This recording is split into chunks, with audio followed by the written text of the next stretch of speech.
people who've gotten in contact with me personally through the channel. And sometimes it's been their family members, sometimes it's been their siblings, but we all feel a bit shit sometimes, and some people feel a bit shitter than others, and if you don't look after your headspace, it's not a good place to be. So have a bit of a chat, have a bit of a think, and if you're feeling down about something, get online and look up the millions of different things that are out there for people in that position, and find out something, and force yourself to do it. You know, if you're going to force yourself to do something negative, force yourself to do something positive instead. Force yourself to go and speak to someone, because you need to. You know, if that's going to help you, then it will. And if that's not the way to go, then it might be self-care with yourself. Yeah, makes sense. Like, have a rest, have a bath, have something to eat and drink, have a bit of a chill, have a bit of a self-reflection, and then go from there. Make a plan. Make a plan and commit to the plan. But I was just a moron. You know, I was a moron. I didn't hurt myself because I was sad. I hurt myself because I was being reckless with a pan and a steak, and I got very lucky that I didn't hurt myself more than that. But I've been, like many people have been, I too have been one of people who have been upset and saddened in the past and in a low state, and I chose to harm myself through mass eating and mass calorie consumption and just not looking after my body very well. But I have relapsed at times, and I've gone back to those old ways at times, but I try now more than ever in the stage of my sort of 20s, in my now developing 20s. I now try and look after myself as best as I can, because I've got people around me that I'm very grateful for, and I've got a career that I'm super grateful for and couldn't be more thankful to have. So I want to look after myself, and if I'm not in the best headspace, I want to go and get myself any help I can. So yeah, take the time out of your day, instead of doing something bad and damaging and self-destructive, to do something positive for yourself, because you deserve it. You deserve something positive. So that's important. Mental health, so important. Gaming can be a lot of people's health, you know, mental health aid. That's the thing that they look after, and looks after them, and they can get escapism through it. Brilliant. It's a really good thing, and it's a thing that people don't take seriously enough, and that upsets me. I've had a bit of a TikTok beef with a creator, not really, but a bit of a debate with him. I stitched one of his videos. He was talking about how gaming's not real friendships, and I felt that was a bit closed-minded, because there's obviously a lot of people out there who only exist through friends online, and I think those friendships are more validated in some cases than in-person friendships, you know. So I stood that ground. I stood that hill. That was my hill that I chose to fight for, and I agree with that 100%. Online friends that you meet through gaming can sometimes end up being, you might never meet them in real life. You might have never met them in real life, but they might be some of the closest people you know and speak to. So I stood my ground on that topic. And he makes thousands of TikToks a day, so he probably didn't even know that I disagreed with him.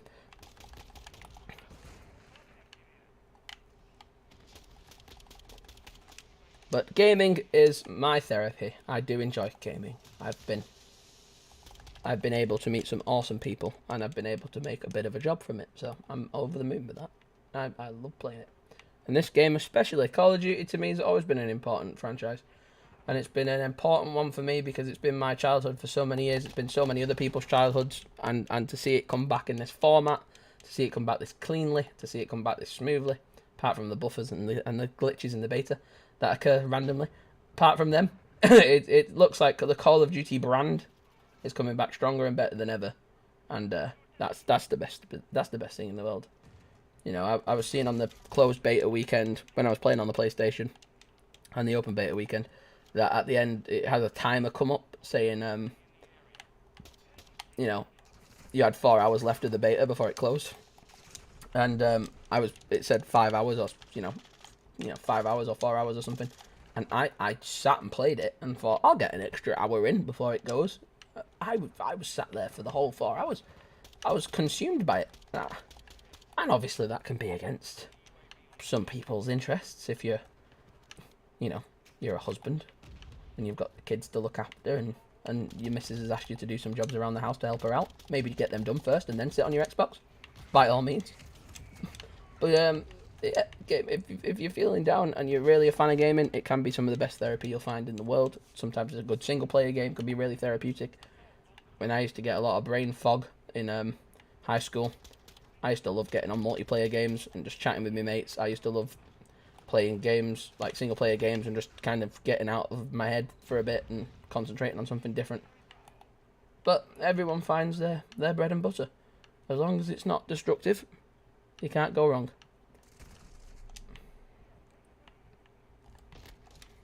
Gaming can be very self-destructive sometimes. If you get very aggressive, and I do at gaming all the time, it's important to find out why and to stop yourself.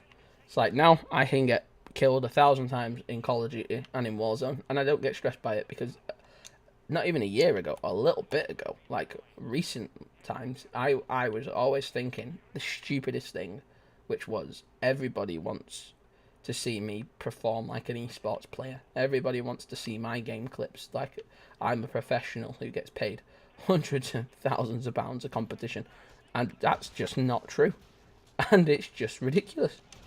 I'm not a professional Call of Duty player. I don't get the incentive of having 500,000 competition prizes. I don't need that in my headspace, and I don't need that to reflect in my gameplay. I can have fun, and I can be rubbish, and I can have good games and bad games like we just did then. I got that good clip. There'll be someone out there who'll be like, oh, that wasn't even good. That wasn't even let's play of the game, Tom. But clearly it was, because the game told me so fuck off. Jog on. But, yeah, it's just, I just didn't need to get vexed. And that goes for a lot of things. Gaming's, reflected on times on your own playing video games or playing with other people. I've had frustrations at people online, and I've been frustrated by myself and self-destructive for no reason. And I just had a bit of a shift, and I needed it. And you'll find yours. You'll find your shift, whatever that may be. Whatever that may be. I know I love nothing more than waking up every day, knowing that there's a video to be made on this game or another game or a topic of conversation that interests, my community online and interests myself. And I love waking up with a purpose, and finding that took me a long time. Finding your purpose and finding out that you're actually part of someone else's is a really big thing. God, Call of Duty makes me really emotional, man. Call of Duty gets me really emotional. Nah, it's good. It's good to talk. In my line of work, I can't stop, and it's a good thing. It annoys people sometimes, but it's a good thing.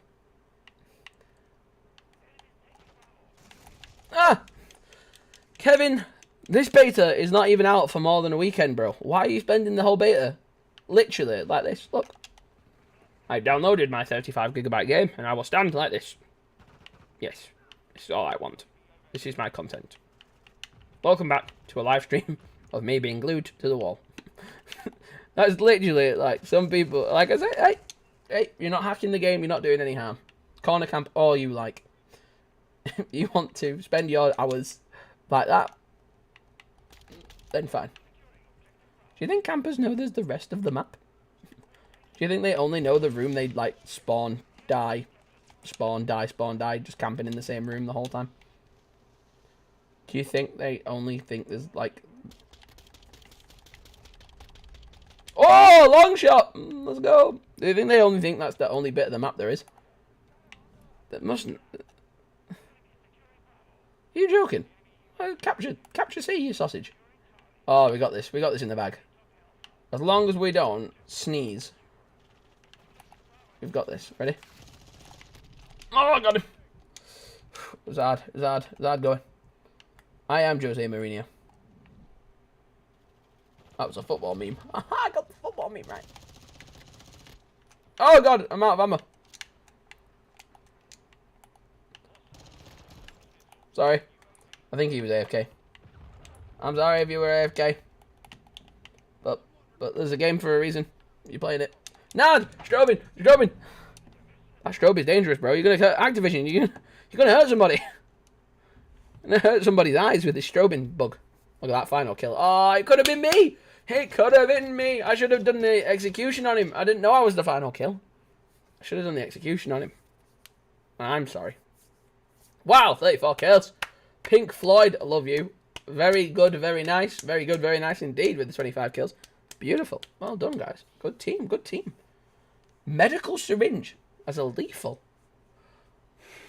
As a lethal tactical. Oh.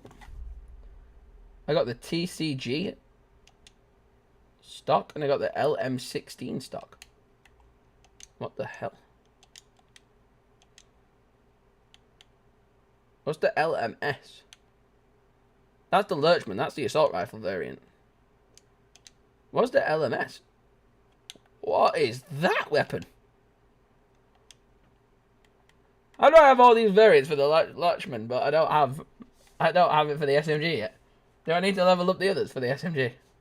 I think I need to level up the others. So, oh, it was that one. I've leveled up that one to like max level, and I need to level up. I now need to level up this marksman one. Gotcha. Gotcha. And then I can level up that one, and then I'll get the SMG, the MP5. Nice, nice, nice, nice, nice, nice. Very good, very nice with my bendy wrist. You know, my burn, it's. I have to keep putting cream on it in between games. I'm putting on a mixture. Ooh, look at me, moisturising. Oh, it's too much moisturiser. It's too much. It's too much. It's too much. Dear Lord. Oh, my Lord. I'm sorry. I'm sorry. Yeah. This is not... Welcome to my ASMR. Putting on cream. That's what ASMR people do, right? Put cream on. I don't fucking know. Half the shit that comes out of my mouth. I don't even know what it is after that. I'm going to have very soft skin after this. I don't like it, like... I don't like how, like, tingly it is. Is that a good thing? I literally was screaming at my Alexa the other. I can't say her name. She'll speak to me if I get awkward when she shouts at me. But or when she listens to me. But yeah, I was asking Alexa the about what to do about the burns, because she's like on the windowsill thing next to me. So I was like, hey, what do I do about being burnt? She's like, I cannot help. I was like, I burn, help. She's like, I cannot help. I do not. There is no answers on Wiki. And I was like, help me. I don't know what to do. So then I had to resort to Google, because Google is the king. Or queen. You know, whatever Google identifies as. Underlagaga! You've been dealt with. I've been dealt with. I could hear him. I could hear him lurking. I could hear him lurking.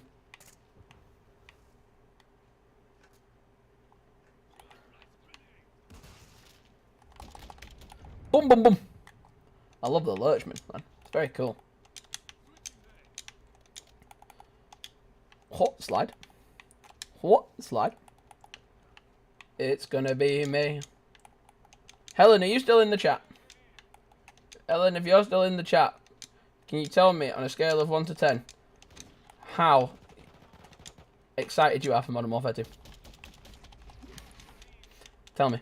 Tell me, Helen. This is mine and Helen's first ever Call of Duty game for free. Our first ever free Call of Duty game. So, neither one of us has had to spend our penny on this game. So we might enjoy this a lot more. Ah! I thought I was going to get him, but then he got me! Bastard! Absolute bastard. Have that, you fucker. Thermite, out. Out where? Out the hands. Ah! Jesus Christ. It was a 50-50. It was either going to be turned around or it was going to be facing me. So it was only a matter of time, really. I like my little EMP thing. I don't know what it does, but it looks like an iPod. And when I turn it on, it winds people up if I EMP them. I get a bit of XP for EMPing people.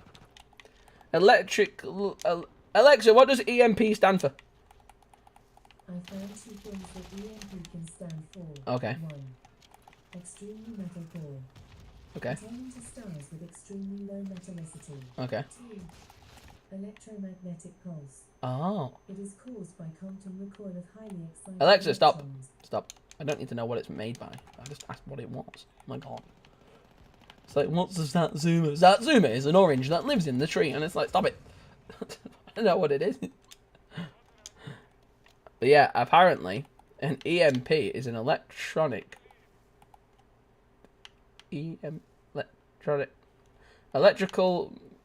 magnetic pulse? Electric magnetic pulse, right? EMP. That's what it is. And it's beautiful because I can stun people.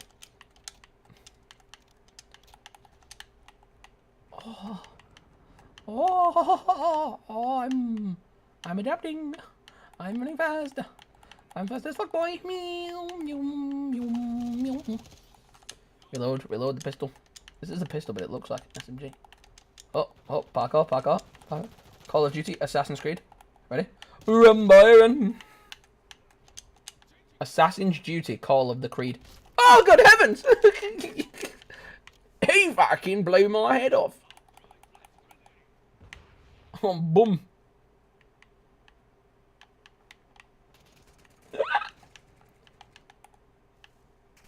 Oh, good heavens! You weren't on the roof! I saw you! I saw you on the roof! You weren't there! You weren't there, you bastard! You say you were, but you weren't. Oh god, he's there! I got him! I got him in the head! Lol. Oh god, heavens! Oh god, why are you on the roof? Are you a satellite dish? Are you? Where's the flashbang? Ah, my eyes! Good heavens! What was that? That was bit. That was. Oh. My behavior. Oh. God. Ah. Oh god. Oh, after all that, me and that guy were locked into a battle. We were locked into a stalemate. We were going to be the last two men on Earth fighting each other to the death for a ham and cheese baguette. And you took that away from us. How could you? How could you? How dare you? Oh, hostile UAV for... Oh, that wasn't a UAV! That was a bit more than a UAV, mate. What does UAV even mean? Alexa, what is a UAV? According to Wikipedia, an unmanned aerial vehicle, commonly known as a drone, is an aircraft without any human pilot, crew, or passengers on board. UAVs are a component of an unmanned aircraft system, which includes adding a ground-based controller and a system of communications with the UAV. Oh. I didn't ask for all that, but thank you. You told me more than I needed to know. Thank you. What's a UAV? Alexa, how do you say 100 in Welsh? 100 in Welsh is... Yeah. Cunt. Alexa! Hey, Alexa, we're live. You can't be saying that. Yeah, I apologise, everybody, for Alexa's foul, dirty mouth. You will be taught to listen. We'll feed her soap. Oh, yes. Oh, no. He knows what I'm trying to do to him. No, that sounds really wrong. Ah! No, Kevin! Kevin the clip killer. That's what I'm going to be called from now on. Kevin the killer of clips.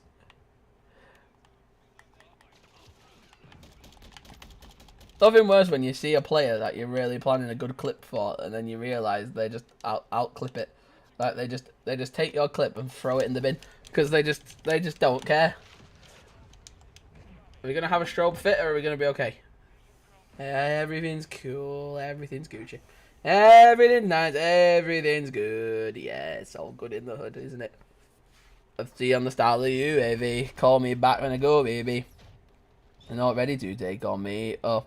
Don't play games with my heart. Ooh-wee.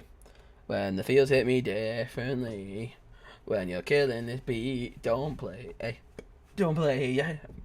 I don't know the rest of the song. that's me done. Hey. I'm on vacation, leveling my guns, cause I love this game I'm playing. Hey. Let's go.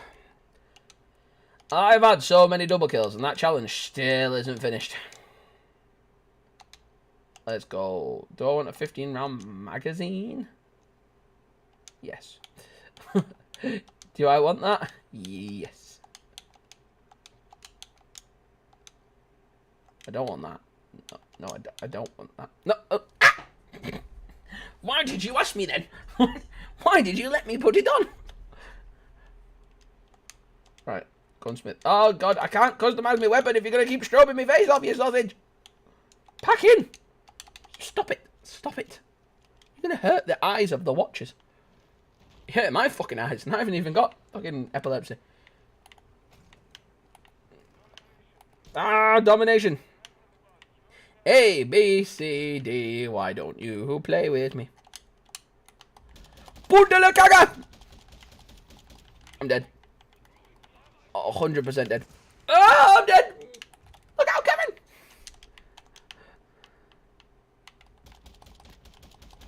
Don't play games with my heart. Ooh-ee.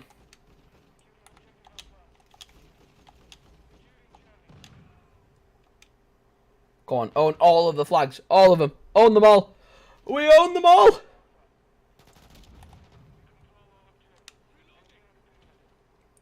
Let's go, boys. Look, I'm going to camp today. I'm going to be a sentinel. Call of Duty says there's sentinels, rushers, and then people who actually play the game. I'm a sentinel. Look at me. I'm a sentinel. I'm going to put my EMP on, because I'm a sentinel. No one can come near me, because I'm a sentinel.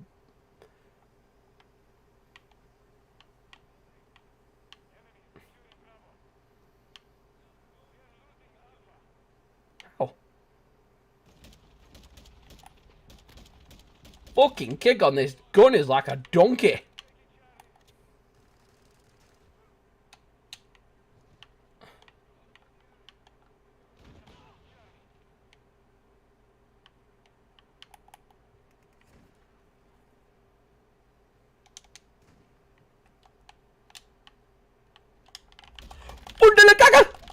Let's go, boys! Bro, you weren't looking where you're going, bro. Bro just wasn't looking. Bro just wasn't aware.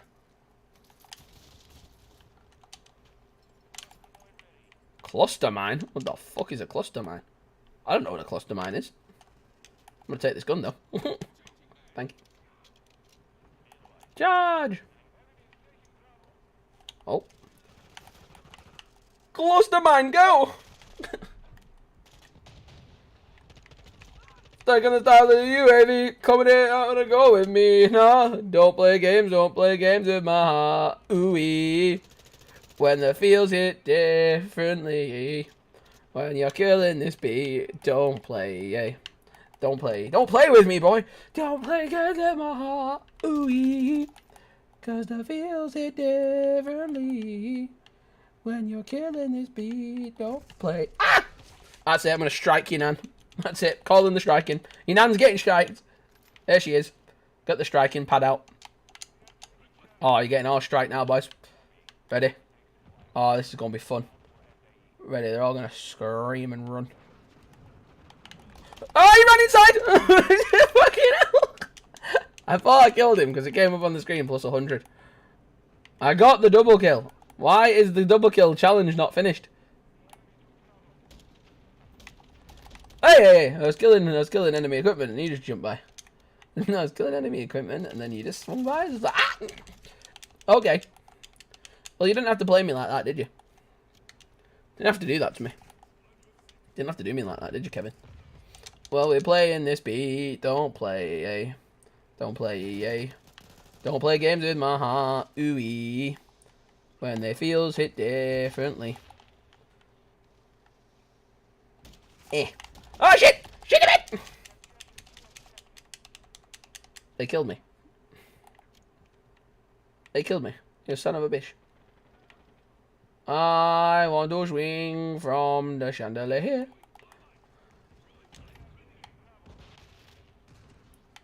They want the style of the UAV. Jump in the baby. Jump in the baby. Hop in the cat. I like to play jump in the Cadillac. Jump in the Cadillac. That kid in the... Oh, that kid is hilarious. That TikTok of that kid in the cupboard. I'm dead. Yep.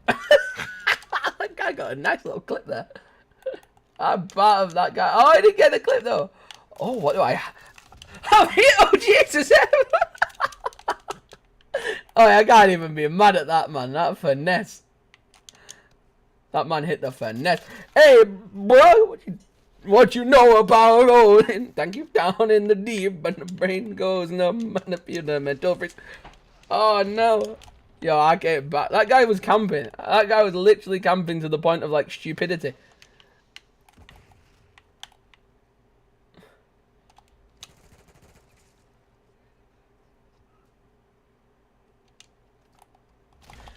That's always the way. Go on. Come around that corner. You won't. You won't! No, he did! He did as well! I rate that bravery, you know. He just dove in like a madman. Like a bad man, he just came rolling in. Okay, okay. Okay, you wanna go?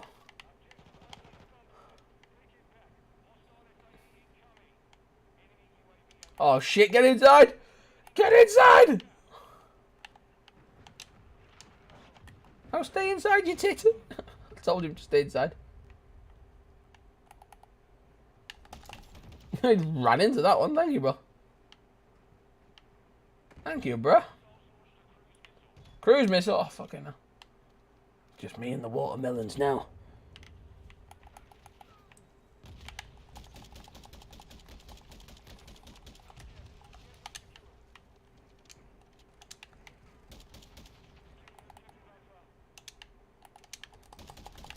Fuck off! Random shouting. Load of tit. Oh, you fucking penis. Was he? Where was he then? I didn't see him.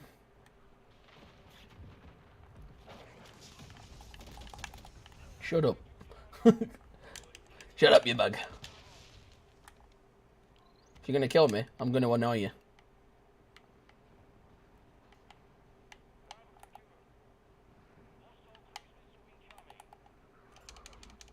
Not the crow's missile. Don't send in the Mr. Krabs!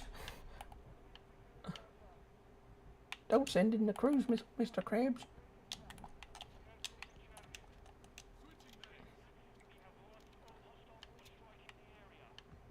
It's gonna matter me, isn't it? I'll accept my fate, Kevin.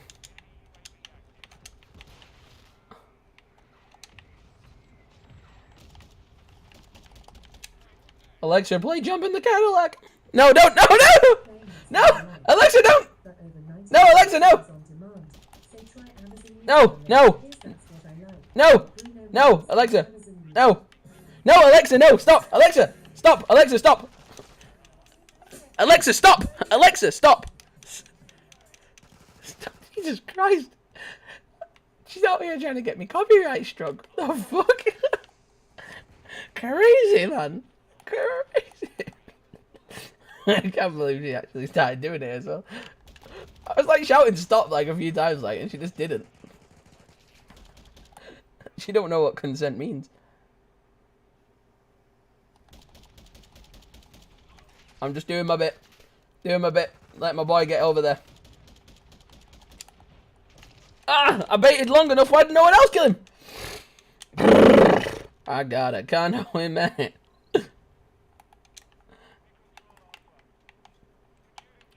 I'm securing Jelly. I am securing Charlie, sir. Yes. Tip tickety boo. And a crumpety bum bum for you. After this next game, I should sprint downstairs and get some strawberries. I bet. Don't even have to bet me. I'll do it myself. Bet myself.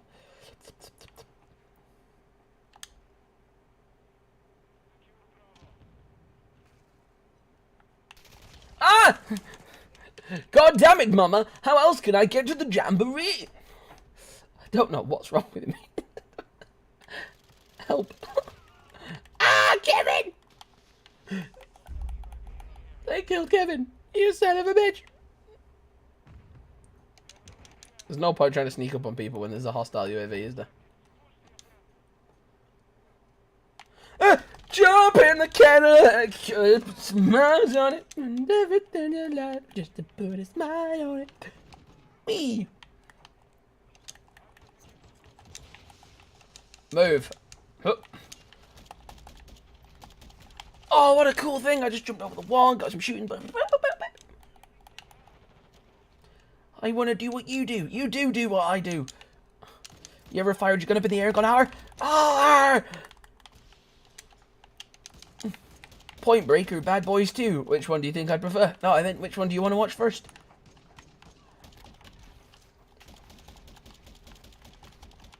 Everybody and their mums has got guns around here. Like you, farmers. Who else? Farmers' mums.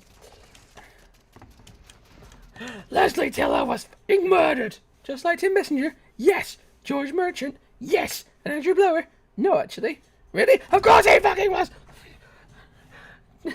Eve Draper. It's Eve Draper. Martin Blower. Come on, Tom. Ow. Just hit my hat.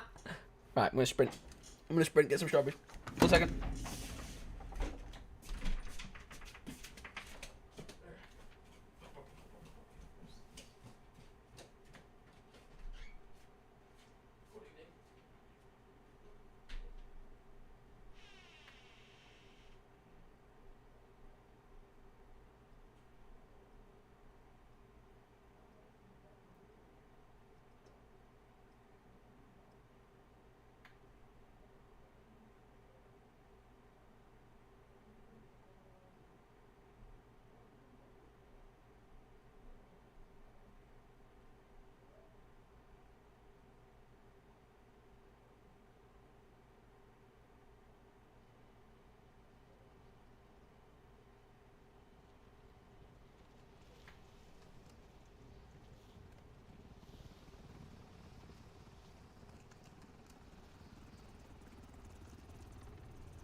I'm back. I got strawberries. And I got... I don't know. What else did I get? Kira? Kira? I got 2 Kit Kats and some strawberries. I'm actually back. Let's go. Hello. Still got the burnt hand. I took my bandage off. It's cool now. It's chilling. But it's a bit sore. Aw. But it's fine. I tried to ring the boss up and ask him for a day off work tomorrow, but I answered the phone and said no. There'll be no days off here, Tom. I said, oh, come on, Tom. You're the boss. And I was like, yeah, I know, Tom, but HR's been onto the phone to me already. And he was like, really? You know, Tom in HR was very annoyed with you, Tom. Trying to get the manager, bring the manager in to get a day off for your injured hand. I was like, oh, come on, Tom. He's like, no, ask the manager. Tom said he couldn't do anything about it. And then Tom from HR, and then Tom from the benefit scheme, and one thing led to another.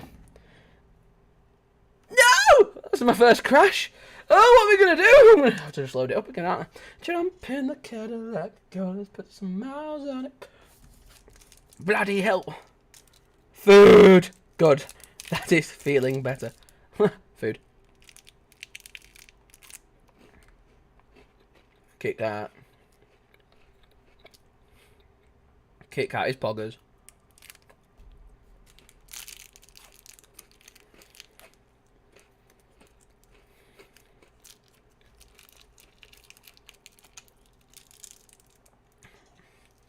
Kit Kat, very poggers. Very poggers. Loading demonware. We're loading demonware.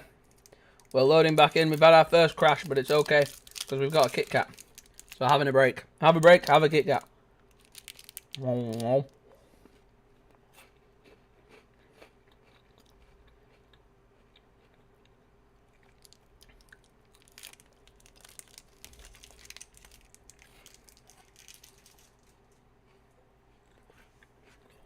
Welcome to the beta. I've already been here.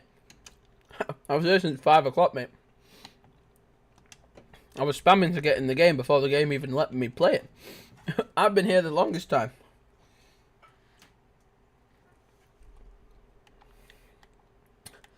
I guess you wondered where I've been.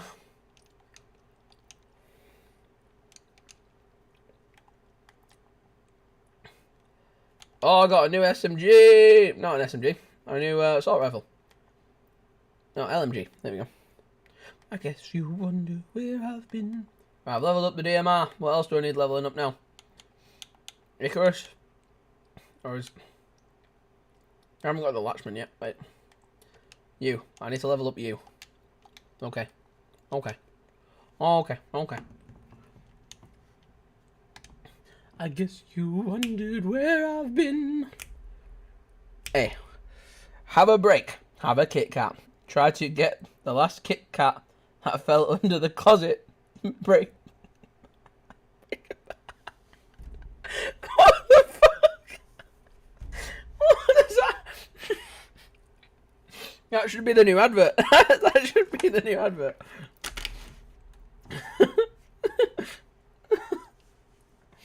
That's hilarious.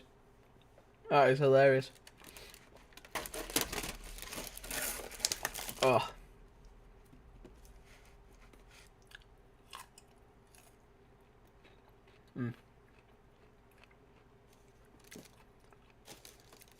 I used to love red seedless grapes from the supermarket.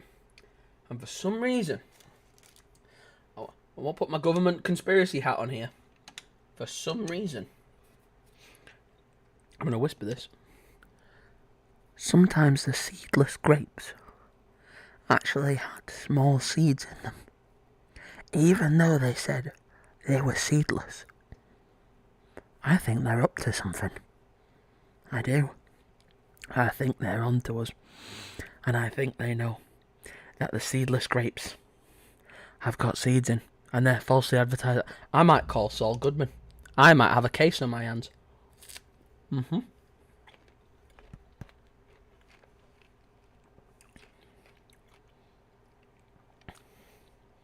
I actually almost broke my back trying to get a Kit Kat Lamau.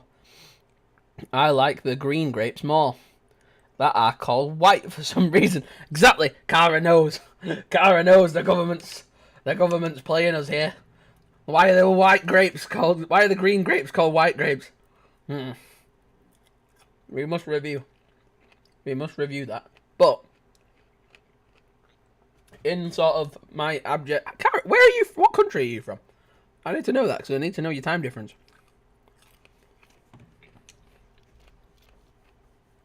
For me, I've always loved corn. And when I tried it with butter, everything changed.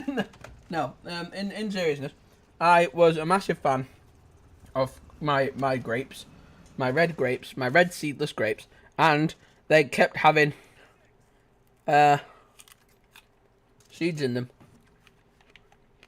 So I boycotted them and stopped having grapes. And now I have strawberries instead. So, if the company Strawberry wants to sponsor me, you can do. We can sponsor me Strawberry. We can work out a brand deal. I'd love to be sponsored by Strawberry. Like the actual company, Strawberry. Like the actual Strawberry. I want the Strawberry to sponsor me. So I can have a big costume. Could get a big strawberry costume. Could stream some Call of Duty. Tell you facts about strawberries. Could be fun. Could be a good brand deal. Collaboration. This stream is brought to you by Strawberry. I guess you wondered where I've been. I'm Dutch. I told you. You did tell me before. I am stupid. I'm sorry. You did tell me before. You are from Dutchland. And I love the Dutch. I think they're brilliant people. I had a stroop waffle. My favourite teacher. Right, one of my favourite. She was, I think, my favourite teacher from university was called Madeleine. And she was from Dutch. Dutch. No, she was from Dutch. She was Dutch. she was from Dutch. No, she was Dutch, and she was lovely, and I loved her, and she was a great teacher. And she retired the year I finished, and it was really sad because she kind of graduated as I graduated in a way, which is kind of fun. and she was she gave us, what was it? I ate a Stroop waffle from Dutchland, and oh fucking hell, they're so nice. They're so bad, but they're so good. And I had one of them, and I fucking love them. They were amazing. I had one with her, so I don't know if you've heard of Stroop waffles, or I don't know if I'm saying it right, Stroop waffles, but they are hella nice. But apparently, she told me they originated from there. I love them. They were beautiful. So nice, so nice. She was from. I knew Kara would find that funny. She was from Deutschland. She was, and I loved it. It was so nice. She was amazing. She was just one of the most down to earth teachers, and she was a fucking vibe all the time. She was just class. Everything she said made sense. She was the first teacher, like in an academical sense, where she was just a great teacher. She just was on your level. Yes, Stroop waffles are so good. Yes, they are. I don't know why everyone always says Dutch people are rude. What? Fucking, we're English people. We're the rudest they come. Our stereotype, right, is a weird list of things for English people. If you see English people in like American sitcoms, we've got, well, like, really posh. We've got really bad teeth. We love tea and crumpets. And we love cues. We love a good cue. And it's like, firstly, I'm English. I went to school. Well, I'm quarter Chinese, but I'm mostly English. I went to school with so many English kids, with so many proper British kids. None of them were posh. Maybe one of them tried to be posh. Maybe. But they definitely were putting it on. None of us were posh, right? So that's just London. So American just thinks London, right, for the posh stereotype. Which is just a part of, obviously it's our capital city. It's our major city. But it is just one city in the whole of the UK. But that's where our whole stereotype came from, was London, for the poshness. Bad teeth, I don't really think that tracks. Maybe years ago. Maybe that's a historical sort of bullying thing. But we've never had... A lot of people I've met, I've never really had bad teeth. But maybe that's just because they brush and floss and all that good stuff. They use a lot of dental. They use a lot of dental care with their teeth. But they, yeah, they all had good teeth. Yeah, they all had average teeth. They were nice. But the tea and crumpets, I can test to. I fucking love a good tea and crumpet. I really do. Especially when I'm ill. A good tea and crumpet can't go wrong. And I love that shit so much. Tea, I've been a big fan of tea ever since I got to about 13. The button just flipped and I just became addicted to drinking tea. And I love tea so much. Because that makes me very, very British in Americans' eyes. I then also would attest to the fact of the queues. I don't think anybody likes waiting in queues. But then the Queen passed away, and there was a queue from one side of London to the other, just to pay their respects at her coffin. So, some people in England do love a good queue. I love I love the idea of the Queen and what she did for the country, and I can respect it, and I can be thankful for her service over the years. And I was up north, so I couldn't go down to London on a 4-hour train journey to stand in like a 5-day long queue. I couldn't justify that. As much as I would have loved to have seen and paid my respects to the good old Queenie. Tom, what country are you from? Tom, what country are you from if you are Dutch? I'm not Dutch. No, my teacher was Dutch. I love how that guy was just patiently waiting for me to read the chat and then look back up to him. Also, Tom, once I'm 18, I'm allowed to travel. You streaming from PC or Xbox right now? I'm streaming from Xbox at the minute. No, wait, what? Yeah, I'm playing on the Xbox, but I'm streaming it through my PC, through OBS. Direct to YouTube. My aunt will take me, she said. Once you go to Europe, you're going to go to the UK. Ah, you need to come to the UK. The UK is very, very fun. Very, very nice.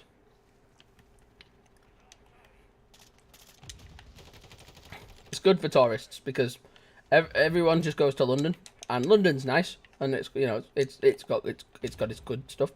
But a lot of tourists really travel up north.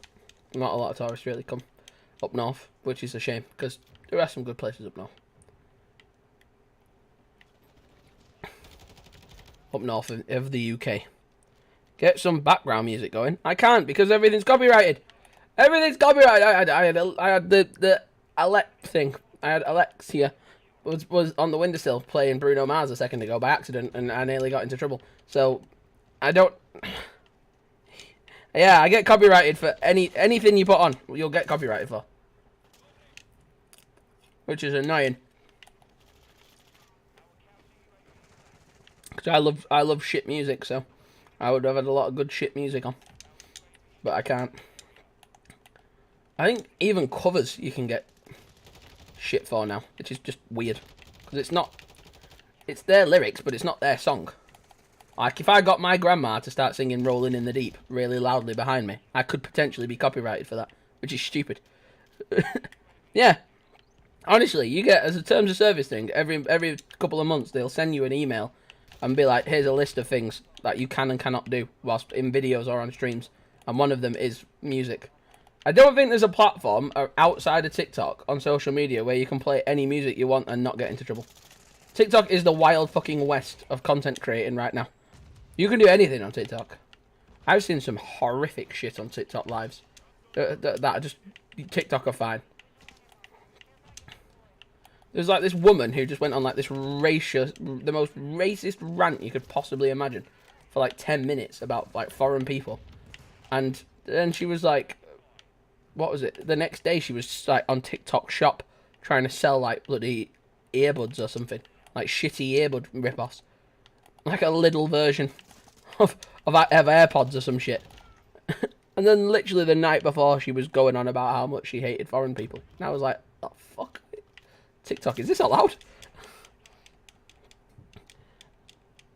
I know for a fact that the DLC music isn't copyrighted at Lamau. Why? I know that I don't. But it's copyrighted. Your clips get muted. But if it's copyrighted, your clips get muted. Those makes yeah. I don't really know how much leniency you have with the whole thing, but I know it is like I have 4 songs on my laptop that I use in. If you hear music in my videos, 90% of it is from a website where I have gone and paid money to co-own a song. So like someone has made like an obscure song, and then you get access to it if you pay a thing. You get like a little contract thing that you've got to sign and shit like that, and it's just weird. But it's annoying at first, but once you get your head wrapped around it, it's so much better to have like 3 or 4 songs you definitely can use without getting stressed. But that's what I had to do. And if Tom likes to stream on YouTube, then he should stream on YouTube. There's ways to stream on Twitch. The VOD gets uploaded with no music. I don't know, man. The social... Copyrighted music to me is such a stupid term. Like, I don't get it. I don't get the fucking premise of it, because music is your... Like, if you're an artist making music, you want your music to be out there. You want your music to be streamed and listened to. I get that. But, like, if I go and listen to a song, your song specifically, on YouTube, and I watch your music video, I'm listening to your song through your channel, right, which you're getting directly paid for. If you're listening to my channel, like a tiny portion of people are listening to my channel, and they hear an artist's song, and they go, oh, I fucking like that song, and I go, it's from this artist. They can then go and listen to that. So it's just free, isn't it just free promotion? If you are a YouTuber, or if you're a content creator online, and you're just playing another person's song, surely you're promoting their song for free, essentially, because they're not paying you to do it. You're just like, you like their music, so you're playing it. And that, indirectly, will get them more people going over and checking them out, surely. So it's the way I would look at it is free advertising, but someone in a suit would probably be missing out on a paycheck, and he probably likes that paycheck, so he probably has a go up. Yeah, I'm sure most artists wouldn't have a problem with it, because most of them would see it as free publicity.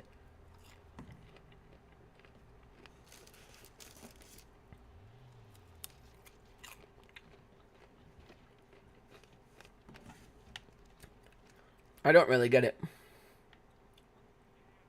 But it's not even like you can ask, I won't say, I hate when it strobes like that. That's fucking weird. When I would ask Alexia, try and say her name without her waking up. I would have her play non-copyrighted music, but she doesn't know how to do that. So I wish there was just a playlist on Amazon Music where you could just have uncopyrighted music. Like it was a guarantee, it was just uncopyrighted. Samsung's quite good for that. Like when I do edits on my phone, if it's like a vlog or something, it will give me a lot of music options that don't have lyrics, and they're just like a compilation of like different sounds, like instruments, and has like a bit of a beat going, and that's all free, like royalty free. So it's just annoying. It's just, I don't get the premise of it, because if you're like, I get it if you're an author, like if you're an author and you've spent months and years on a book, and I just take your book and start pretending that that book's mine now, and I wrote it. I get that. I get you getting pissed about that. Or if you've done like a speed run and someone just downloads your speed run on YouTube and re-uploads it and puts it as their speed run. I get the annoyance of that. I don't get the annoyance of an artist who's made music for people to listen to. Whether they listen to it on your YouTube channel or listen to it on your Spotify. I know that's better for you as an artist because they're going direct to the source. But surely hearing it secondhand is better than not hearing it at all. Because like, it's so weird. It's so, I don't get that. I really don't know what that I think that should come under fair use, no? There's a song, like if it's on the radio, it's mad. But then they've got like a weird loophole where if it's at a festival and you're filming it live at a festival, it's fine. If I was stood watching Post Malone live on stage, I could have his music in my Leeds Fest video and it was fine. That was fine. But if I just uploaded the same exact song behind some gameplay, I'd get in shit for that. And I don't understand how that works. That to me is odd.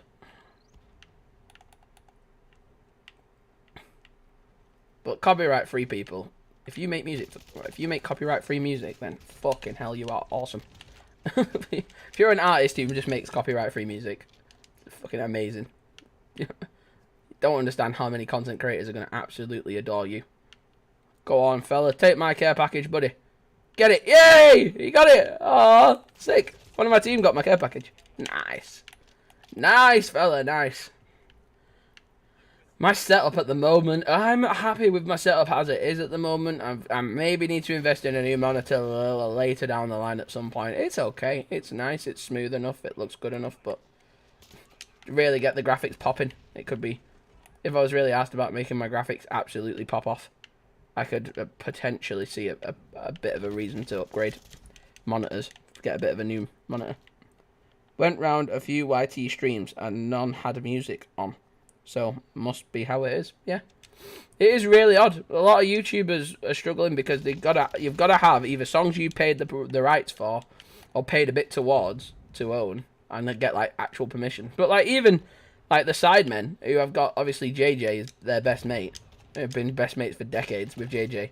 If they do a video and have like Simon, I watch a lot of him. He does a lot of stuff, and one of the things was he was reacting to KSI's latest song, which is obviously his best mate, and he had a copyright strike on that, and he was like, JJ was like, I of course I give him permission to use my song, and even that was weird. Like, if your mate made music and your other mate made, like, gym videos, he couldn't just put your music on his gym videos just because you're mates. You've got to go through all this sort of paperwork and bullshit. Like, it's mental.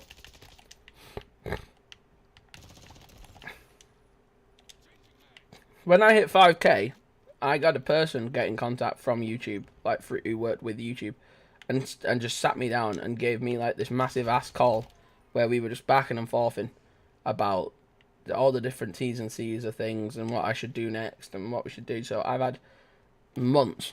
I don't think we've put it in a video yet and put it out yet, but I've been greenlit to do it because I've got on all the paperwork through.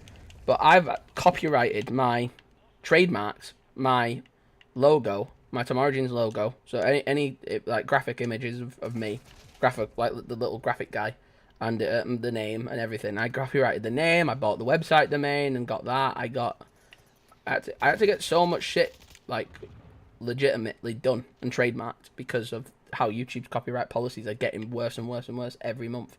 So that's what I've done now. So I had to pay I think I paid it like 70 or 80 quid. And that's good for 10 years. So I have, every 10 years it just renews. I just keep paying. And then I just continuously own the trademark for my channel. But that was that was what she advised me to do, because she said, like, as your channels get, grows, and obviously copyright becomes more and more prevalent on YouTube, that's what you need. And it was mad. Like, you never think about those, like, little things. But, yeah, it's a really, really, really fucking strange world. Because I would love to slap music on. I don't think it'd be any harm. Like, I don't know, because TikTok's all done through China, isn't it? It's just different ballpark over there completely. But TikTok is the Wild West of the internet nowadays. You can do whatever you want over there, and it's very rare you're going to get into trouble. People do some horrendous shit on TikTok, and I don't know how they don't get in real big shit for it. Because they have all kinds of shit on there. You can come across some of the most freakish videos over there. Like, some things are legitimately funny. Like, there are good stuff. Like, I'm gaming people over there, and there are, like, obviously normal shit on there as well. But there is just so many fucking weirdos on there that post so much shit and get praised for it. It's weird, man. It is. That's literally someone, I can't remember who called it that, but it is the Wild West of the internet. TikTok is just a no man's land where you can just do whatever you want, and it's very rare you're gonna get into trouble. And I don't know how, because maybe it's not policed in the right way, maybe it's not being looked into, but it's just a fucking hellhole over there for problems. Nice little double kill. Oh, yep. I dislike TikTok. I think it's overrated. Yeah, you're not wrong. You're not wrong. It's probably the most overrated social media platform there is. But it is so addictive. People have been over there so much. People get stuck on it for so long. I needed to ask Todd if he's still in the chat. The normal TikTokers get banned every yeah. Like, some guy had like a discussion with on TikTok. He was having a discussion about some sort of, I don't know, some sort of gun policy in America or whatever. And he and this other TikToker were just having a nice normal bit of back and forth about the politics of, like, gun control over there, or firearm control or whatever. And they were just having a nice little back and forth, and they were just having, a nice bit of discourse amongst themselves and their communities. And both of them got shadow banned. So both of them just disappeared off TikTok for about 2 weeks. And had to, like, put posts on Instagram and Twitter saying that obviously we didn't mean to just disappear but like that, but we've been taken off for like 2 weeks. We got in a ban for 2 weeks. And then there was this woman who was literally, like, shouting the most mental stuff possible about different races and religions and all, going off on one. And she literally is, like, one of the biggest people on, like, TikTok lives. And I don't understand how that works. I think it's utter madness. Like, you can't say YouTube or TikTok or Twitter or Instagram or something on there. If you say, like, on the TikTok app, if you go, oh, by the way, check out my YouTube video. Like, this clip is of a smaller clip off my YouTube video. Go check out my YouTube video. They'll shadow ban your content. They'll, like, push it down. And their algorithm knows when YouTube or Instagram or Twitter, a rival social media platform, is mentioned, they know to remove that content quickly and take you off completely. So you will not be heard, you will not be seen, you will not be mentioned. It will go, it will disappear. And it's so weird. It's so weird.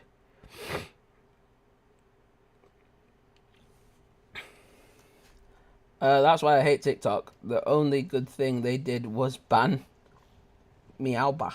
I don't know who that is, but that's good. If you're glad that they got, if they were bad and they got taken down, then at least that's one good thing that's come from TikTok. But yeah, it's just weird over there. It is the fucking Wild West. People can just do what they like.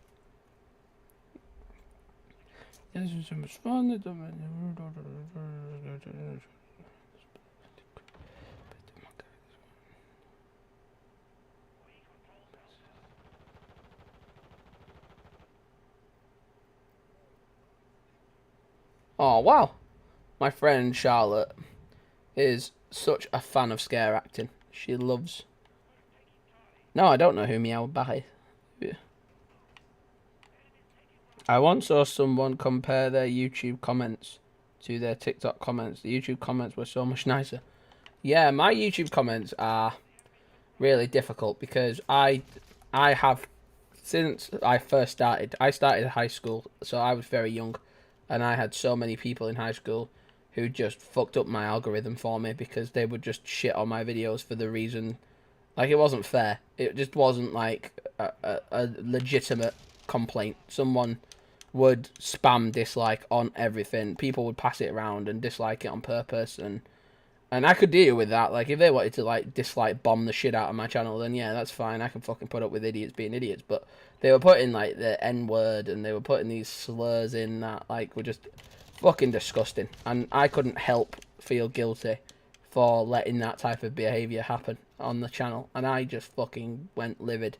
And I eventually found out YouTube has, what it has done, the confusion of the copyright is weird. But the one thing I can, some of the things definitely I can say positively is they did do such a good job with comment control, and they got rid of that dislike button. So now you can't see dislikes, you can only see likes. Or I think they might have taken off likes and dislikes, I don't know how that works, but they got rid of the dislike thing, because obviously seeing a dislike next to a video incentivized people to just spam the dislike button for the sake of it. So they did get rid of that, which is awesome. And that stopped people from feeling like they wanted to, like, mob mentality, dislike everything. But then, yeah, the comments of racial slurs that weren't even aimed at me, but just left there by ignorant people. I was like, I can't have that. So I had to go into the... Luckily, YouTube came up with this thing, YouTube review comments, where if you put that on, you can get a preview. A channel owner. Like, if you have loads of people commenting, which sometimes I've been really lucky if a video goes really well. And in some of the biggest videos we've ever had, when the comments have gone on and on and on for ages, I've taken, 2 to 3 weeks to respond to nearly everyone's comment, and I try and respond to as many legitimate comments as possible. And there was this thing where I took over, and I started to have to control my comments, which was great, because if someone was spamming slurs and just pointless shit that had nothing to do with the video, I could review it, and I could just get rid of it completely. And if they did it too many times, I could just remove them from the channel, which deprives you of a subscriber. But why the fuck would you want a subscriber that was that fucked up anyway? You know what I mean? It's not worth it. So I got rid of so many comments. I had so many fucking horrible things in it that were just, one, offensive, two, didn't even affect me, weren't even aimed at me, but could have possibly offended somebody who did stop by and did try to comment something nice. So I got rid of that, and that took a while for my channel to start taking off, because of that reason was one of the major reasons, is that these trolls couldn't come and just do what they liked. I took fat control over the amount of what was going on and what was being said. So, and it was annoying. At times it was difficult. I had to read through a lot of horrible shit. Some of it affected me, some of it didn't. I had to read through tons and tons of just the worst things you could imagine that people would say. And eventually I cleaned it all up, and I made it cleaner and sharper and a safe place for people to message. And I've had so many brilliant comments, and I've had so many brilliant people chat and come back and share ideas and opinions, and it goes to show, I think I like it, the fact that I can control and review all those negative comments, because anyone who out there who couldn't handle hearing those horrible things could get it out of their system. They didn't have to come to my channel and see that shit being said to them. I could get rid of it. I could clean it up and make it a safer space for them, which was what I always wanted to make. And it goes to show as well, when you see the comments that I've approved, that have got these, criticisms and even some negativity attached to them, I've still allowed those in, because if they've made a comment about the quality of the video, if they've made it about the content of the video, I leave it in, because I want that even Steven sort of mentality, where you can come and say your piece, by all means, but say it correctly.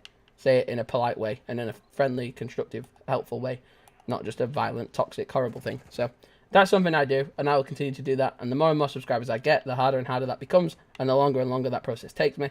But to be quite honest, if I've done it, if I've done it for weeks and managed it for weeks, then, spent weekends and weeks doing it and polishing it up so people don't have to see that horrible shit, then I'll spend months doing it if I have to. I'm not asked. I really couldn't care.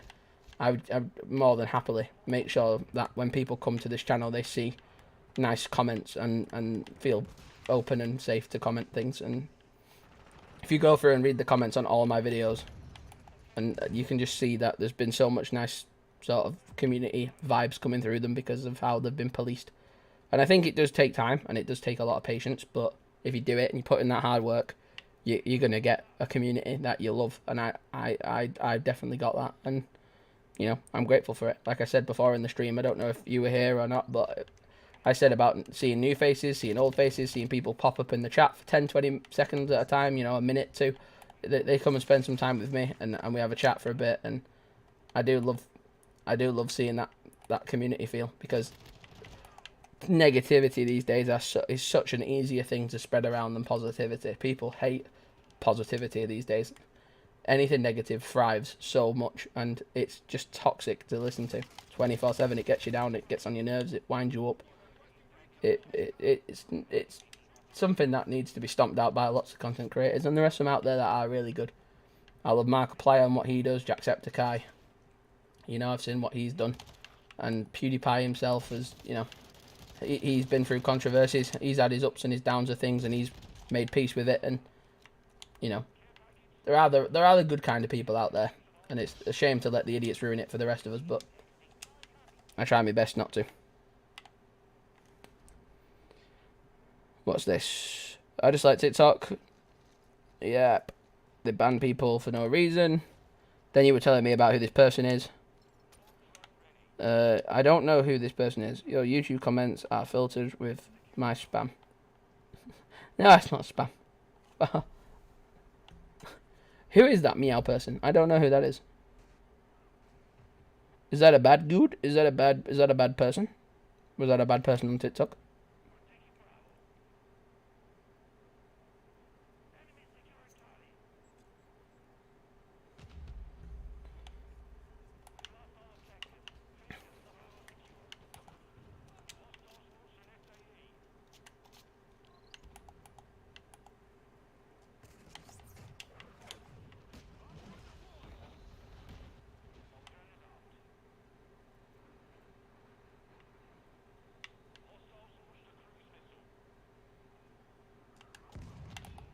That's so tight. He was using the kill streak. Oh no. I'm sorry. I'm sorry, Steven. He's a very bad PNG tuber. PNG? What's a PNG tuber? You're just a toxic person. It's hard to explain, but let's just say she has a lot of stuff. Oh my god. That's mad. That's crazy.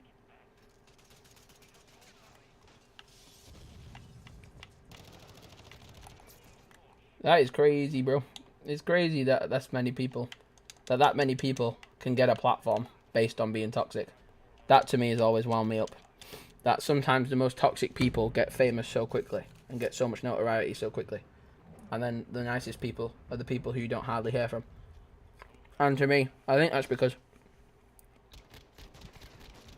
mainstream media gets more clicks, like we said before, through negativity than positivity. And I think a lot of negativity sells, and that's probably why a lot of mainstream media is just riddled with negativity. And that's why some idiots pretend to be controversial,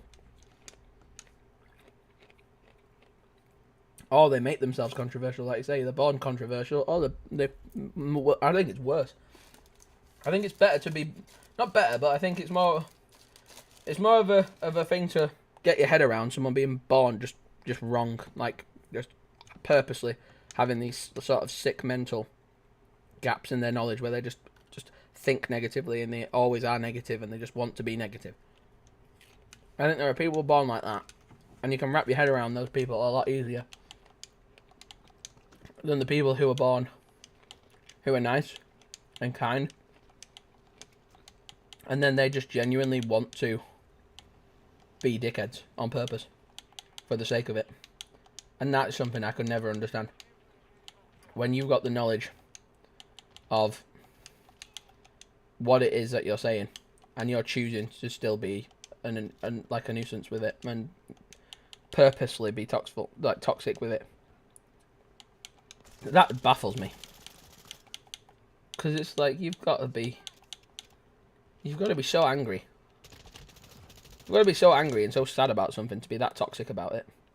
It's like this stream, like when we've been chatting, and this stream just then, just for this like last 20-30 minutes. Sorry, we had 7 people in when we were just like talking, and then it's gone down to 3 on my little counter since we've been talking about, you know, positivity over negativity.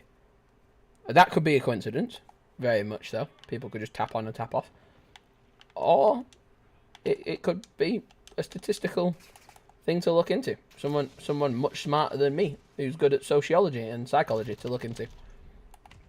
I think it's an interesting study, and it's an interesting conversation to have. Why does negativity, and why is negativity so prevalent, and why is positivity a thing that's more underreported? I think it would be interesting to understand. Positive vibes. Positivity is better. 100%. 100%. I've had such... I'm 21, and I've spent so many years, be dead honest, years, so angry and deflated and stressed and anxious and, you know, negative and down and frustrated and confrontational and aggressive, and I've had so much of that shit for so many years. And I think it's important now that I've hit an age where I'm thinking to myself, you know, looking back on things differently. What would you say? What would you do? And I think it's not good to dwell on the past, but it's important to learn from it and think to yourself, you know, I've said and done shit that I didn't really mean. I didn't, you know, I said it for a joke. And obviously there's dark humour. There's satire. There's parody. There's room for that. But then there's also when that then becomes hate crimes, being purposely offensive to people and just unkind and desensitized. And, you know, everyone can hold their hands up and say, I said a stupid joke and I told a funny story that didn't come out right, and, you know, everyone can hold their hands up and admit to those. But you're admitting, no matter what the outcome is, you're admitting that you said, you know, what you said. And I think it's hard for people who love comedy, and I've been someone through my childhood and my lifetime who's loved comedy, and I think it's so hard for modern day comedians, because years ago comedians could just say and do whatever the fuck they liked, and because they were on stage with a microphone, it was fine. And there's a definite gap between people who are saying the most offensive shit on purpose for a laugh, for a joke, but deep down morally they know it's completely wrong, and, you know, they would never dare say that to an actual person in an actual serious sense, but on a stage for a bunch of giggles and a bunch of silly laughs, of course they're going to say and do stupid shit. And then there's actual people who go and be purposely aggressive and violent and toxic towards people and cultures and groups of people just for no reason whatsoever, apart from the fact they just want to be damaging and destructive and kind of, like, cruel. And there's a difference. You can tell when someone is being satirical and stupid and comical and trying to be funny, even if their material isn't funny. They're still trying to be, and they don't stand by what they say and don't mean what they say, but they're just saying it to make a joke. They're trying to be purposely controversial to get a laugh. And then you can tell when someone's actually purposely doing shit. And that's what I think one of the biggest controversies at the moment with Andrew Tate is that one of the people, some people think he's a genuine person who is like a misogynist and violent and this and this and this, and then they get tunnel visioned on that. And then some people think he's all a character, it's all a joke, and they get tunnel visioned on that. And it's important to not see someone as A or B. It's important to look at the whole piece of evidence, and then at the end make your own decision up. There's some things in life that you're not going to be right or wrong about, and no one's going to be right or wrong about it. There's some things in life that have got no answer, and they're just there, and they just exist, and you just have to put up with it. And he's one of those people. You know, he's one of those characters. Or, you know, he's one of those scenarios where there's something that a lot of people are divided on, and whether we like it or not, he's never going to go away. He's prevalent. People tried to, you know, social media's tried to get rid of him, and He comes back. He's like a cockroach. You can't get rid of him. He just keeps coming back, and you know, it's mad. It's mad. Like I see people get so heated over Call of Duty, like this game. Like there's no slide cancelling. What? It's the worst Call of Duty ever. And it's like there's some poor person at the heart of this. He's spent months of their life, you know, in an office, crafting this for you to enjoy. You're whining over the fact you can't do like some little maneuver. It's like grow up. It's just a game. Have fun. I used to get so angry and so rageful about Call of Duty and video games whenever I failed, whenever I was on stream and I got killed, or whether I got like, you know, a negative game or a positive, you know, or I got like now I just try and brush it off and just I get really passionate and sometimes I just get overwhelmed, and I think it's important to not let yourself be too uptight. It's nice to show, you know, your humanity, and a lot of content creators nowadays, they don't really do that. Some of them hide it behind a character they play online. Some of it is overly professional, overly done because they're trying to be something they're not. And I think at the end of the day, you gotta be the true version of you, and you can play it up. You turn it up to an 11, and then there's times where you'll be yourself, and how you are off camera and on camera.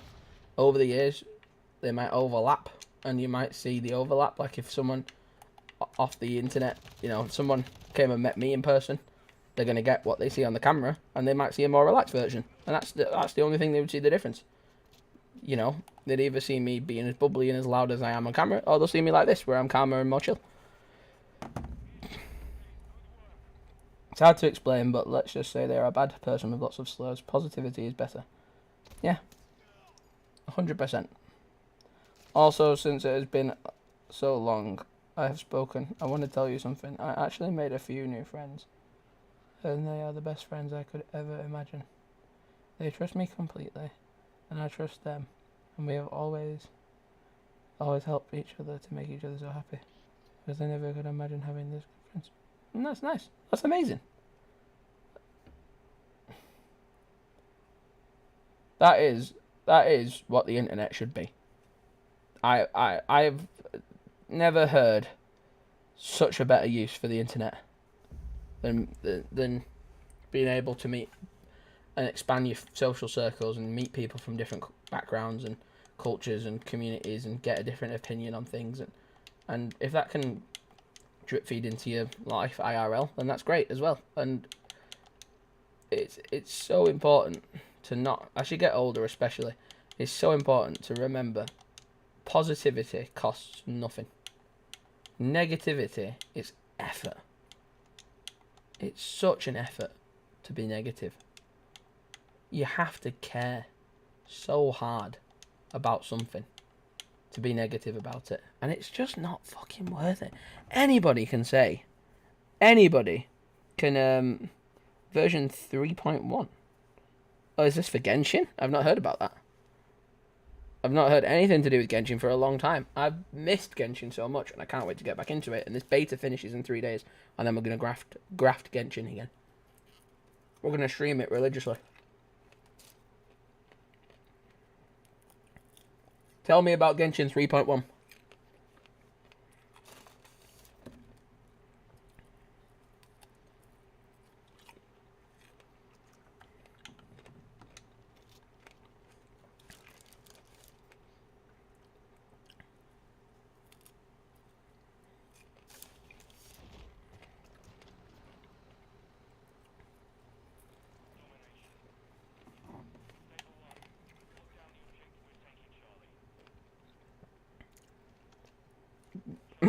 You go all in. Venti is getting a return. Venti is getting a return. So I'm going all in. Venti, let's go. Missed my little boy Venti. Were you around for the story that we did about Venti's voice actress? She's what's her name? I can't remember her name. She's amazing though. What's she called? Who voices Venti? I'd do everything to get him. I would. even wail if I had to. Hey, sometimes you have to. Sometimes you have to. Sometimes it can't be helped. Wailing, you know, wailing in the Genshin sense. Wailing in real life is awful. But wailing, the terminology for buying points in Genshin, that is fine.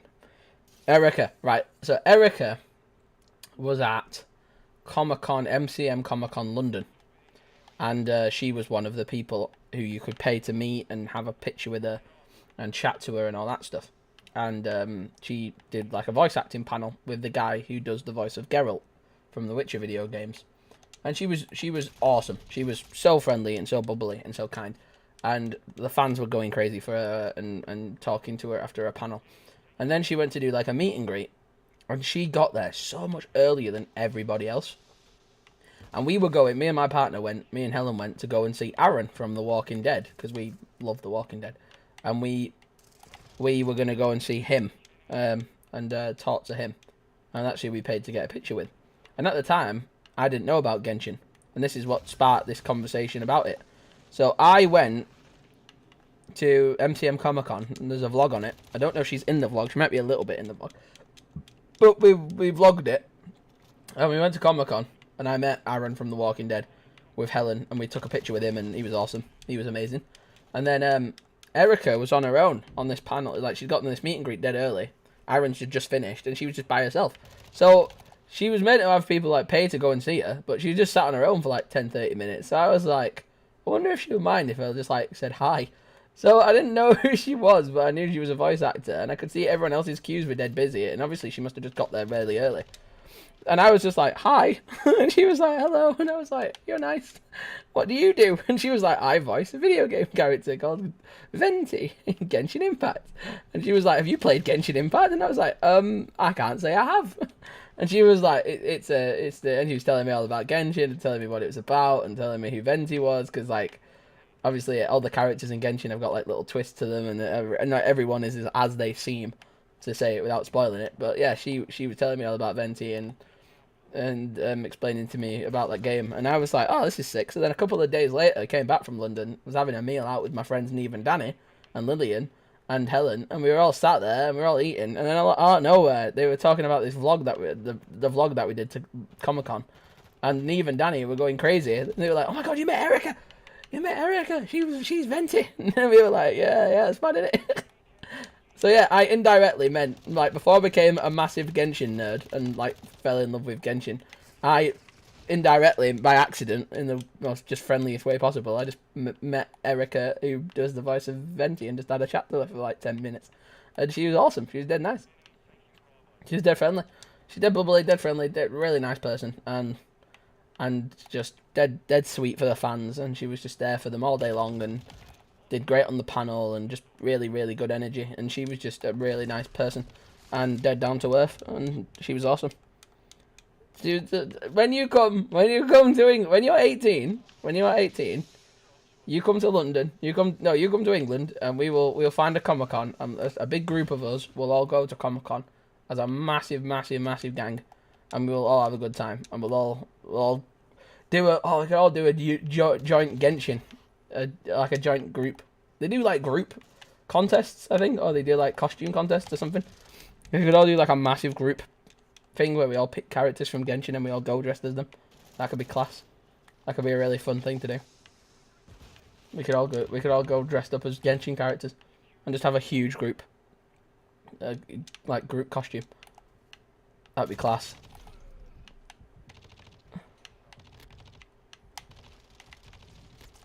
That would be so much fun. To go and do that would be so much fun. Comic-Con was sick, and me and Helen loved it. We had such a good time down there. But one, London was hell of a trek. We could have just gone to one in Manchester, and it probably would have been just as good. And two, the staff there were a bit hit and miss. And the meeting Ross, who plays Aaron in The Walking Dead, and meeting Erica indirectly, was the best highlight possible to see them two.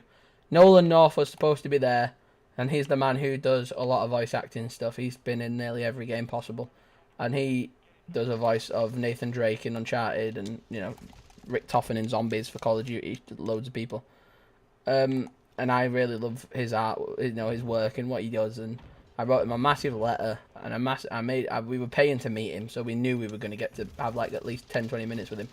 And I wrote him a massive letter, and I made like a little Lego figure of Nathan from Uncharted. And then just on the second to last day before we went to Comic-Con, he literally tweeted out saying like obviously something had happened behind the scenes and he couldn't come, and it was obviously gutting, but obviously he had shit on in real life that was important, so that was necessary for him to pull out of, which was sad because he was one of the highlights for why we were going. But Aaron, you know, we met Ross and he was awesome too. He was dead nice.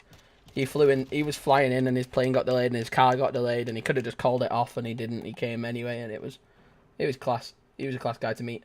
We love The Walking Dead. But yeah, meeting Venti before I even knew what Genshin was kind of mad. That was kind of surreal. I probably was so calm talking to her because I didn't know who she was. If I probably knew she was Venti, and I'd already seen Genshin and was a fan of Genshin, I probably would have nerded out a lot more. But because I'd not seen Genshin before, I was so calm that I was kind of just like dead chilled out by meeting her, because I knew she was a famous voice actor, but I didn't know who she played. So probably helped me be calmer. But yeah, you can claim Venti. You can go dressed as Venti, and hopefully she's at a Comic-Con when you come to England, when you're older.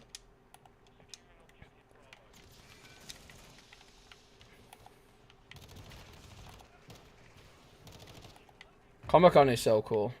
It's a one in a lifetime type thing to do. Like, it's a bucket list item if you're a nerd, because you just feel so at home. You've got people all around you. They all speak your language. They're all like, in the sense of like the nerd language. Everyone's all chatting and showing off their costumes and being dead funny, and it's a really cool place to be. If I ever meet her IRL, I would kneel and bow. I think she would kneel and bow to you if you were dressed as Venti. I think she'd probably think that's pretty cool and be like, this person has gone all out for the Comic-Con, and they would probably like, she probably would be gassed to see someone dressed up as her character. Because yeah, they had a bit of the questions panel where they could ask questions, and this girl raced over and was like asking about Genshin and about the new update and what Erica could tell us, and Erica was like keeping it all hush hush, and I was like I turned to Helen and I was like, I need to look into this game. Yeah, it could be fun. Could be a good game. And on our Comic-Con passes, there is the Genshin Impact logo, because it was sponsored. Genshin Impact sponsored the event, so they had like a whole Genshin Impact booth, and loads of people were playing it and streaming it and stuff. And I was walking around like, I don't know what any of this is. I was just like, I was so bewildered. I didn't know what anything was. I just walked around just not knowing.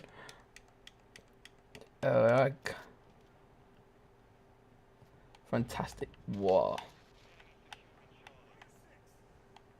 Well, I'm going. The actor from Fantastic Beast comes. Ooh.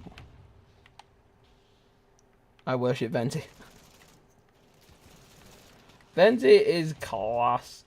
Venti is there's characters worth simping for, and Venti, I can see why you like Venti, because Venti has got high energy levels of positivity and just good vibes all around. Venti's a class character, and Erica does such a good job with him. The fact that she's like plays him so well, and like she must have such a good idea in her head of like how to bring him across as like a really relatable, funny guy, and like how they play. I don't want to spoil it for people, but like how she plays that character with everything that character is. That's one thing that blew me away about Genshin. The fact that it was free, and the fact that those actors are quality. Every actor gives it their all. Like, I believe every one of those characters could be a real person, just walking about. Because they just come across like... When you see fantasy games, like, I know it's not fantasy, I guess, but like, when you see games like Genshin, it's so easy to have characters that are just like, yes, I am the nobleman, I am the noble knight, and I can do no wrong, and I am the good one, and I do this, and for the queen, and king, and kingdom, and da. But like, in that one, like, they're all so like, they have so many layers. They have so many dimensions to them. They're so intriguing to listen to, and like, they're so complex. And it's not just like, yes, go here, person, go get this plant, I need it. It's like, they tell you like a 4-hour dialogue spiel about why this plant is like their grandma's favourite item, and it was the last thing she wanted before she passed away. And they're like, they just go in this old tangent. They just go off on this humongous like bit of lore about this like tree. Like, it's mad. It's mad how complex it is for a free-to-play game. Those voice actors crush it. And they could have easily just got voice actors that dialed it in, where they're just like, yes, go here and fetch me this plant and get me this item and do this and go to the village. Go to the village of this place. And it's like, these guys kill it every time. Use my husband and no one can change my mind. For my birthday, I got 2 sweaters and 1 t-shirt of him. That is very good. That is very good. You got good loyalty to Venti. I'll give you that. I'll give you that. You're very loyal.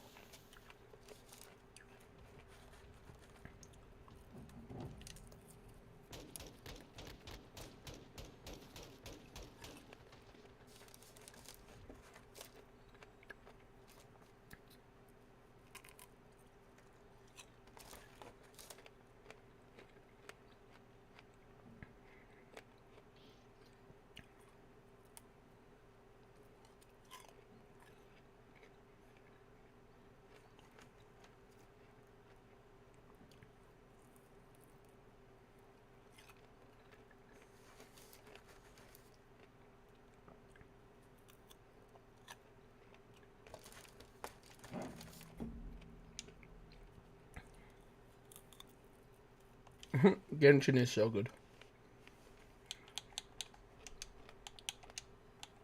I love that game so much. Don't get me wrong, I love Call of Duty with a passion, because it is my childhood come alive, and this game has been part of my culture for so long. But trust me, when this beta closes in 3 days, and I have to wait until the 38th of October, the 38th of October, before I can play this game properly. My God, I'm going to miss this game. Okay, I'm going to miss it. But I'm going to fill that Call of Duty-sized hole in my heart with Genshin Impact. And would you look at that? I also still have him as my profile picture. Yes, you do. You are as loyal to Venti as anyone could ever want their partner to be. And if Venti was a real boy, here and now, he would be absolutely blessed to have someone as dedicated to him as you. All you need to do, over the years, is find your real life Venti, and you will be buzzing.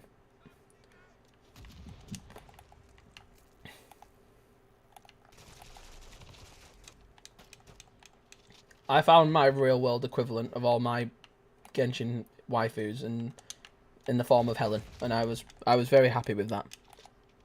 She has a bit of everything.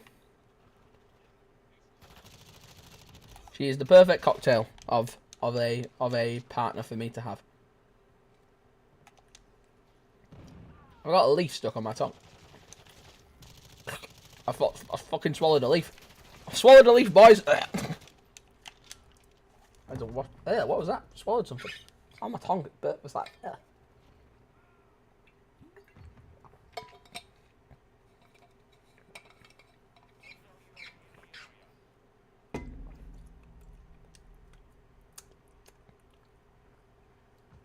Yeah. It was a leaf.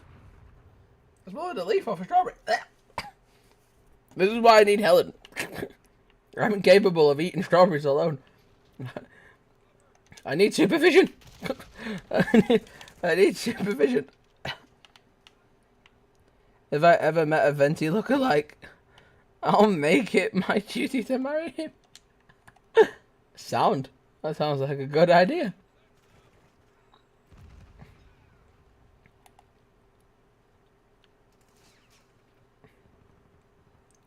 That sounds like a good plan.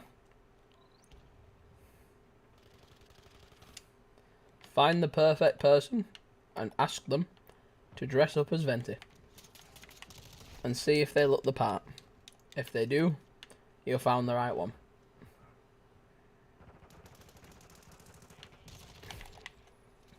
If they don't look exactly like Venti, but they were willing to put on the Venti costume without any questions, you might have found the right one.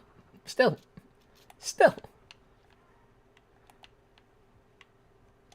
It's a give and take. Are you AFK? Hello?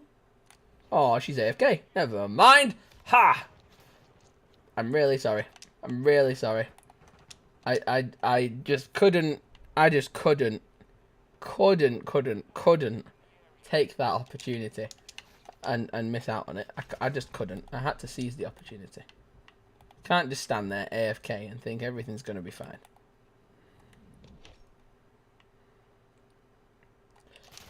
Oh, no. Oh, no. Oh, no. Yeah, I'm going to be smashing Genshin when this is over. When this beta comes to its close, I will be playing a lot of Genshin. Because I got a lot of stuff to grind.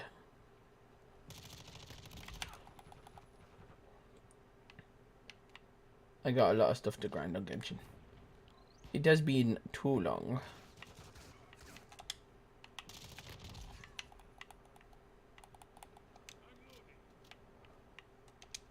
It's been too long since I have seen my Primo Gems. We used to do loads of Genshin streams over the summer. We were raking in the viewers. People were loving that shit. People would like come in and watch it later and like catch up on it like a mini series, and that's why I ended up doing like 20 of them. Also, by the way, I got Zoglin last version by accident. By accident? How the fuck did you get it by accident? How the hell did you get that by accident? My thing was just, I got too obsessed with Primo Gems and characters, and I just probably shouldn't have done that. And I probably should just... I think I'm going to make it my mission to just bash the single player as much as I can. Until I complete it. Or get as close to. The sort of... I know you can't really complete it, but... You know what I mean? Get as close to the sort of checkpoint of... The most recent version of the single player. Get to that stage and just hold there until the next DLC comes out. Or the next update comes out. But, yeah, I'm going to save up. I'm going to make it my mission to save up as many Primo Gems as humanly possible. Enough to maybe do, like, a 10 unboxing. And then just do it. And then if I get to 10 and I like it, and I'm happy, and no one's out that I really am interested in, I might keep it until it just rolls on. And just maybe see what the world record of Primo Gem storage is. And try and beat it. Alexa, what is the Genshin Impact world record for how many Primo Gems you have stored? Here's something I found on the web. She found that? According to sportskeeper.com, this translates to 14,400 Primo Gems, and these gems can easily be gathered by exploring Sumeru and completing many of its quests and challenges. 14,000. Damn, that's a lot of Primo Gem. 14,000 Primo Gems. I should learn to build Pit Vente. But then I got him. Oh, well, that's a success. You accidentally got a really cool character. Congratulations.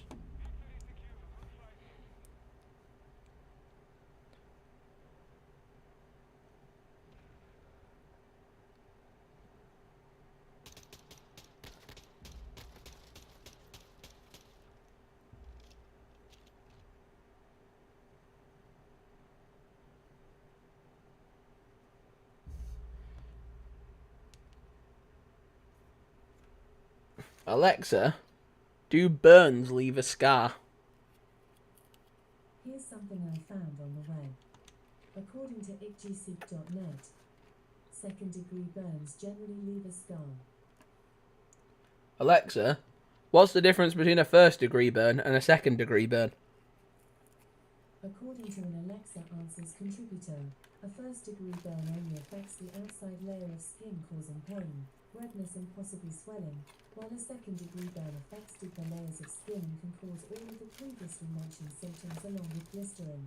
Oh, so if it blisters, it becomes a second-degree burn. Oh, that sounds fun.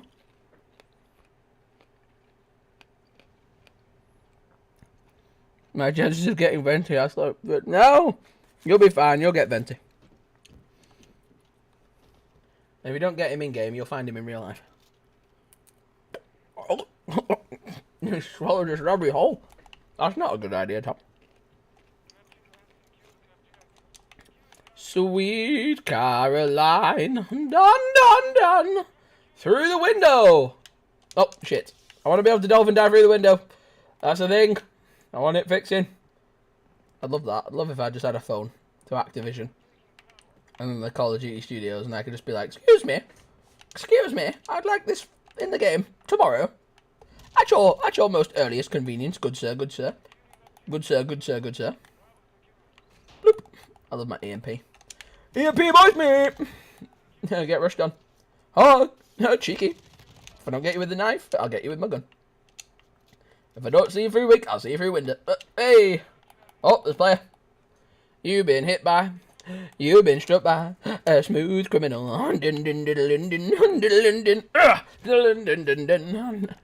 See how good that was? I could see him from outside the map. I'm just going to say, that was pretty sensational. You've been hit by.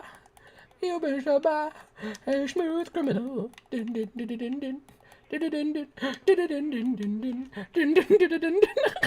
just swooped him. Took his legs out from under him, boy. Calling the care package. What shall we get inside of the care package? I hope it's a venti. What about we just don't get burned? What about we just, what about if we just don't get burned? Oh, well, yeah, but I've got one now, so I want to know what's the difference between the first one and the second one. We are losing Charlie. Oh shit, why are we losing Charlie? Oh, boys! Look at me! I'm amazing! Thank you. Oh my god, stop. Oh my god, I'm not even that good at the game. Guys, I'm not even that good. Guys, I'm not carrying the team or anything. Would never say that. Oh, it's a dummy. Oh, I'm a dummy. I was a dummy. I don't understand Call of Duty, but it seems like you're really good at it. No, I'm not really good. I'm good at it. I'm not okay at it, but I'm not really good. So I'm good. I'm just good. I'm just good at it. Essentially, Call of Duty is lots of things, but one of the things I really like playing is this game mode called Domination. So you have an A, a B, and a C, and you have two teams. And how it works is both teams have to compete for control over these points. So, like, I wanted A, but he's just killed me, and now he's taken A. So now we've got C and B, but now they're going to keep going and going and going and trying to take the rest of them. And at the end of the game, it's just whoever's had the most control will win. That's the best way I think I can describe it. That's just this game mode. But Call of Duty itself is just a series of game modes in the multiplayer. Then there's normally a single player component, like a story mode, where you'll do like a little story, and it'll take you through like some missions and some levels, and then which we'll stream and we'll cover when that comes out in the full game.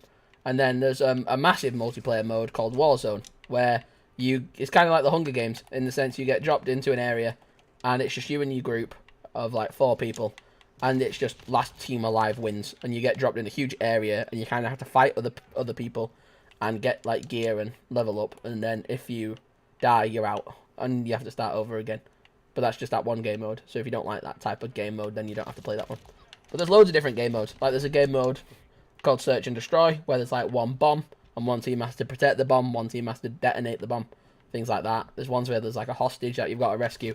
There's ones where like you can go in third person mode, so you can play it like Genshin Impact, where you can see your character running around. It's really cool. I love it just because it's a really simple game where I can just turn my brain off and just kind of do it. Most of the time I can just play Call of Duty and talk at the same time, and it turns out kind of okay. But games like Genshin, where there's lots of dialogue going on, I like concentrating on those, and sometimes that can make my brain hurt a little bit. So that's why I can do Genshin, but in small dosages. And my small dosages are like 3-4 hour streams. So it's not a bad dosage, to be fair. If I consider a 3 or 4 hour stream small, then that's quite good. But yeah, it's a really fun game. It's just one of those games. It's a silly game. You don't have to concentrate. There's not a lot at stake. It's just you win or you lose. And that's it. And you can get like clips. So clips are where like you'll do something really cool. So like earlier on in the stream, I think I got like 16 kills in a row or something, and I got like a clip from that. So now I can take just that little section of footage and upload that as my own sort of montage of something cool I did. Kind of like if you get like a sick fighting clip of you in Genshin, I guess, if you like take down a monster in like 4 hits, like you and Danny can seem to do when I'm online with you, but I can't ever do it. Like we're winning at the moment, but this enemy team, they're slowly taking everything from us, and if they do, then we'll start to lose. But I really like the campaigns. Call of Duty campaigns are my absolute bread and butter, and I love it. That's like where there's a story mode, and it's really cool. Because you get put on these like big cinematic missions where you feel like you're in an action movie.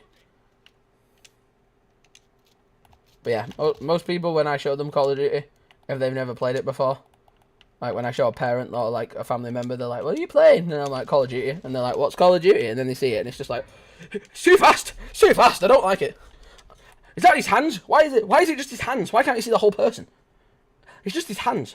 I don't understand. Is it meant to be like that? Is it meant to be fast?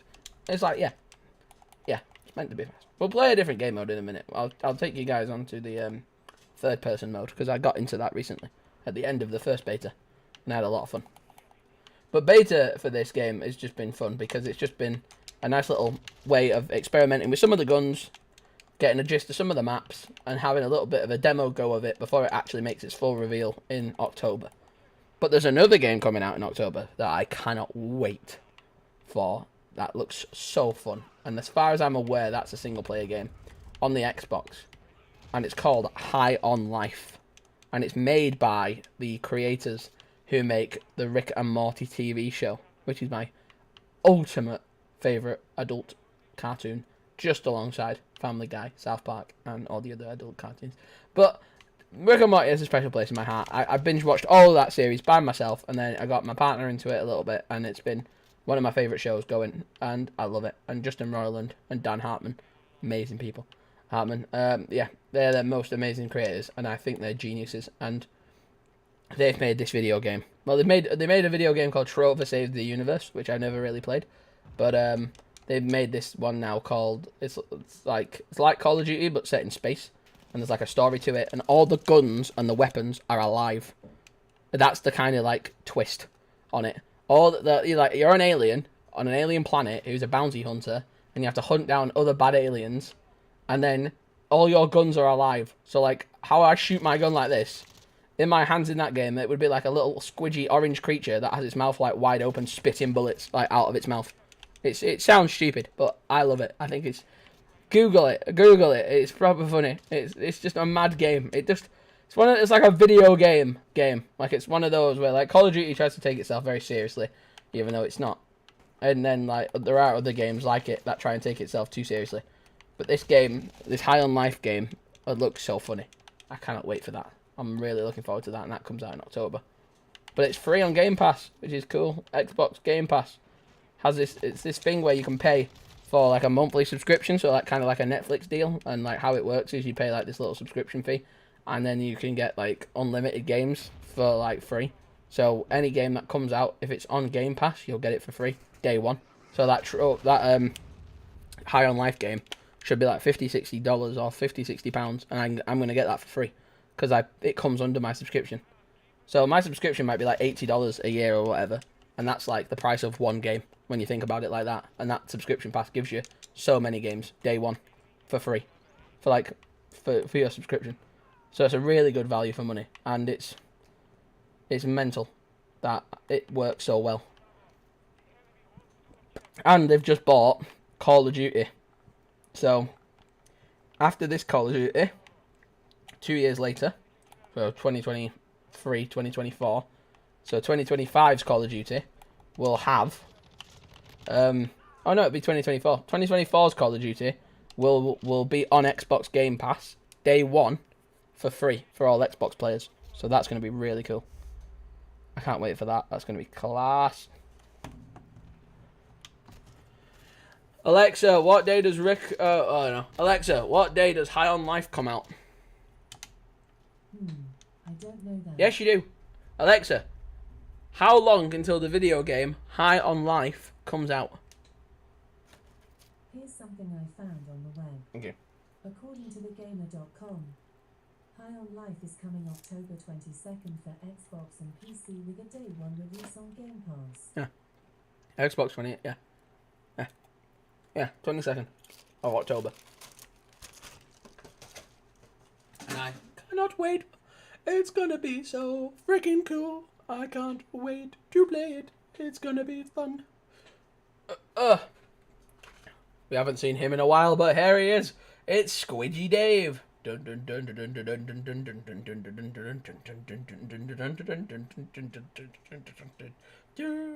you wanna love me? Do you wanna need me? I love it. I love Squidgy Dave. Squidgy Dave's boss. And look at this. It's a little Tom Origins U2s. Buy yours now. No, you can't buy it because U2s wouldn't respond to me. I asked them how many subscribers you need to work with them, and they didn't tell me. So I made my own. Fuck them. I made my own. I'm joking. I don't actually mean fuck you, but I did make my own U2s now, so I'm content. I am content, and I don't think I don't know. I don't think you'd ever get round to making mine. Even if I was a massive YouTuber and I had like 10 billion subscribers, I don't think you'd get round to making mine now. Because they do other things. They do like shows and memes, and they don't just do YouTuber vinyls. Years ago, it was just YouTuber vinyls, and then they did like little meme ones as well, and I don't know. I DM'd them on Twitter loads and loads and loads, and they just didn't answer me back, and it wasn't like, make me a YouTuber now. It was like, how many subscribers does the YouTubers you work with need to get to before you work with them? Which is a genuine question. I asked the company Manscaped. You've probably seen some of their adverts on my videos. You've probably seen some of their adverts on things like sporting events and UFC events and boxing events and things like that. And they are a big brand. They're a big brand that have a lot of cool products, and they have a discount code. 20% off. You can, and free shipping worldwide. You can use Origins20. It's pretty cool. So yeah, I asked them, I emailed them, and I said, hi, and I said, I noticed you sponsor some YouTubers, and I said, you work with them, and I said, how many subscribers do you need to have to be worked with? And they were like, we don't care. We'll work with anybody. As long as they fill out this form, and you, like, meet the requirements, and you're not, like, really bad online or anything. So they vetted me, and we had a chat, and they kind of emailed back and forth, and then eventually they sent over this awesome person, and we discussed together, and in the end, we were able to turn me into like a little Manscaped partnership person, and I got to work with them, and I have worked with them and still work with them to this day. They send me items, so they don't pay me at this point. I don't think I'm that big yet to work with on a paid level, but what they do is they just send me amazing products that they have, some new stuff that they're not yet released, and they send me them, and I just do like a little YouTube short of talking about their box and their packages and things like that. And I really, really like that, and I think that's really cool of them that they were kind enough to do that. They were like, well, this guy's a little guy, he's coming up, he's growing, he's trying to turn his channel into a serious thing, and they were just like, hey, we'll work with him. And I was like, I respect that. I respect companies that do that. And that's why in the UK, where I did my last Genshin stream, I did a beautiful stream down in London, the Razer Gaming store in London. So Razer Gaming is a company and a massive brand, really famous, and it was the brand I grew up with. And I saw that they had this awesome room down in London, and I got some information off them, and I spoke to this amazing person called Gabby. She's called It Gabby on Twitter, and she has a Twitch and a YouTube channel and things like that, and she's really sound. She's a really awesome person down in London, and she works for Razer now, recruiting and marketing and doing all the Twitters and things like that. And this person, she spoke to me, she was dead nice, she was dead friendly, and then she got me down there and had me down there and let me use their streaming space, and she said she's going to hook me up with some Razer swag, and we're going to work together a bit. And I think if things go well, and she keeps to what they were saying, then I think in a matter of time it could be like with the Manscaped situation, a bit of a partnership going on between us, and I think that'd be quite fun, and I think it'd be an honour to work with a company like them and to represent them and their family and their brand. And yeah, I'd love to do my own merch. But the thing with my own merch is, at the moment, I'm at that stage where if I get lucky and I meet the right people, I can have the opportunity to get my foot in the door and work with them, like with Razer and Manscaped. Even though it's not paid work yet, it's just getting my name with them and getting associated with them, and working with them in however capacity that can be, and growing with them. And I think once my channel gets to a certain level where there's a lot of interaction back and forth, like there's a big demand for it, I think it's really easy for content creators to jump the boat really quickly and be like, I want to get it. I've got 10 subscribers, mum. I will sell 10 t-shirts and I will have merch. And it's like, it's hard because you don't want to push the boat too soon. You don't want to let the horse go from the gate before you've got enough people backing you. When I see that there's a clear I've got so many ideas for merch, and I have got, over the Genshin streams, I've met the most wonderful artist from Dutchland in the form of Kara, and she is, been a brilliant, you've been brilliant. You've been a phenomenal addition to the channel's community, and you've been an additional, member of the army, and you've pushed towards the subscriber count, and you've helped out and been amazing. And you've, in your own time in the summer you did that awesome artwork for me, and I fucking loved that shit. That was amazing. I was mind blown by that and taken back by how cool that was. And my friend Neve as well from the UK here, she's been my sixth form friend for years. She's been like my little sister, and she's been making me some amazing artwork too. And you two are so talented, and you have so many different sort of art styles to go for years. And I think in the future, when the time comes for the merchandise, I have no fear that I have the two most trusted artists under my belt to work with, and to give you guys the opportunity to get paid to be an artist, to get paid to make art. Like, for you guys, that would be awesome to see you guys legit make something and be able to get profit from that creation. And I think that would be sick. I think that would be so cool. And I think it would be a really cool thing to turn into a brand and a family brand where people are gonna know that there's a community behind this. There's gonna be a team of people behind this. And I would never work with people I couldn't trust. I would never. That's why I've had so many opportunities to have group channels. I've had so many opportunities to have editors. I've had so many opportunities to have people help out with with helping out with the channel, with co-hosting and co-running the channel. I've had people ask and pay, wanting to pay to be like a co-host and kind of turn the channel into like a double act. And I just really just, nothing against the actual people themselves, but I just couldn't trust that I could have that level of trust in a person. And with you two, when it comes to seeing how talented you are with your art, I think working with you two as artists would be phenomenal. And I think you and Neve would bring such a cool level of design to the concept of what it is that I'd like to try and make. And I have connections with people. I've had work experience with people who make sporting teams jerseys and t-shirts and hats and uniform. So I have the connections IRL for the distribution and the creation of the actual items.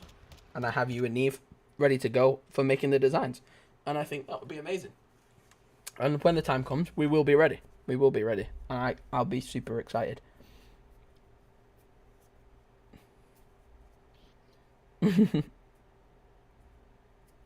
I'm like that.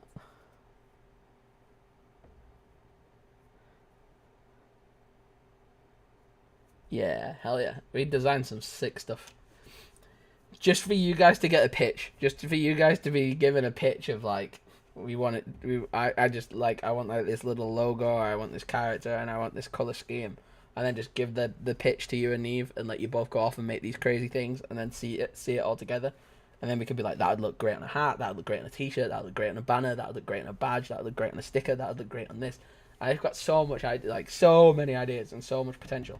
And that's where I'm going to look forward to getting to. But the sort of path that we're on at the moment, things are going really good, and I'm really happy, I'm really proud, and I've got, for the first time in my 21 years of life, I've had freedom, which is mad. I've had university freedom, because I've gotten all my work done, and then I've cracked on with this on the side, and then I've gotten the ability now, just a straight path of just fucking empty space to just craft and make and do this shit that you guys love every single day. And to see you guys here live, and then also in the videos after the fact, and to make things is one of the best things I can ask for. And this job, it does not pay fucking stacks yet, but it has the potential to support me and my partner for the rest of my life. And that's potential that's only going to happen if I make it happen. Where a normal job anyone can get tomorrow, you're going to get paid that same wage, whether you're an overachiever, an underachiever. And I can't stand that mentality. I just can't. I see people work so hard, so effortlessly, and so passionately, and they put in so much blood, sweat, and tears, and they just hate their jobs, and they're miserable, and they only do it for that paycheck at the end of the month. And I think you're so brave, and you're so courageous for doing that. And you think you can't do anything else, but you so can. If you really wanted to, you so could, but you chose not to. And whether that's because you sacrificed that for your family, you sacrificed that for your loved one, you sacrificed that for yourself, then that to me, I can't have anything but admiration for people like that. But I am at a position where I have lined up so many different working opportunities. I've lined up so many different interviews. I've lined up so many different 9-to-5s. And if I need them, they're there. It's a safety net. It's a parachute that I got when I need to. And I might need to soon if I want to. I've got them there. And I'd rather have them there knowing that they're there than to not even think about them and have them be an afterthought and be like, I don't need a backup plan. But I get pressured all the time in my own head about making this thing successful. And imagine having a pattern sweater. I would buy that. Oh, yo, that anything. I would be down to make anything. Anything, as long as it's fun, as long as it's got like a cool uniqueness to it and it's comfy. And it's the fits have to be it, though. Like, I can't stand nowadays when I go to clothes shops, and I'm a big guy, and I like clothes shopping, and I think it's cool when you go to a clothes store that has got a lot of stuff that you really like, but it's so degrading and so saddening when you go somewhere, and their fits are so weird, and their clothing sizes are like okay, but their fits are weird. You know what I mean? So I would work so long with making sure we find the materials that we need and the sort of fits that we want. And I've got the people in my life, luckily enough, who I know who can resource that and can go out and obviously make that a reality. So I'm lucky that I've got you guys as artists. I'm lucky I've got those people who are there who can go and get the physical actual items to be made and to make them, and then help me learn how to distribute them. And I think that would be really cool, and I think it would be something to look forward to, and it's something I always idolize and look forward to. And then in the here and now of things, it's just consistently be creating stuff. I don't have a day off in my head where tomorrow what?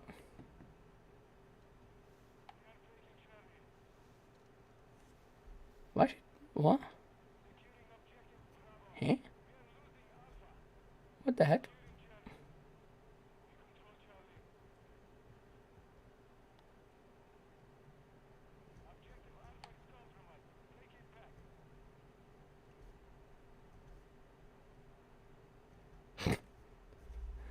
Helen refused to go to bed because I forgot to text "I love you" message to her because I was like in my headspace, so I was all over the place. I was thinking, what the fuck?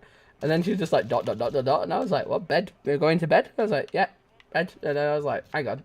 Oh, I was like, oh shit, yeah, okay, fair enough. I forgot to put "I love you," and I should not do that. And I am an ass. But I did it. I put "I love you." She was on it for a little bit, yeah. She came for a bit. Hope you're enjoying your game. I'm sure you are. Yep. But I love the idea that this is my thing now, and this is what I'm dead passionate about. And that's the thing, for a content creator out there, like, I can only speak from YouTube side of things. Maybe Twitch. I don't really get Twitch, but I guess Twitch, TikTok, Instagram. You know, you've got to do what makes you happy. And if it can't make you money, money is a thing that we all need in this day and age. You got to look at everyone's different standpoints and what position you're all in financially. If you need that money to survive because you haven't got any help, you haven't got anybody there, then you need to obviously still keep up what you love. Don't ever let that go. Just do it in smaller dosages and do it alongside of those boring, monotonous 9 to 5s and those really annoying and strenuous acts that you have to go out and do to make that money. But just keep that passion burning slowly on the side and keep feeding it. How do you get the MP5? Well, Mr. Poopy Butts. Great name. Love it. How you get the MP5? So the MP5 SMG, which I hold in my hand and died, that is a sort of secret unlock. But get this, it's through the Lachman. I know, it's a bit mad, isn't it? It's a bit weird. But let me sit behind this Jeep. Let me get behind the G-Wagon, and I can show you how you can unlock this beautiful MP5. Because there was a glitch for it, but that glitch is now since patched, unfortunately. So how it works, right? If you go... I'm sorry about this black and white strobing effect. If you are epileptic sensory, I'm sorry. So if you do equip the Lachman first, I'll have to get shot before I can equip it. But that Lachman assault rifle, which is the primary I've got there, Lachman 5.56. If you do get that gun by just leveling up, you just level up. You'll get that gun eventually. Then you have to max it out to 19 out of 20. That's the max in the beta. I don't know why. You'll then unlock a DMR variant. You'll then unlock a sort of battle rifle variant and a sniper rifle variant. And once you unlock all of those and level them up to max, then you'll unlock the receiver for this Lachman, and that will then turn it into the MP, the MP5 that we all know and love. And like I say, very sorry if you suffer with epilepsy. The game isn't... I'm not choosing it to do this. The game does this randomly, and I think it's odd. I don't know why it does this, but just randomly it just starts spamming out, and I don't know why it starts to spam like this. But I do apologise if you are epileptic sensory. I don't mean to spam you in the eyes. But yeah, so the MP5, it's just a variant of the Lachman. When we're out this lobby, I can try and kind of show you it in a better way. But it comes with a burst mode, and then it also comes with a full auto mode. And it's very good, like you see there, for medium to long range combat. And you can maximize it with different attachments, whatever you like on it. And all in all, it's a very, very good SMG. It was the first unlock I was kind of grinding for, because I love this gun. There was an MP5 tutorial on my channel, but I have to edit the title because it was a glitch in the beta for the PS5 that now no longer works. So I don't want floods of people telling me that it doesn't work, because I know it doesn't work. I need to fix the title. The level for the battle rifle, that's a good question. In the beta, you kind of level up just by playing it so fast. You kind of level up that quick. You kind of forget what level you unlock shit at. But I think about an hour in, I don't get like floods of kills. I got about 10, 5 to 10. If you get about 5 to 10 kills a game, try and average for about 10 kills a game. For about an hour, you probably unlock it, and it'll just pop up. But this guy's using it. He's probably using, yeah, he's using the MP5. But yeah, it's just an unlock. There was a glitch. I'm gonna fix that actually now in between rounds. I'm gonna fix that. So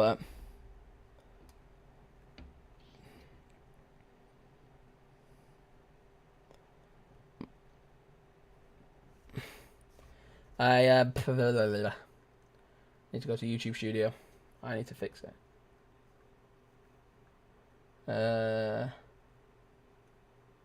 How to get the MP5?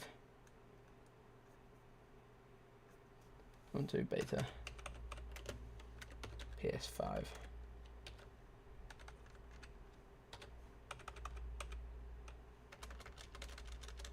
probably need to put it in PS5 beta. Now patched.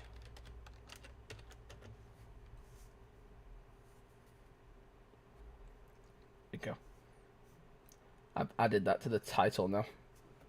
So people can't get mad at me and be like, your tutorial doesn't work. And it's like, yeah, I know, Kevin. I know it doesn't work. I ain't to tell you that. Just slid my mouse. But yeah, it's just leveling up.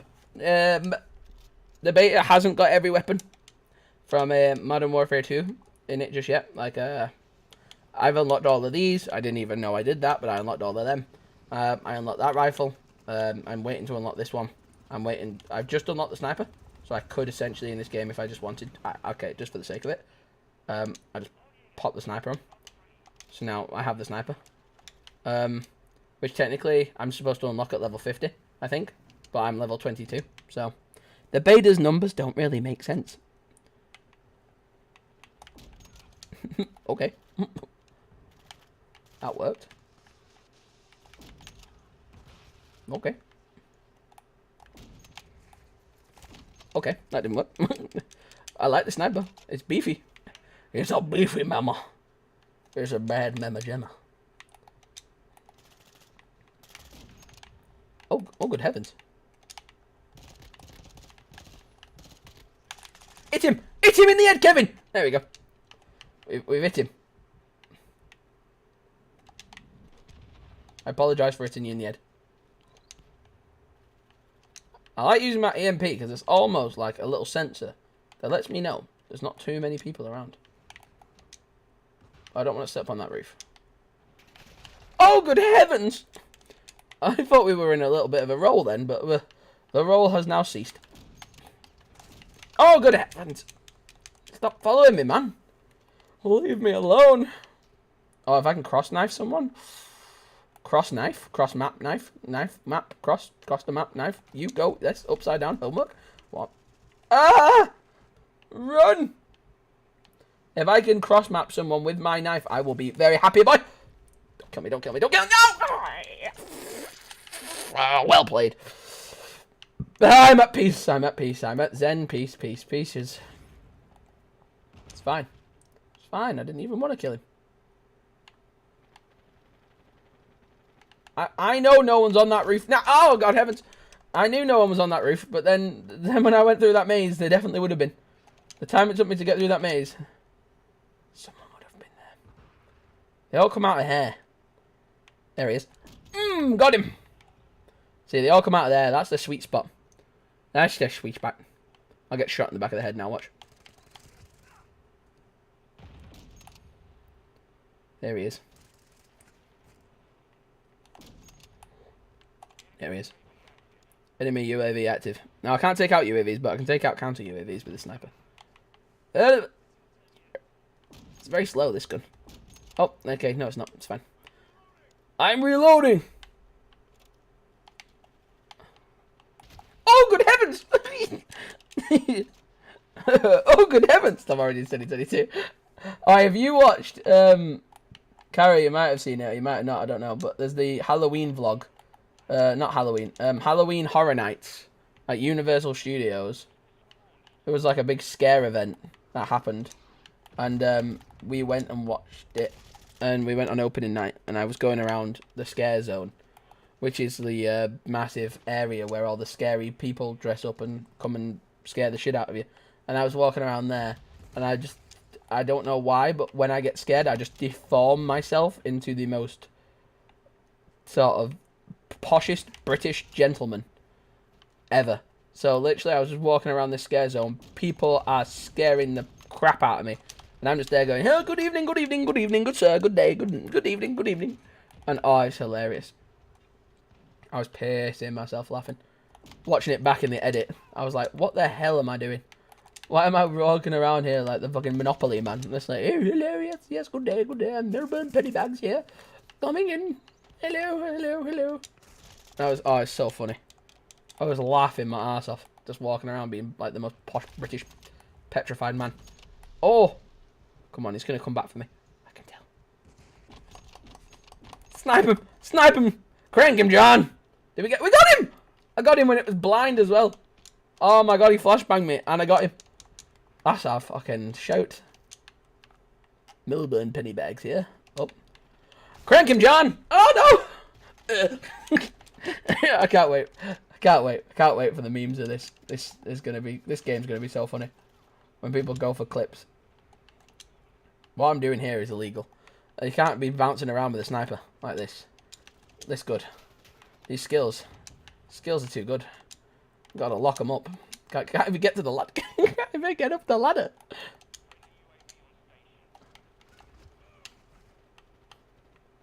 Where is he? They're all gonna come out of there, I can tell. I can just tell. But if they come mid. Please don't come mid.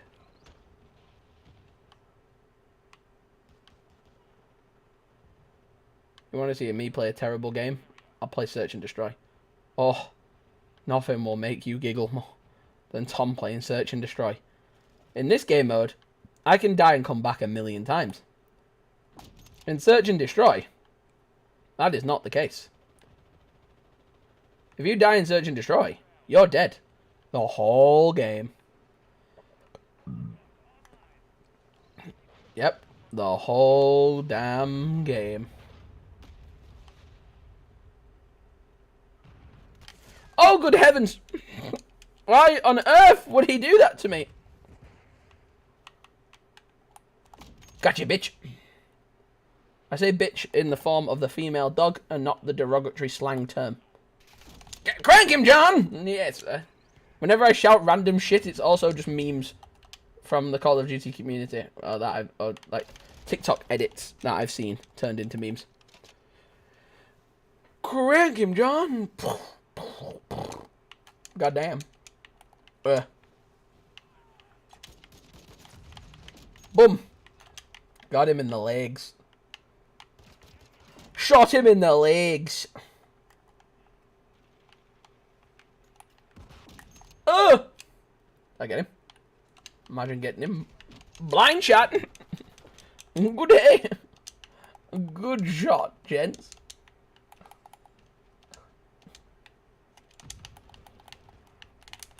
Crank him, John. You can't do a takedown if you've got a throwing knife. You can't do a takedown if you've got a throwing knife in your hands, can you?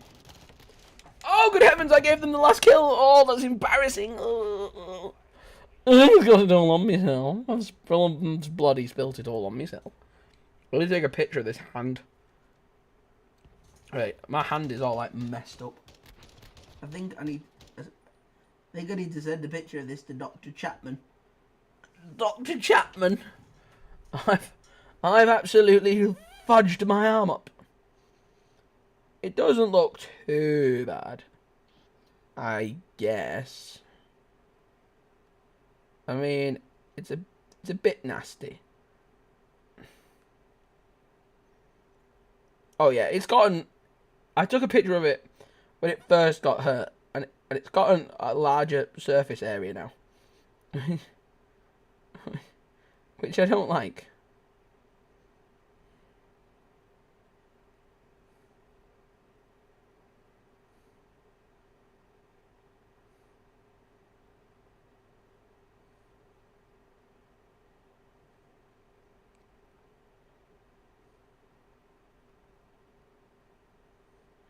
Did you know that the Monopoly Man's real name was Milburn Pennybags? Crank him, John. Yeah, I don't know how well you can see that. But that's kind of like what I'm dealing with right now. I don't know if the brightness is too bright or whatever, but yeah.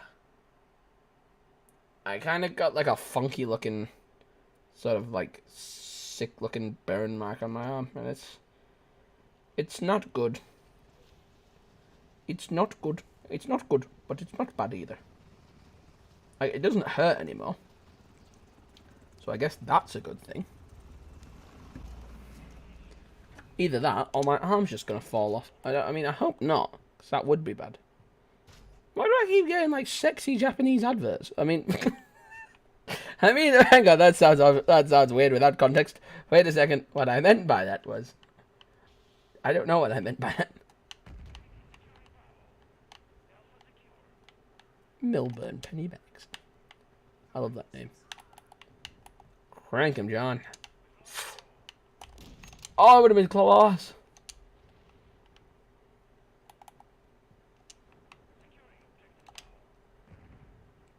I'll just sit here.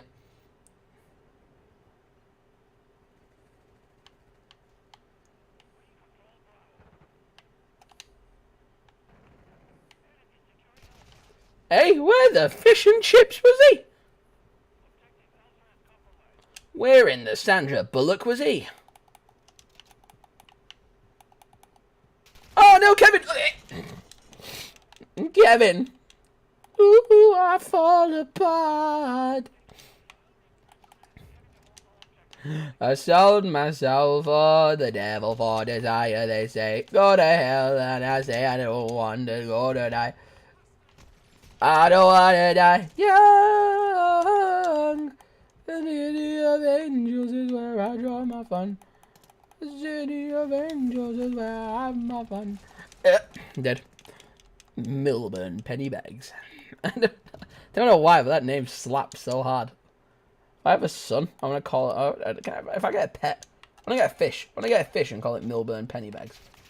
Milburn Pennybags. But you gotta say it with that accent every time. Even if you can't do that accent, you have to learn how to do that accent in order to say his name. Say his name. Good evening, sir. Good evening. Good evening. Good evening. Good evening. Well, I've got my throwing knife and I'm not afraid to use it. Ah, okay, not yet. Okay, that didn't work. City of Angels is where I have all my fun. Da, da, da, da, da, da, da, da.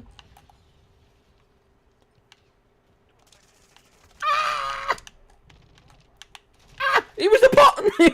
He was the vase. That was amazing. Can you not shoot me the second I spawn in? That would be absolutely chest tickle. How would you do that? I had them. Ah! Have you ever fired your gun up in the air and gone R? Ah! Yes, I have, Danny. Hello! I blended in the field. I thought I was a sheep. In amongst the grass. Can I, like, get a cheeky shot on him? Crank him, John. Nope, can't crank him from here. Gotta take the roids. Okay, Daniel. Fuck off, Stephen. I can fly. Oh, no, I can't. Listen, did you know that a male armadillo has a 40-inch face? I bet you thought I was gonna say cat. I was not. You dirty-minded fiend. We're being we're being spawn trapped. Spawn trapped. We're teaching Kara about Call of Duty tonight. Spawn trapped. The terminology for when people won't let you spawn in. I'm just gonna lie here and die because I can't do anything. Monday vibes, am I right? Ba da da da da da da da da da. Lucky there's a family guy. Come back. Lucky there's a... Never mind.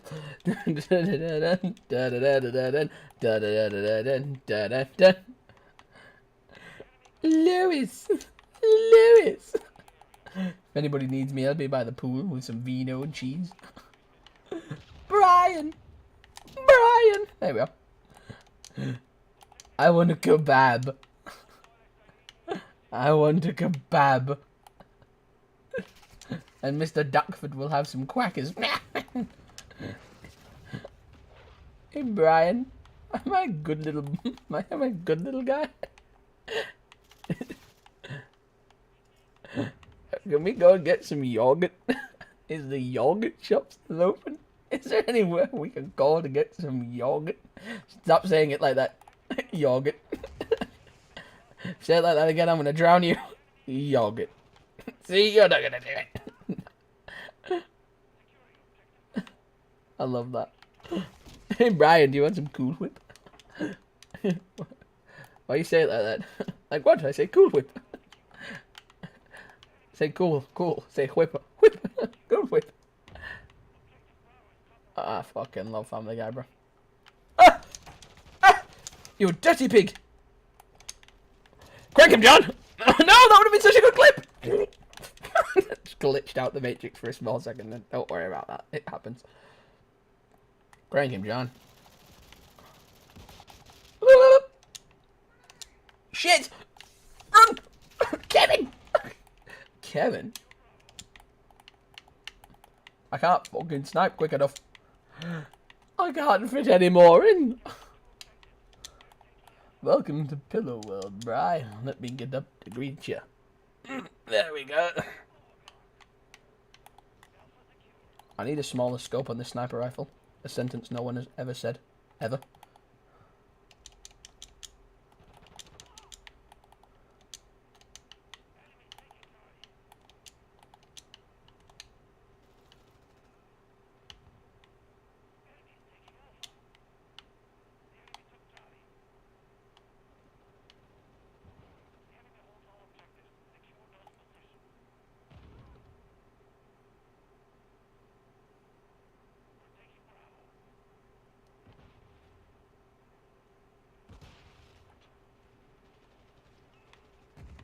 I don't know where anybody is, and I've resorted to camping. I've resorted to being a sentinel. Some players are just sentinels and choose to just hide on the map. I fired and I missed! I fired and I missed. I fired 2 times. I fired twice and I missed. I fired a second time. I missed. Enemies better secure Alpha, or otherwise we're gonna win. Oh, he's dead. I'm just gonna pop that on. No one's around me. Oh, he did. There's one dead. Oh, dead from the neck up, dead from the neck down, but that's life.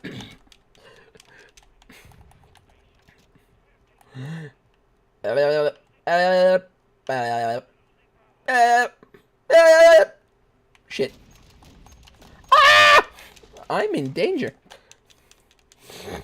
Ah, a beautiful day in God's green country. It's a beautiful day in God's country. Oh, it's just bolognese, Andy! I'm gonna fire off a quote from Shaun of the Dead. Hot fuzz, all the world's end, every time I die. And then for a bonus point, if I randomly just die in a bullshit way, I'm just gonna fucking reference Family Guy, or South Park, or anything. Really, if I die, I'll just make a random ass noise. Ah! Ah! Good heavens! Cool whip! Seem like that. That happens. Tickle me. Wait, what? Sorry? A city of angels is where I have all my fun. I'm in ditch. Gotcha, bitch! Woo! Crank him, John. Hello? Charlie? How the fuck are we losing Charlie?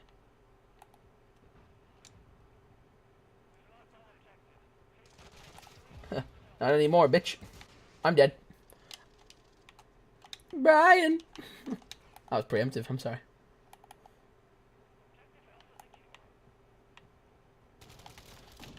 Ah, bitch. Bitch. Aren't you on the floor? What's this, Warzone? Get blinded, boy.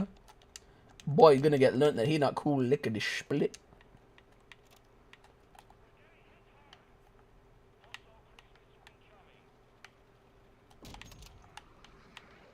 It's gonna run you about 550.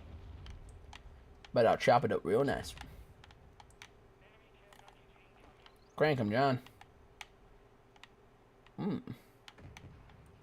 I thought more people would come out of that observatory.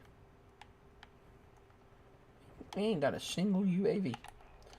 No, not the spazzy screen. It's spammy. Spazzy guys. I hate it when it spams. Not the spammy screen. The spammy, the spammy, the spammy, the spam, spam, spammy, the spammy, the spam, spam, spam, spam. Whoop. Well, that wasn't bad. 8 deaths.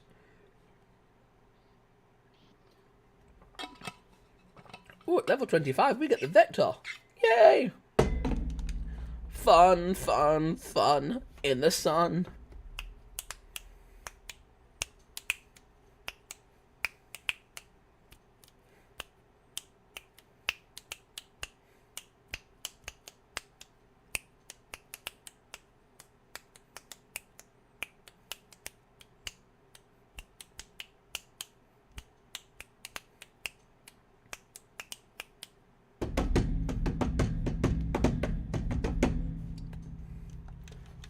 I love you, Stephen.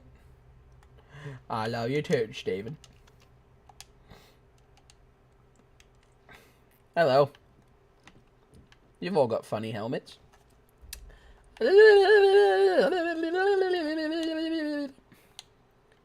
Crank 'em, John. This is a beautiful firearm right here. It's a beautiful piece of kit. Oh, look at that. It's a hollow point 4.2 there. You can put that in your rifle. Click it up like that. I call this my boom boom stick because it goes boom. Sorry, that's not an impression of any American I know personally. That's not even an impression of an American. That's just an impression that I came up with in my head. His character is funny. Character is a bit of a family man. Got a bit of a farm stay. He has to look after himself, you know. He's got to look after everything himself. He's got a gun. He calls it a boom boom stick. Jesus Christ! You got shot point blank in the hip. How are you not at least in the bit uncomfortable? Hello? Sir, I just shot your brains out. Look at you, boy. You painted that picture. Bang! Oh, double tap. God damn, you gotta learn how to double tap. You don't learn how to double tap? You never watched John Wick? I watched John Wick all the time. John Wick. That man knows how to double tap. That man seen Zombieland. He know how to double tap. You can't watch John Wick and not learn how to do the double tap. You're telling me on the reg? You're telling me on the regular you're not double tapping? Shit, dog, you gotta learn how to double tap. You tell me right now, here in this community, do you not know how to do the double tap? I know how to do the double tap. Oh, ah! Dead. See, that man did not do the double tap. So I am back. I am back better. Stronger than ever. Oh, good lord. See? Now we double tap. Boom. Always double tap your enemies. If you don't, they will come back. And they will get you. Maybe not today. Maybe not tomorrow. But soon. They'll get your ass. I'm just going to sit behind this desk. Load up the boom boom. Steven, no! See, I did not double tap that man, so he will come back for me. And he did not double tap me, so I will come back for him. That is the rule of the double tap. The unspoken warrior code of the double tap. Let me double tap this son bitch. Oh, good heavens! Good heavens. Excuse me. I had a frog in my throat. Said Miss Piggy.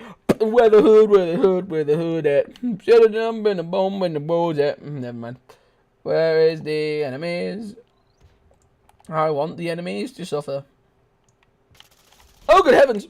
See how fast I quickscope that man? Boom, dead.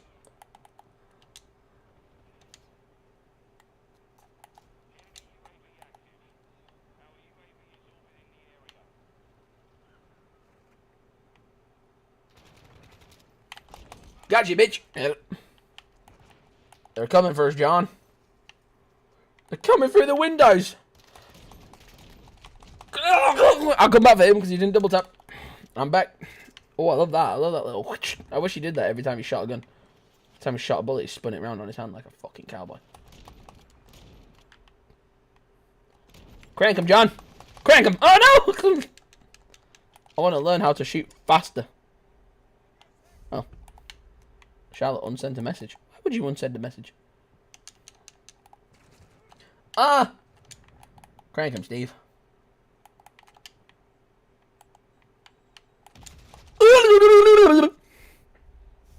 Good heavens.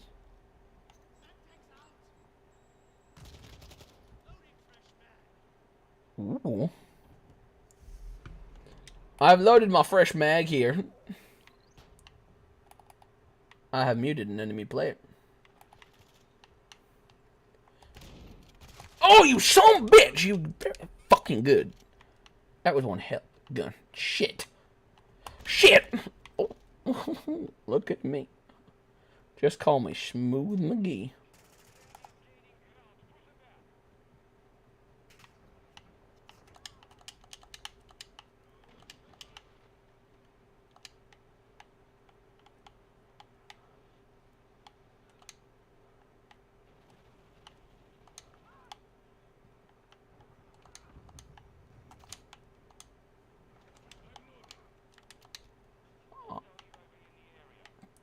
Shit. Our position has been revealed, boys. We better go down swinging. Oh, it's time to nut up or shut up. This gun just makes me feel so badass. It's so simple, so sexy, so smooth.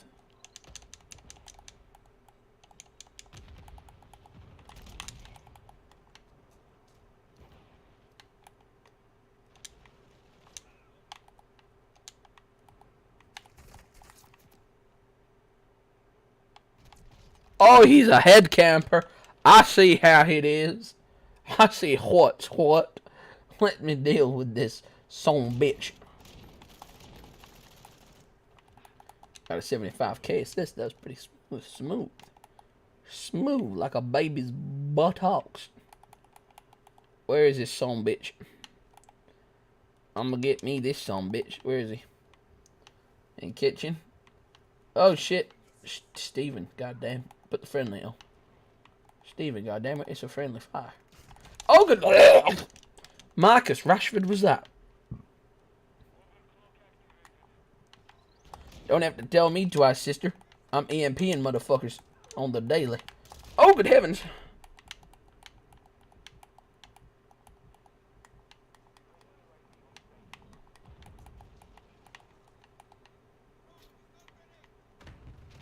Crank him, John. Dead. Can't put together a bit of a... I wanted to put together a bit of a feed for this weapon. I'm struggling. That's the problem, Denny. I don't think I know how. Let me show you. It's alright, Derek. It's just bolognese.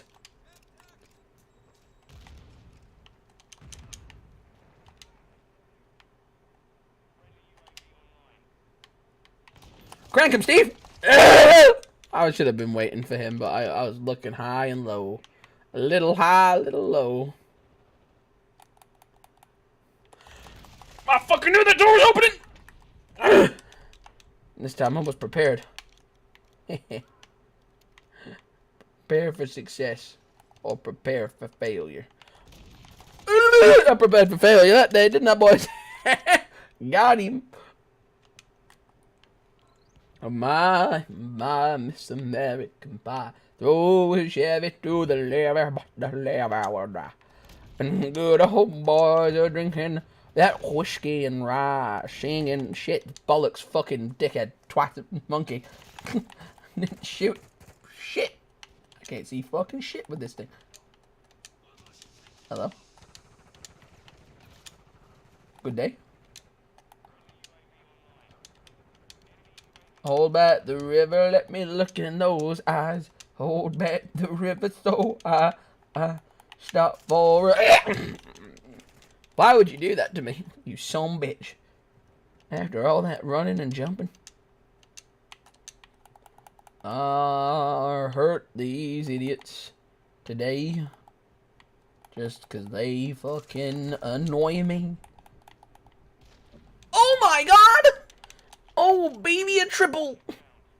This has been a terrible, terrible match, and I'm second place. Are you taking the piss? How the fuck are we win? How is there a potential that we win this? It's very fucking slim, isn't it?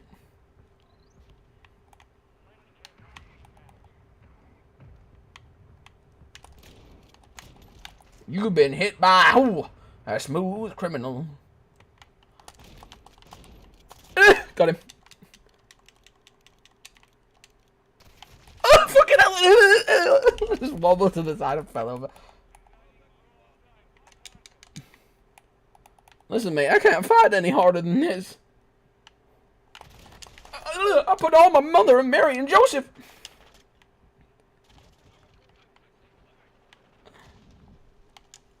It's time to nut up or shut up. Crank him, John, crank him. Put the EMP out. So big. God damn it. I took two bastards out with me, though. I did. I didn't run away this time. I didn't run away this time. We are the champions. We are the champions. You Waterloo. losers, 'cause we are the champions. Do of the world. We are the champions. We are the champions. No time for losers. Yay, that was cool, man. That was cool. Snapshot grenade.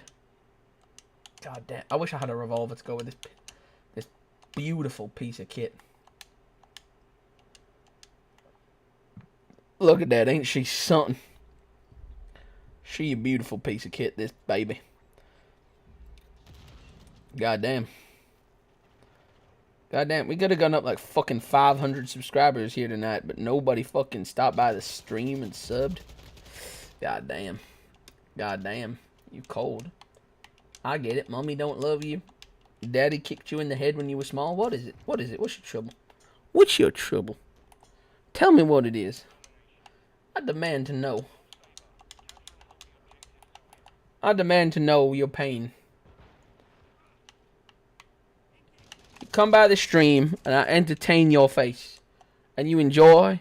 And you smile. And you forget how shit life is for a little while. And then I'm here entertaining your ass. And you ain't even hitting the subscribe button. You sad son bitch. Sad and lonely. Son bitch. Nah, I'm joking. I'm joking. It's fine. It's free content. You do what you please. You turn on. You turn off. You do what you want. It's fine by me. I don't give no shit. I don't care. Oh, God fucking damn it. Good heavens, Jonathan. Good heavens, Jonathan. Do you mind shooting me in the fucking head? Gotcha, bitch. I know there's another fucking one of you. Where is he? The fuck did he? His boy just got shot in the head and he just ran. You just fucking ran. How the fuckity humpity dumpity did you know I was stood there?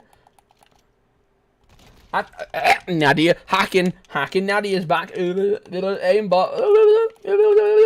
Yeah, fuck off. Aimbot.com.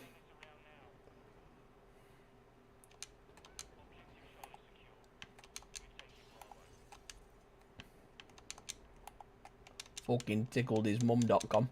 Hey-oh! I fucking flew like a pigeon. I flew like a Pidgeot going to the moon. I should have hit both my shots, then you would have been dead. Then you would have been dead. That's on me. That's on me. That's on me, dude. That's not on you, dude. That's on me, dude. It's all cool, dude.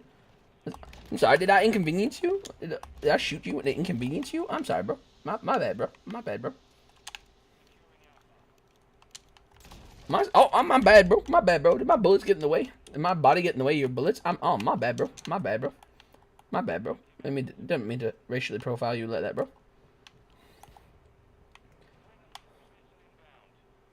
Oh, you out here just being smooth.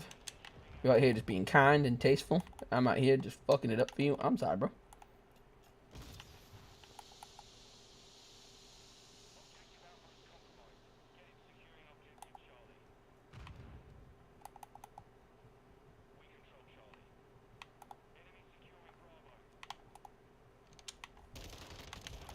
I'm sorry, bro. You didn't see me coming, bro.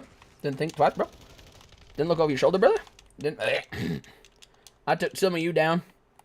You sick sons of bitches. Don't let them take me. How are we losing? We have all the points. By one. We be winning. Yes.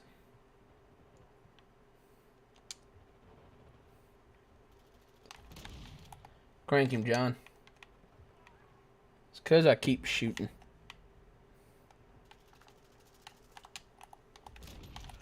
Do you know how many shots you miss?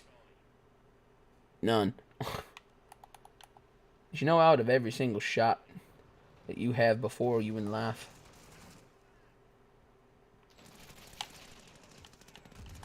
Do you know how many times you miss the shots that you don't take? 1 million. Because you never took them.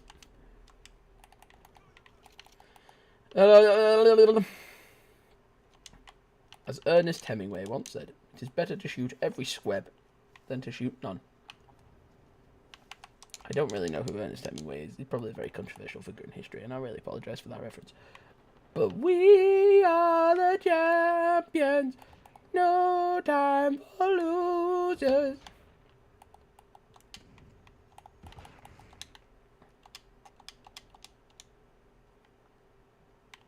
Gotcha, bitch. God damn.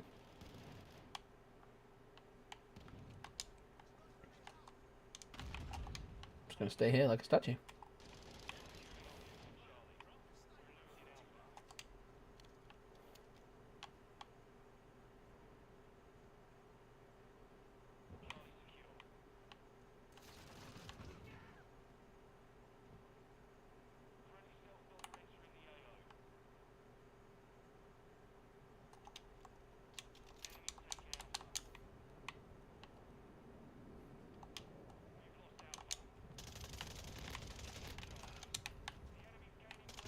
Oh, good heavens! There was two! They always come in pairs. It's weird. It's like they're a team. Cause we... Good heavens! Sandy, what are you doing here? I'm gonna get that son bitch. I'm gonna take this duck. You're gonna get... I'm gonna kill them. I'm gonna kill them all. Silly boy. You fool. I could have done a takedown on you, but the throwing knife was more offensive. Good heavens! Good heavens! Somewhere over your dead. Cranked him, John! Woo! You see that shit, boy? It's called accuracy. Why was he on the sofa? Why was he on the sofa like that? It's kind of sus. Kind of. What type of hotel you running here, you boy? Arthur. Yes, Dutch. Show us your head tie. Dutch. Oh, crank him, John. No, really? Oh my god, I'm surprised by that one. Oh my god. These guys just won't stop shooting me. They keep calling me a dump truck. I'm gonna die. Run! I'm touching myself tonight. Andrew! I got shot in the face. Shot through the heart. And you're to blame. You give love a bad name. We do the hokey the pokey. You do the hokey pokey there. And you shake it. Shake it. Doing the fucking hokey pokey. Oh, good heavens, I'm dead. Shot through the heart. And my head. I got shot 40,000 times.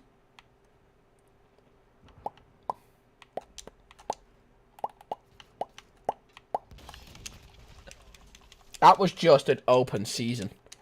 That was like the film open season when the poor little deer, when that poor little moose. Oh, good heck!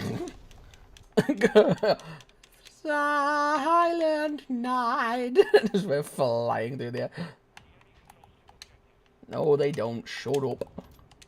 I will control their objectives. Consensually, of course. Play your games. You give love a bad name.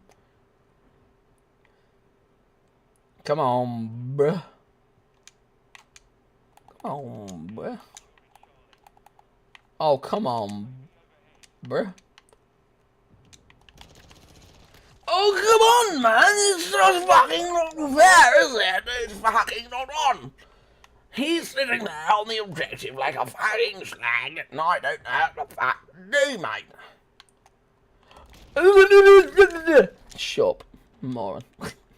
Just got shot in the head. Woo. Hashtag dead Fred. Hashtag shot in the head. Come on, you tickle me pickle. You're fucking annoying me. To front? What the fuck is your name, bro? Shit, it's got a camera. Crank him, John. Don't you worry, boys. We play your game. You give love a bad name. Still got 16 kills, bro. Still got 16 kills, though, bro. Still got 16 kills, bro. And 32 deaths, but it's fine. It's fine. Don't matter. Shh. Deaths don't matter. Shh. Shh. Shh. Oh. Oh, I just want my vector. Just give me my vector and I'll be happy. I'm leaving. I'm going. Goodbye.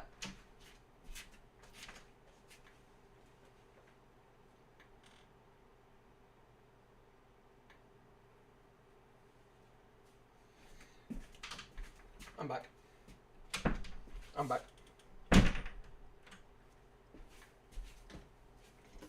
I realised something. I just rubbed my hand on the door. And it burns. It burns real bad. Suntan lotion, good for me. It protects me. Stop looking at me, Swan. It burns. If you're just joining the stream, and I'm rubbing my arm with white creamy lotion. Stop it. Cheeky. I'm suffering with a possible second-degree burn. And we don't know what it is. We have no clue whether it's a second-degree or a first-degree burn. But it's a burn. I was cooking a steak. Just trying to get some meat in my diet. Trying steak for the first time. No. I was just trying to cook some steak. And I had an oil. I had some olive oil in the pan. And I was cooking. And it spat all over my arm. And now I have a burn on my hand and wrist. And a bit of my forearm. So, yeah. That's fun.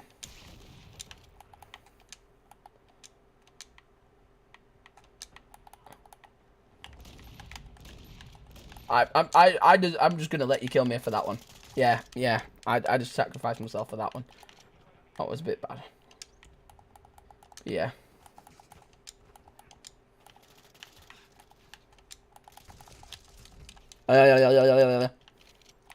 When you play your games, you give love a bad name. I don't like this map for team deathmatch. It's too fucking slow.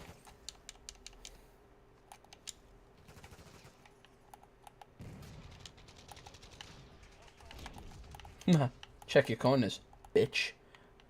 Burner.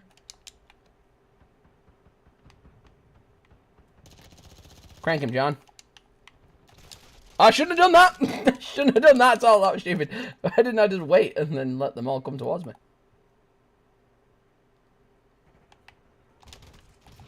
Ow. Okay. That's cool, I guess.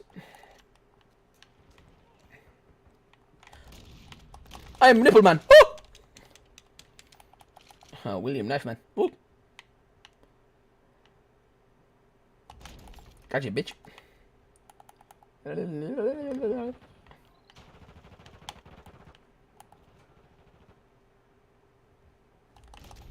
Good day.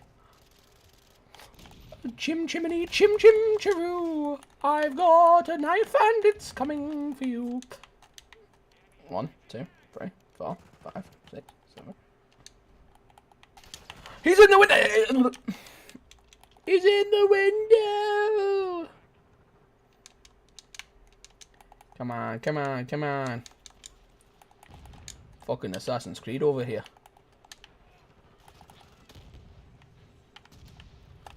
Fucking. John cranked him.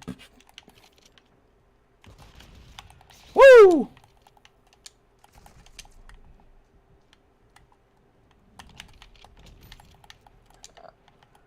How do you sleep at night? With a blanket and a pillow. Bum, bum, bum, bum, bum, bum, bum, bum, bum.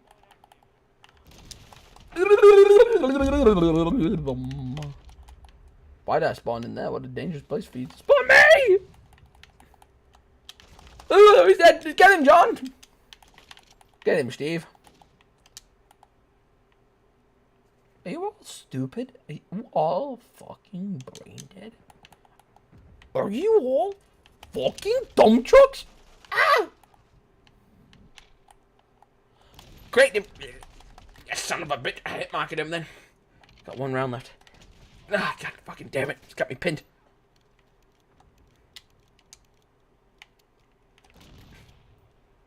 I'm gonna push him. Damn you.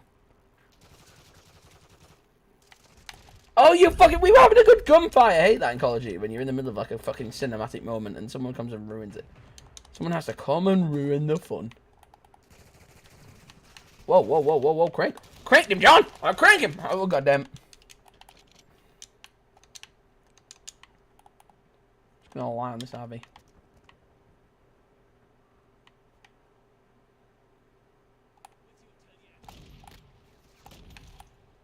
Fuck off.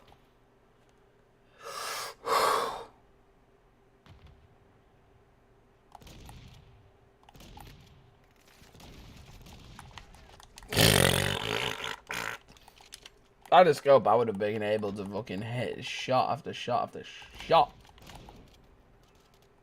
Come back. There you are, bitch. Hide from me. Hide from me. You little shit. I'll bury you.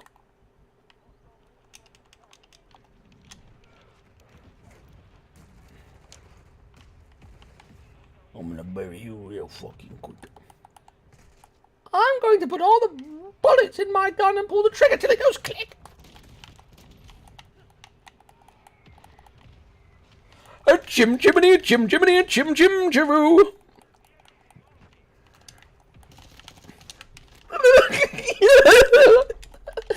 Me and that guy were having a fucking roundy roundabouts. That was funny.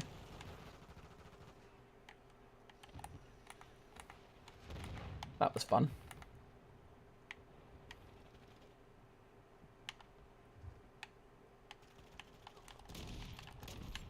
Cranked him, John. You're loud. You not joining? You inviting? I ain't been invited. Dude. Dude.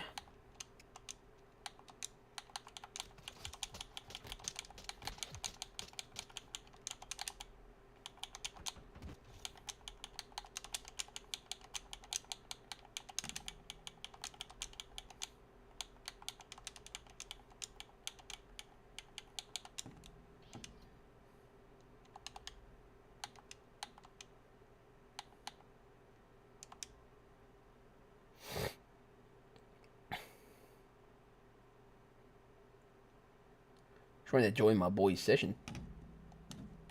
Gotta invite him to a party.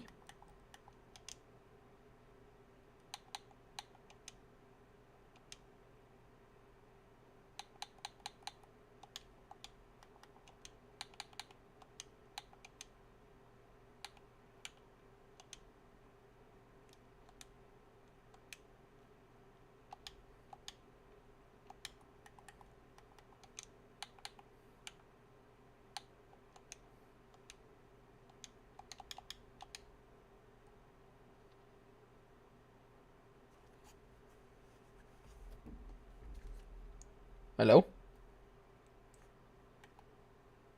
Hey, man.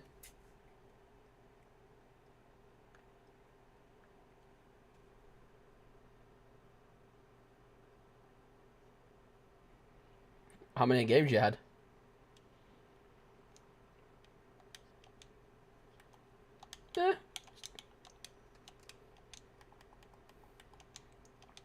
think when you unlock some of the guns.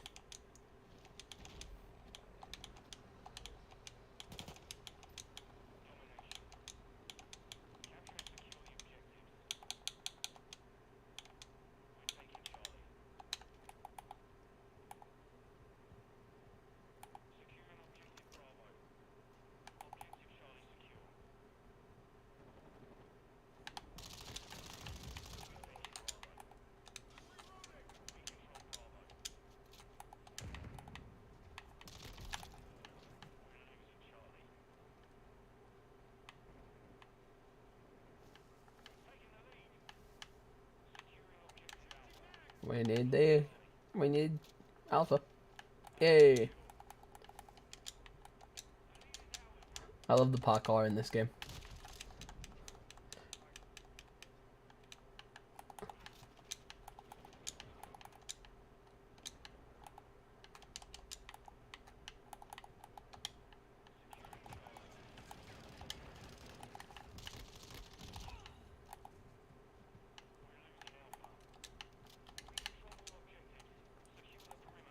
Let them have Alpha. Alpha's terrible.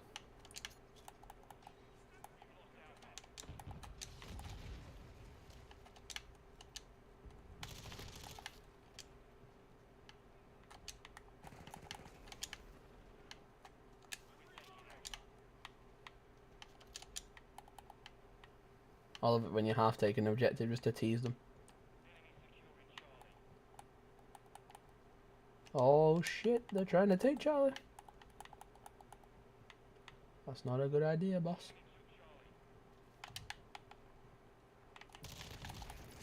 You silly sausage. Oh, fuck.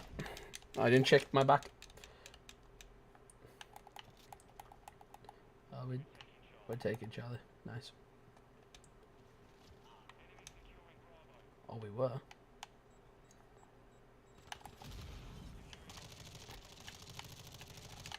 Someone thinks they can stop us from taking Charlie. Please, boy. Crank him, John. Nope.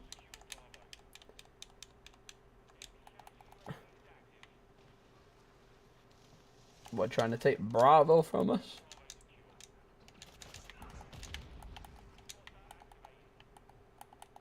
Spotter's no good with a counter UAV above, is it?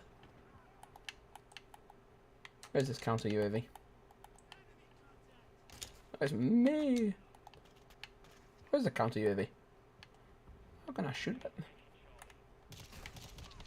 We'll shoot that down. Yes.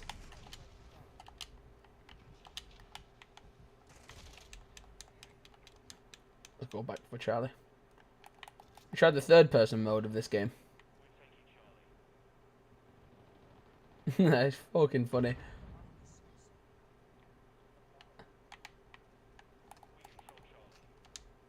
Yeah, I was thinking that actually. I didn't pick up on that. Like, the maps do feel a lot bigger than a normal COD map.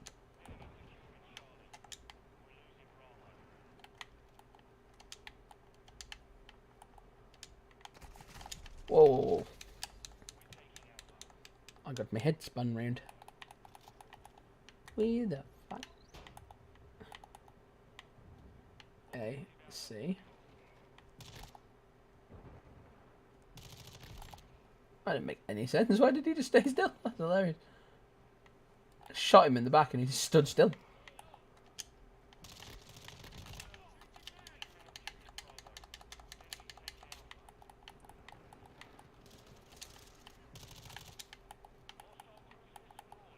Ah, get inside, get inside. I don't think we want Alpha back. They can keep Alpha. Lol.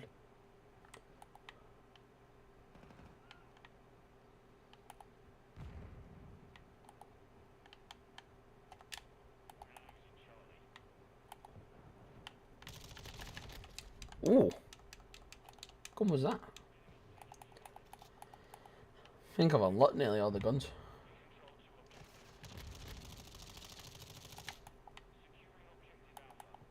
I love the gunsmith in this, it's sick. What field objective, what field upgrade do you use?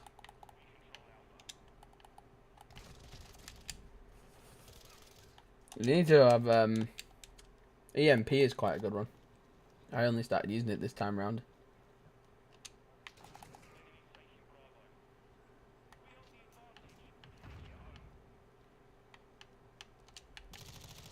Have you unlocked the custom classes yet?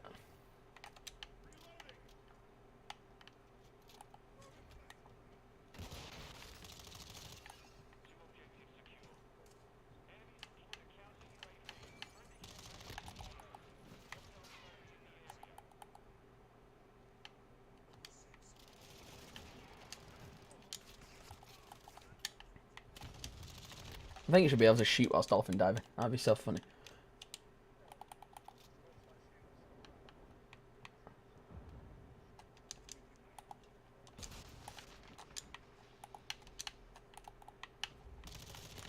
That dolphin diving is fucking overpowered when people know how to use it right.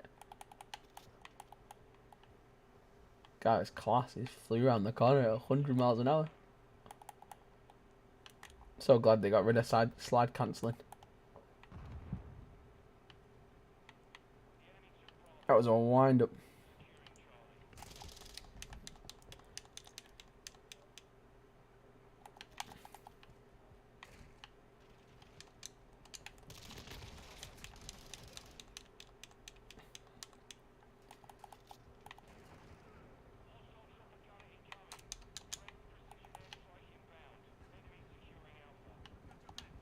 As far as the betas go, it's been one of the best betas in modern COD history anyway. Cold War and Vanguards were mid. They weren't that good.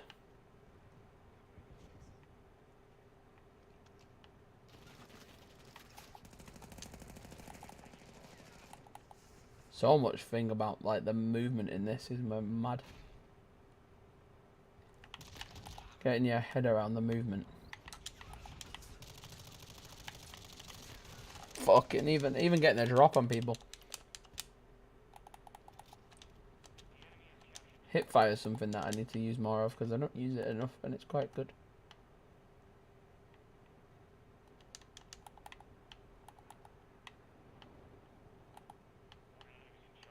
Nope. Nada.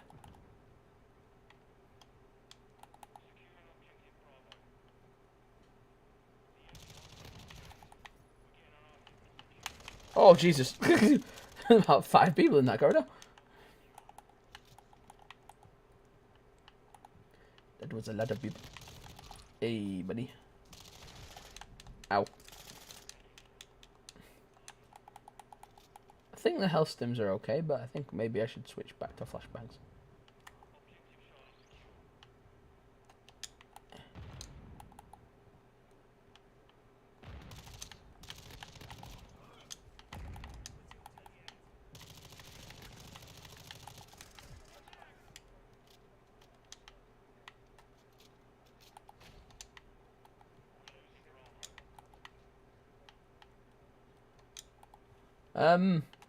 I don't know. I've never really seen that.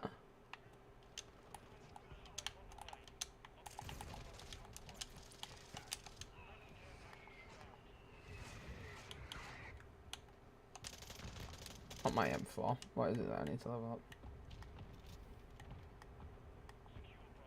Is it the recon?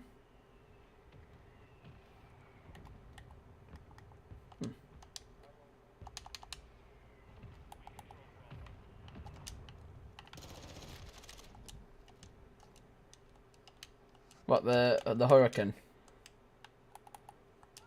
Did you not have to level up your LMG?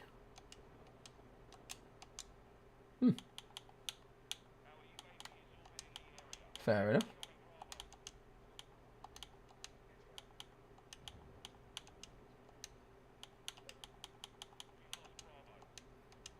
I just was racing to get the SMG, the ump, not the ump, the MP5. That's a class gun, that.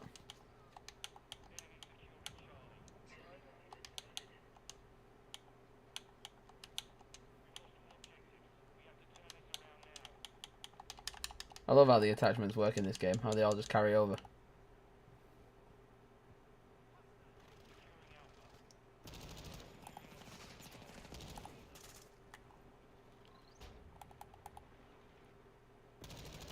hell, we've pulled this one back. Let's go. Easy, Davies. Oh.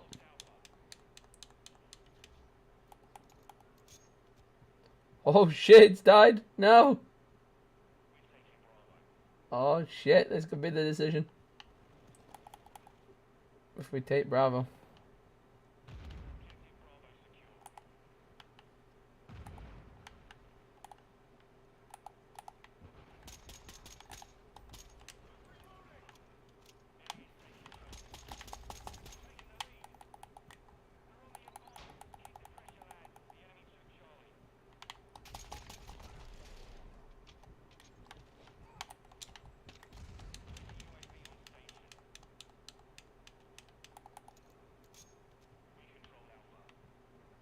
Jesus, this is tight.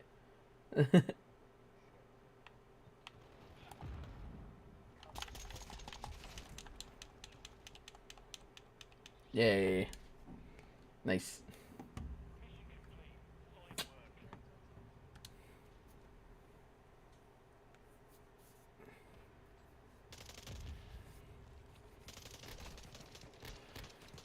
Does your final kill cam, have like a weird strobing effect around it? Yeah. That's fucking lethal, that. If someone's like epileptic, you could kill someone.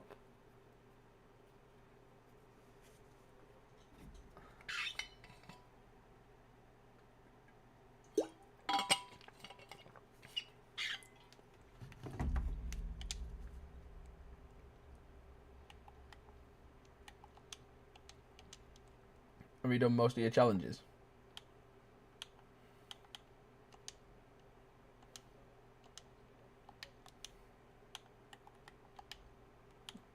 I just unlocked the vector. Snapshot grenade. Throwing knife.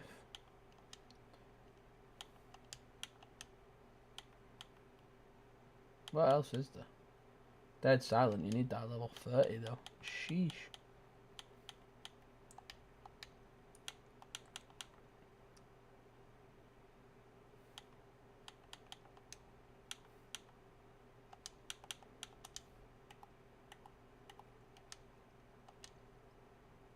Vector sniper. Nice little mashup. See what we can do with this. It's funny that you're like with the sniper and stuff, like you can't, certain weapons you can unlock but you can't put attachments on.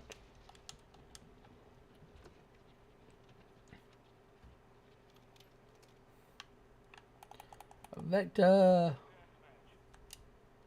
Oh, bro, it's me and you versus a team of 6. Let's go. I'll fucking smash him.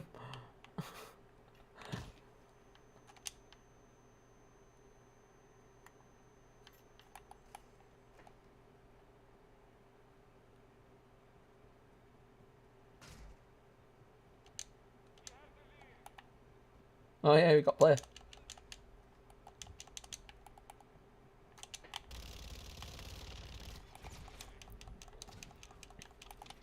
Oh, there we go. Team spot back in. It's just you and me versus a whole team of 6.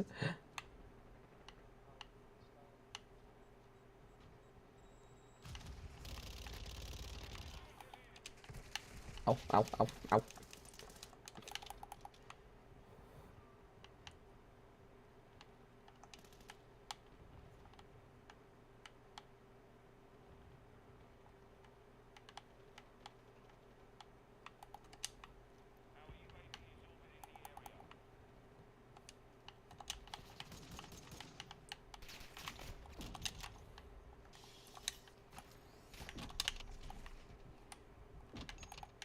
Try quick scoping through a wall. Imagine. That'd be hilarious. Pop a shot over a wall. Sniper hits like a bullet train.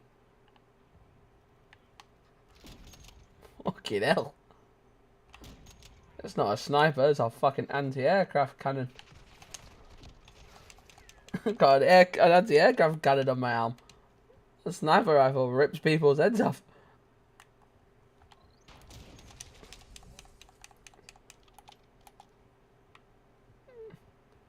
Signal 50 is the only sniper currently. It's like if the intervention in a Barrack 50 cal had a baby. It's humongous, weighs a ton, but kicks like a fucking donkey.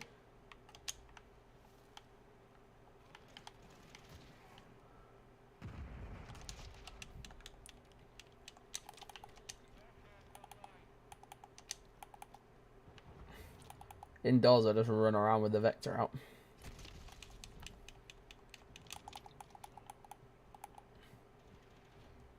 Jesus Christ, it's one guy.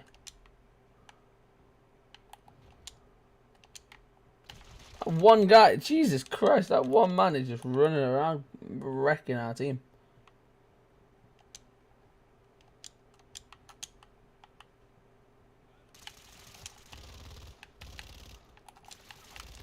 Fucking hell, you can't die, you can't die.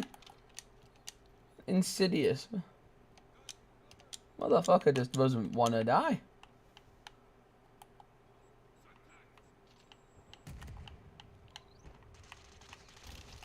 Jesus, man. That one guy just fucking doesn't die.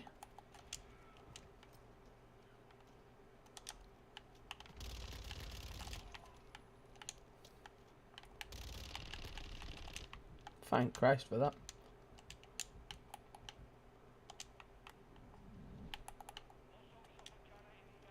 Oh no.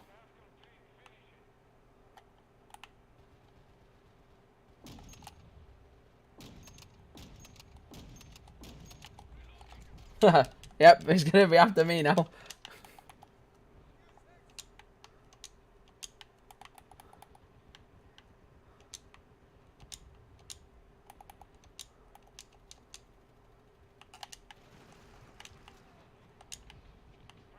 Is it gone? Nope. Nope. No, it's not.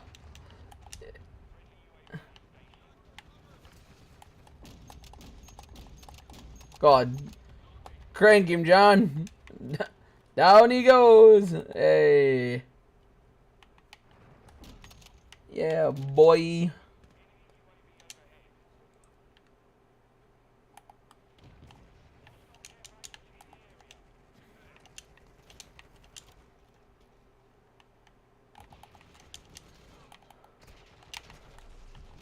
Fuck.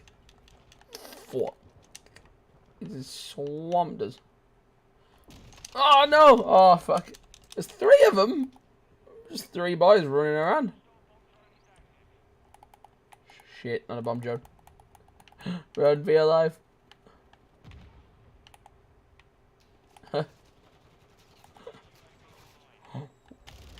Ah!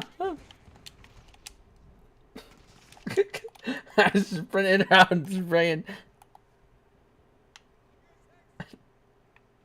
This is a tight one. Close game. You're just holding position there.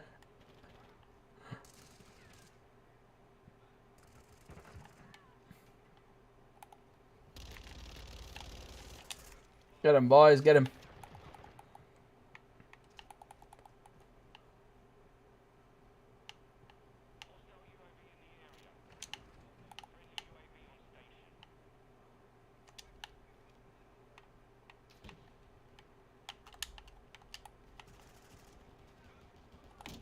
Gotcha, bitch. Ah! He's pissed. He's pissed. EMP'd a few players. Go on, come up these stairs, I dare you.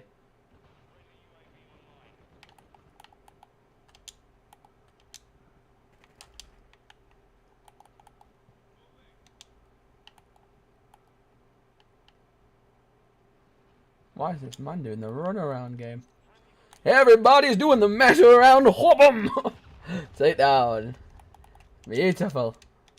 When you chase someone for ages, and you finally get like a sweet takedown on them.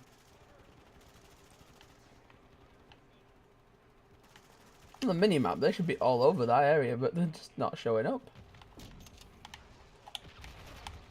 Oh! You stand by a window for 2 seconds, your head gets blown off. like the bloody introduction to Saving Private Ryan.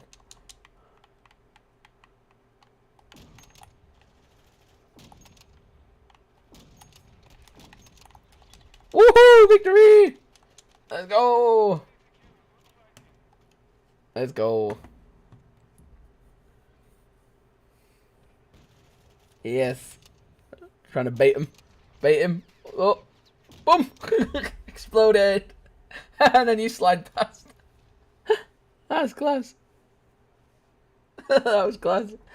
You like slid across me and I quick scoped over your head. That sniper's amazing.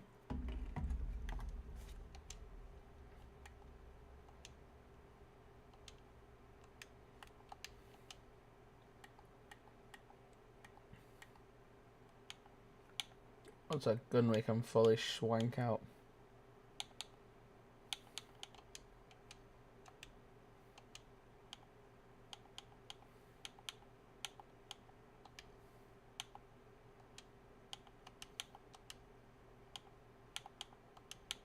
Armor piercer, that's what we want.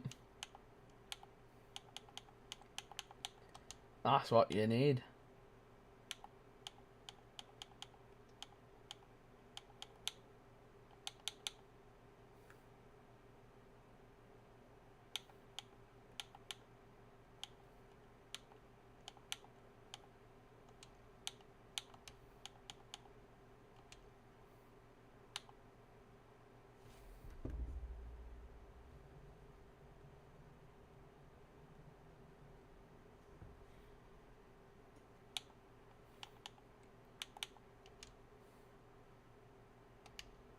Oh, why can't you have 6?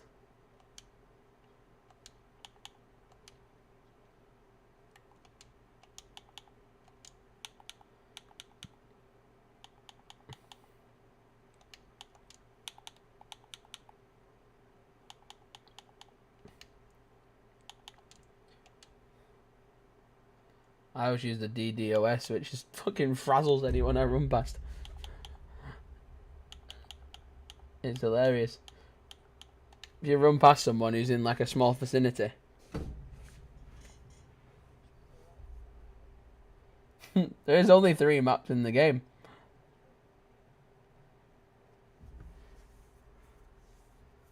I swear there's only 3 bloody maps in the game. So far. Oh, we've joined mid-lobby.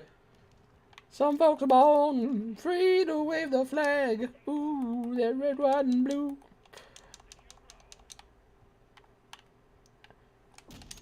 Shit. Fucking hell. Double bubble.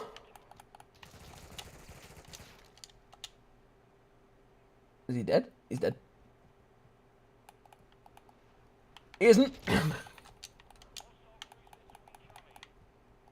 Fucking double bubble, mate.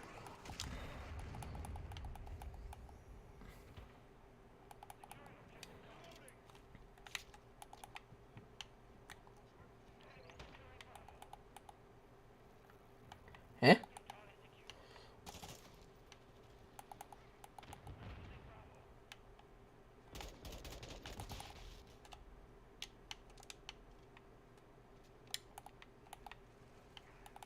Ah, Jesus Christ. Stand up for a millisecond and you get your head spun.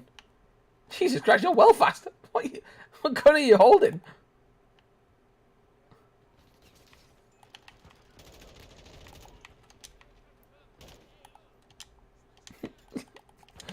It's got him a burger.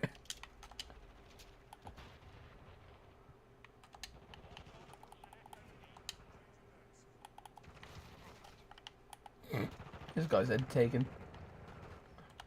I've got draw 6.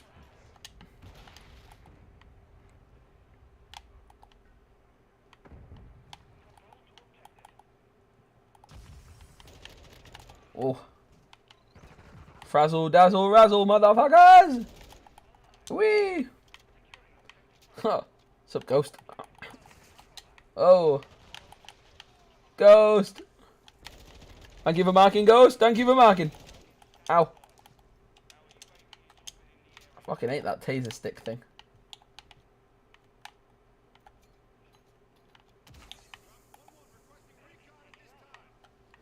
Ah! Ah.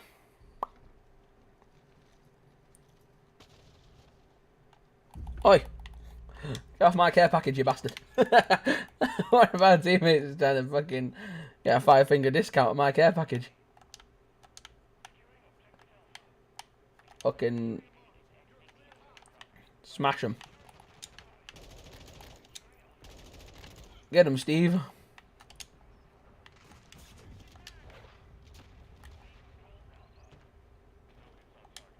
No hits. Fuck off.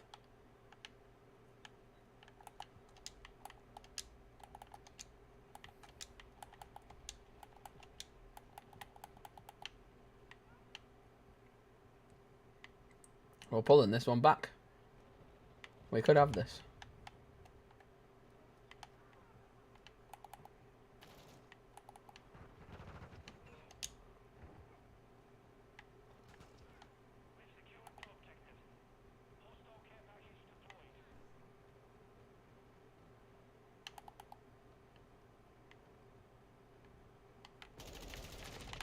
Woohoo! Alright.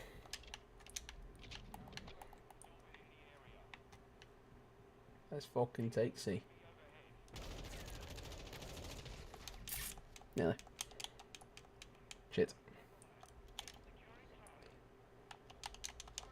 Fucking spam it. Drop the bombs, boys. Drop the bombs. Operation Thunderbirds a go. Go, go, go, go, go.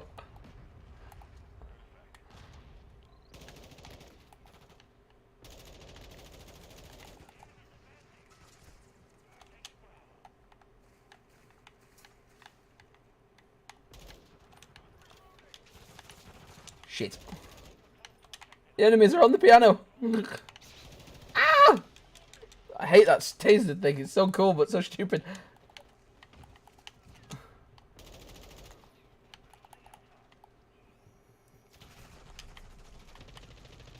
Fuck. Oh. No, they've won. No! If you ever fired your gun up in the air and gone R.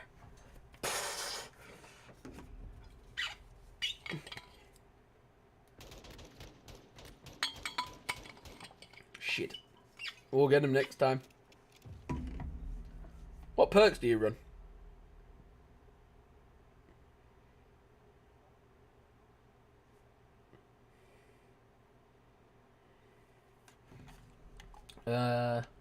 Do you carry 2 primary weapons or 1? Oh.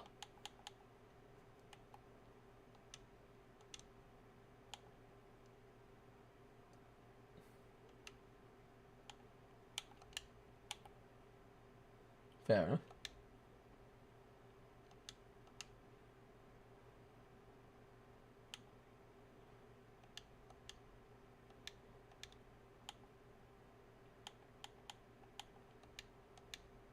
What the fuck? My screen right now looks so mad.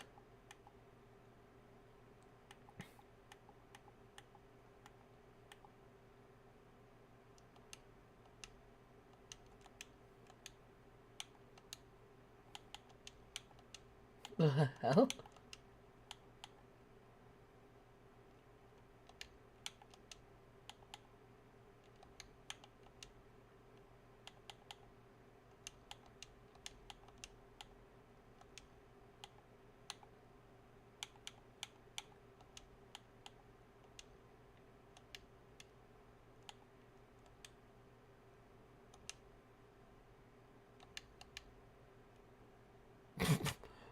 My screen right now is fucking tapped. I've got a load. I've got a loadout where the secondary is called the Brun 45 and it's a handgun that's not even in the beta. Oh fuck.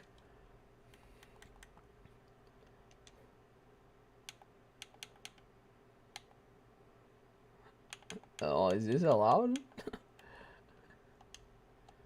Okay. We're just gonna have to wait and see what happens when we load into a game. If we can load into a game. Okay, oh, it says match started, loading level, and it just says loading level.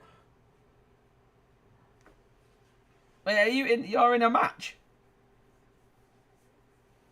What the fuck? What the fuck?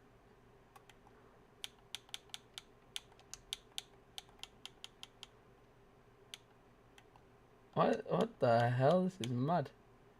Hey, I've got the Bison shotgun. I've got a shotgun that doesn't even exist. Wait, leave lobby. Play. Next BR trios. Warzone private match. Oh, fuck?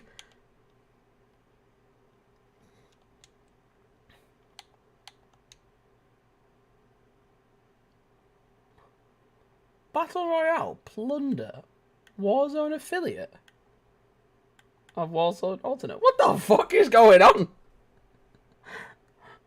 I'm seeing things that should not be seen yet. My game needs to fucking open and close. What the hell? Somehow I was in the fucking Warzone menu. It was like, it was showing me options for like Plunder, Battle Royale, Warzone. What the hell? That's madness. That is mad. Oh, how long have I been live streaming for? Fuck, I've been live streaming for nearly 6 hours. Jesus Christ. Only feels like an hour at most. Doesn't even feel like I've been on that long.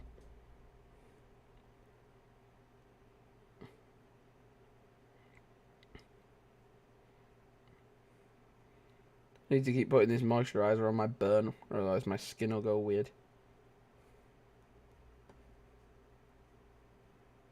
There we go. There we go. Sound. Todd? Are you still in a game? Alright, let me know when your game finishes. There we go, it's brought me back to my normal boring classes. Very fun.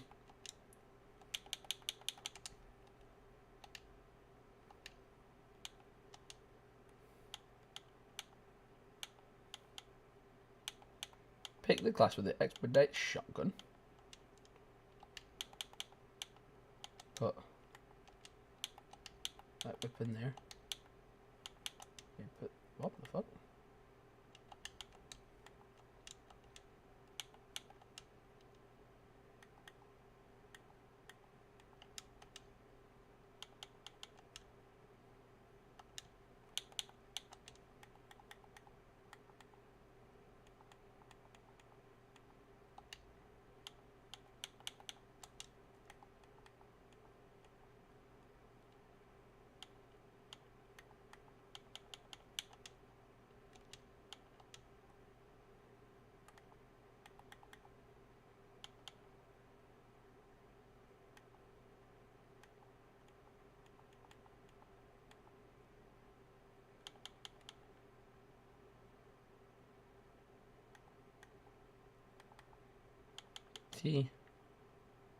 TAQ56.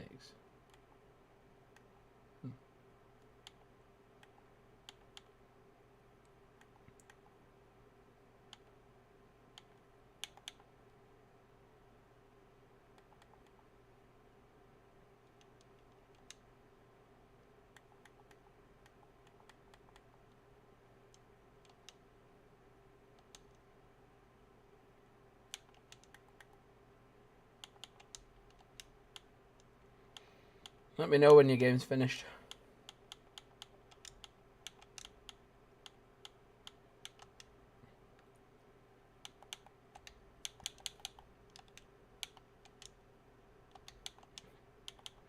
I love how Jonathan just put in the chat, Todd, question mark.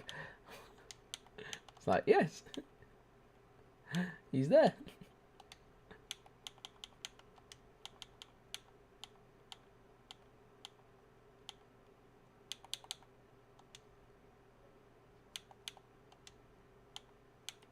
What do you mean keep pre-ordering it?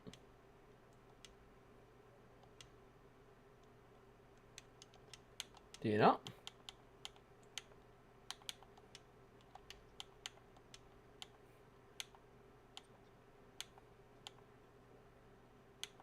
So what if you choose you don't want it? You can just what?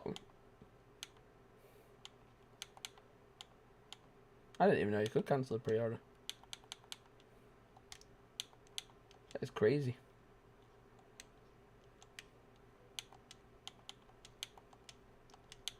Like I say, this is the first year I ever got it for free, so that's probably the other reason I'm playing.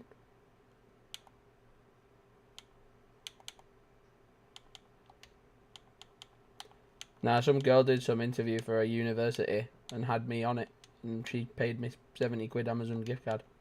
So I just bought Microsoft points and got this. Yeah, but I didn't have anything to spend 70 quid on.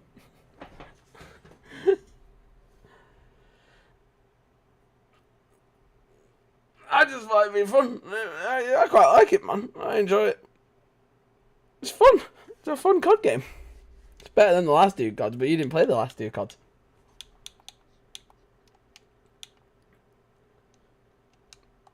Feels like playing Modern Warfare again, which is nice.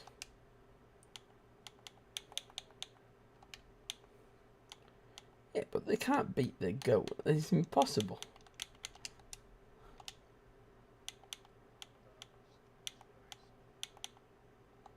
You got the right settings on.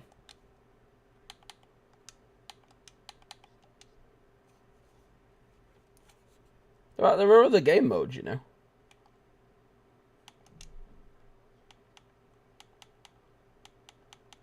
There's the rescue one, there's search and destroy.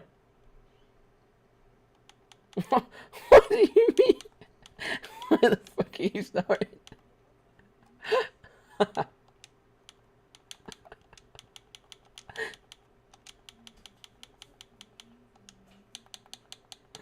It's search and destroy. You like search and destroy?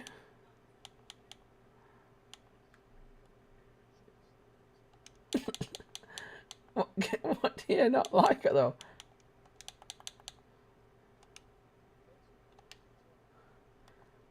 But how can it be too slow? How could it be faster? What about it needs being faster? The maps need to be smaller, or the players actually need to run faster?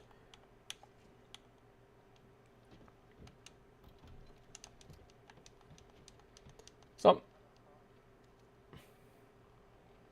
What do you mean?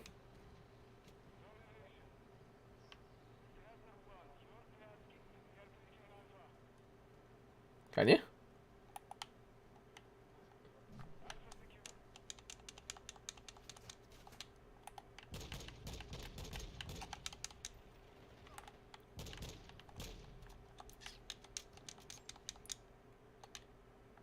Come on. Come on. I know you want to run mid. Got him. I'm looking forward to the Warzone version for this. This is going to be sweet with the Tarkov mode inside of it. It should be. Warzone should always be free. Yeah, for the 70 quid it'd just be the campaign and the single player. Night.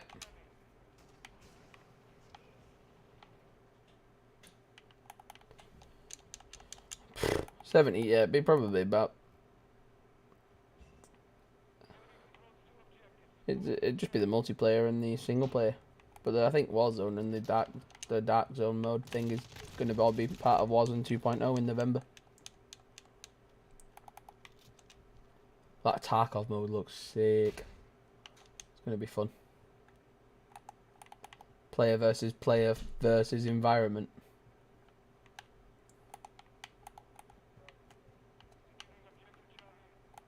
I need to install Tarkov. I still don't know. I still don't know if I can. Like, I don't know where you get it from.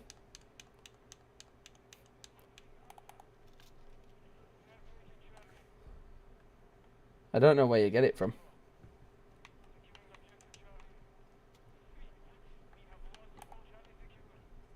I don't think it's on Steam. I don't think Taco's on Steam. I think you gotta go and get it through like a website or something.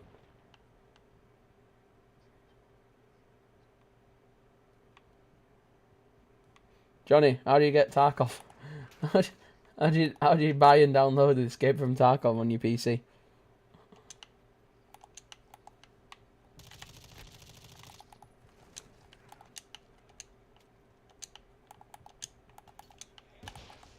Yeah.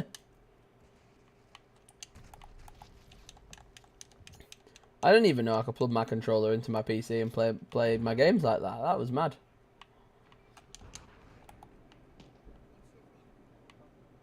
I was playing GTA with my mouse and keyboard and fucking crashing the car left, right, and centre.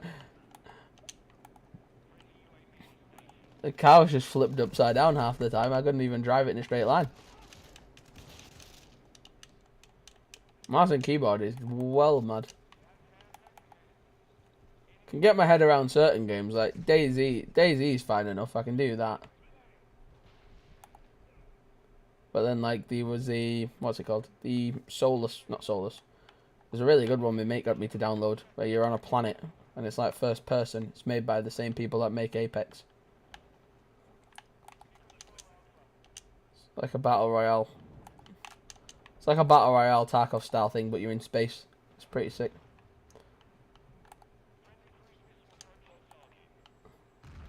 What games do you have on your PC?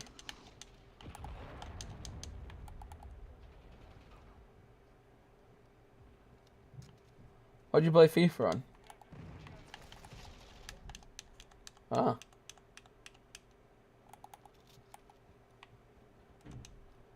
Those are the 3 games that you only have.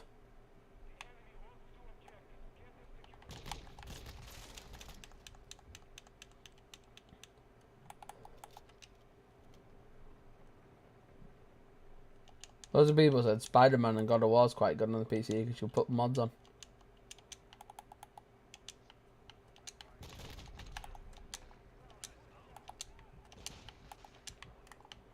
I can't wait for that second one in November. Ragnarok's going to be class. See the newest trailer as well with Thor in it. He fucking clicks his fingers and Mjolnir just flies across the screen.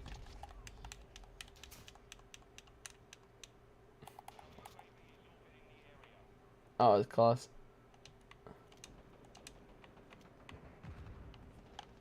It's November that game, innit?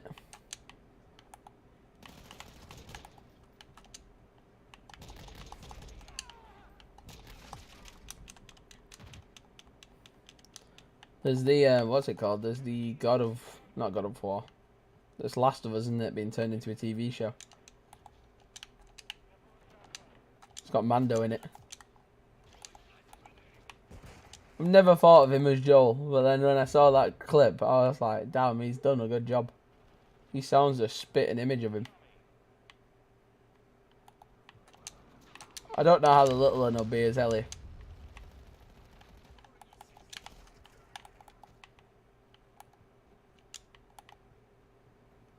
Been watching the Lord of the Rings show.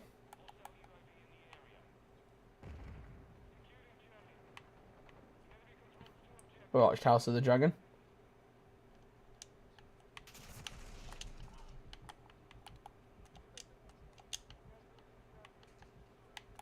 Why? It's Game of Thrones is after. House of the Dragon's a prequel.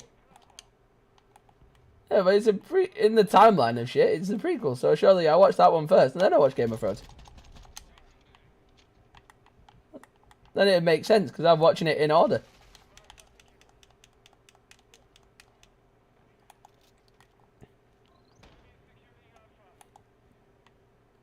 I've just been smashing Better Call Saul.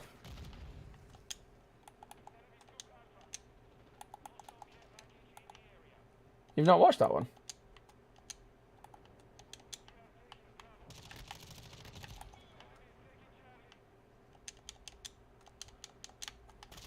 Season, what? Season 13, the last season for The Walking Dead comes out soon.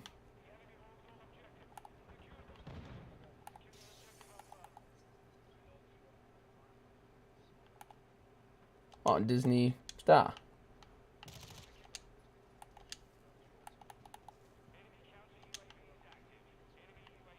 What's it called? The Old Man.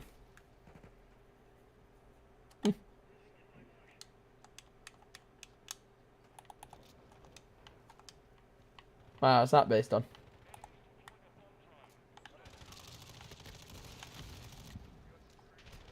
Yeah. Yeah.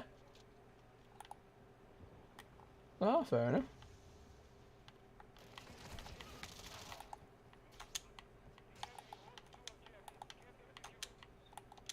Yeah.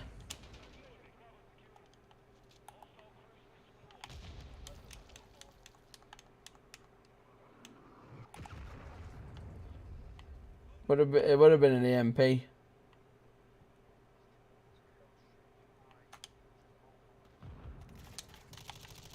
what?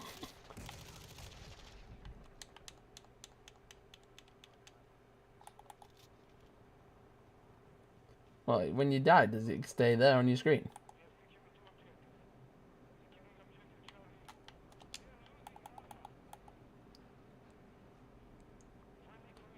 I wanna go and watch Nope.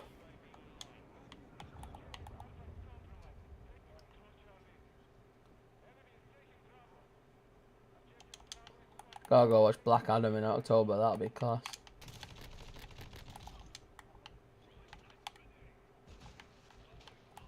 Apparently there's a Superman cameo at the end.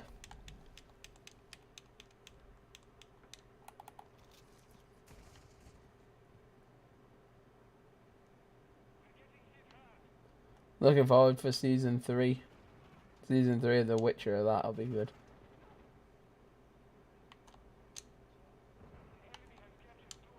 This Tudum thing, this Netflix event happening this weekend. So it should be announced there.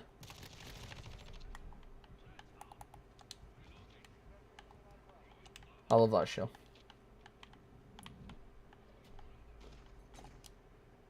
And that was the first Netflix show that I really sunk my teeth into and just grafted. Just watched every episode back to back. No, it's not too long. It's like I was on season 2 of Peaky Blinders or whatever, and that just kept escaping me. There's just so much content to watch. It's good that there's loads, but it's just hard to keep up with them all. That's, I think, yeah, Better Call Saul, and then getting up to date with that, and then Peaky Blinders. What the fuck is that? Sounds like a fucking soundbite. It's good. It's a good show. It's a good show. There's lore and shit in it. It's good. It's a good show. He's a great actor. He is. He's a good actor. What do you mean, no? He's a great actor. Bob Odenkirk. He's brilliant.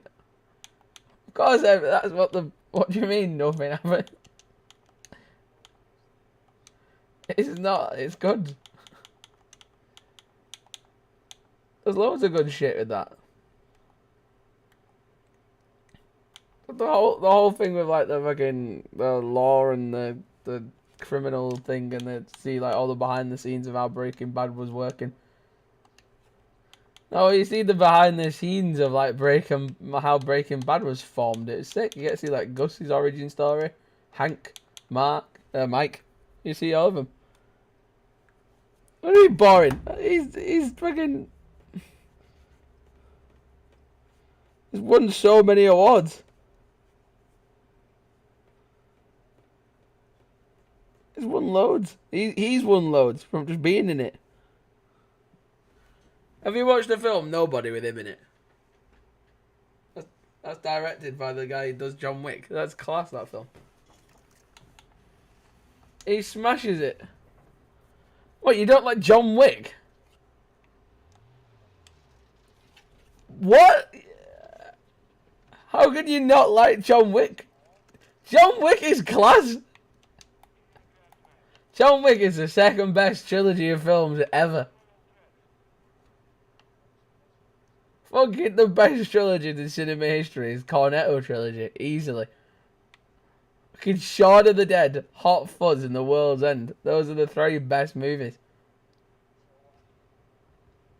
That's second or third. Lord of the Rings is up there. He's not my top my top three, but it's up there. Lord of the Rings is good, but it's just too long for someone to get into watching them. In one night, you could chuck on all three John Wick films and all three Cornetto films and have a good laugh and enjoy it.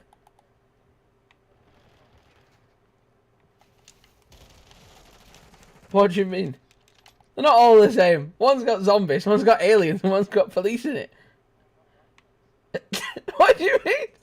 How can you? What do you mean? Of course you would. They're fucking hilarious. They're the epitome of English comedy. They're brilliant. They're pure English comedies.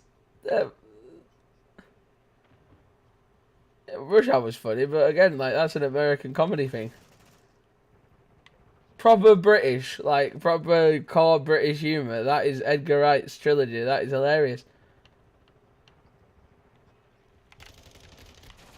Yeah, but that's a TV show. That's different. Yeah, but that's a different style of comedy.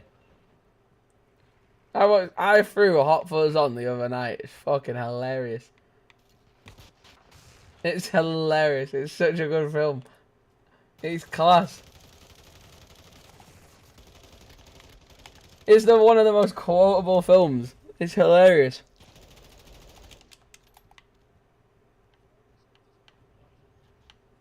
What do you mean? How can it, I guarantee if I put a camera on your face and sat you down to watch it, I guarantee you would laugh at least twice. No, you wouldn't. The plots are good. What do you mean? Yeah, you would not expect going to a village like that where they'd all be like fucking a big cult. That's hilarious. All the old people being in a cult. I mean, Paul's hilarious. That's not part of the Cornetto trilogy, but it's still funny. It's great. It's Shaun of the Dead is boss. Hot Fuzz I've watched the most recently, but Hot Fuzz is... No, it's not! Hot Fuzz is so class. Hot Fuzz is class. Hot Fuzz is one of the most funniest films. If you're in the right frame of mind watching it, it's so funny.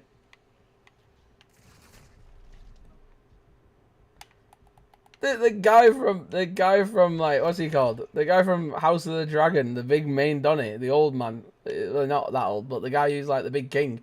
He is in it. He is in Hot Fuzz.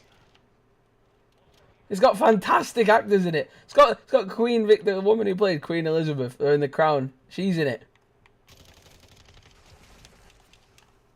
No, not Umbridge. No, the younger version.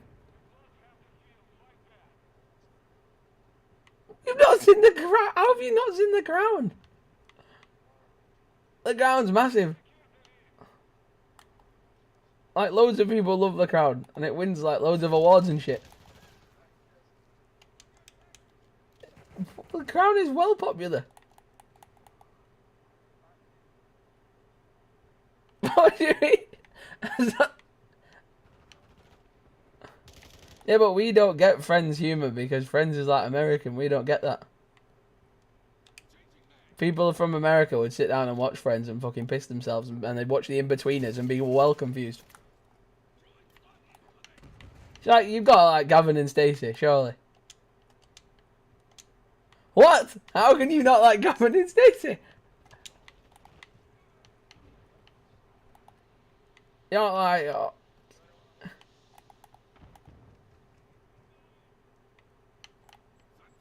You don't like Only Fools and Horses? Mrs. Brown's Boys? What do you mean only the Christmas ones? They're all good. I throw an episode of Mrs. Brown's Boys on for every now and then.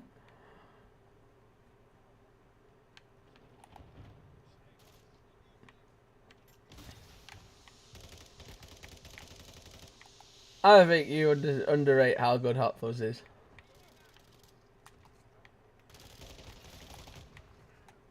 What you? Why does it annoy you? What about Hot Fuzz annoys you? What do you mean? You don't like Simon Pegg?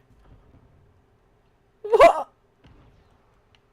He's in loads of good stuff. He's good in Mission Impossible. Yeah, but you're not in Mission Impossible.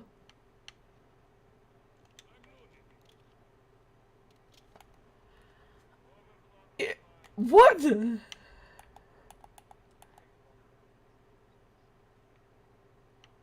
They're different films. James Bond's all about just him, like, sorting out shit going wrong and him dealing with shit. And Mission Impossible is like, the stunts and stuff is mad. Mission Impossible, Mission Impossible franchise is the first movie that's ever actually going to have a scene shot in actual space. The next one.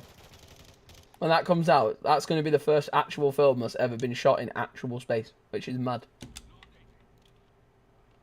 That is mental. What do you mean? That's mad. What do you mean? How can it look awful?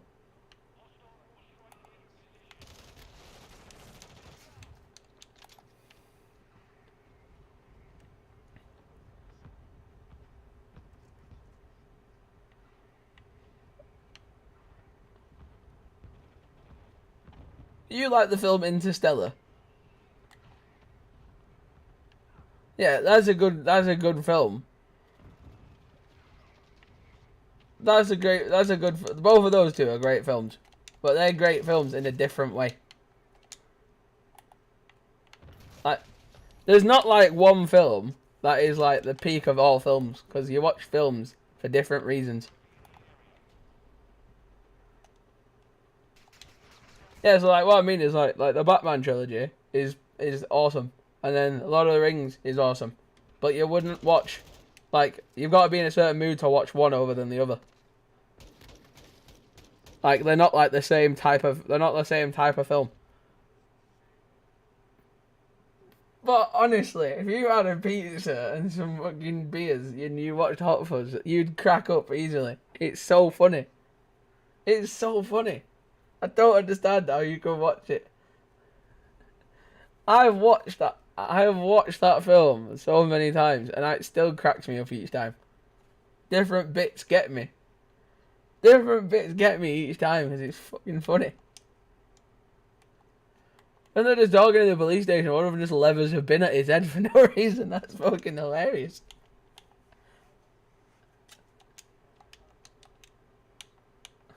Films like that, like just stupid films that are funny.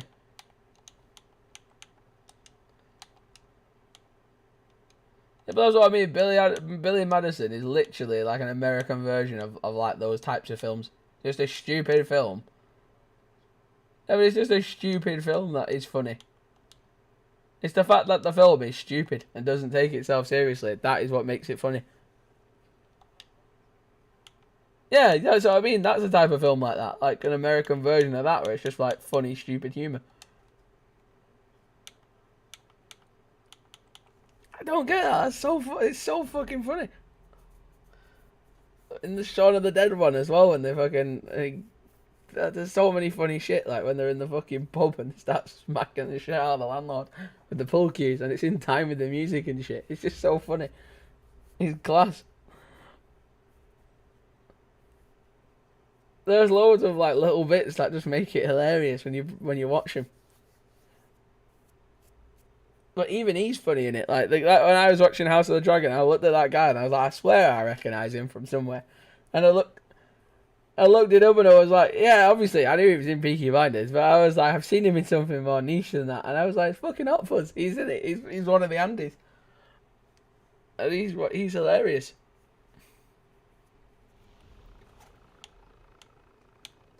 It's funny. It is. The one-liners and shit in there are hilarious.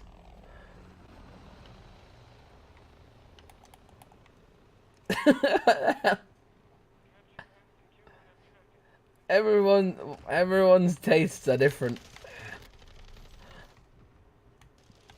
And I fucking love Octopus. It's one of the most quotable films.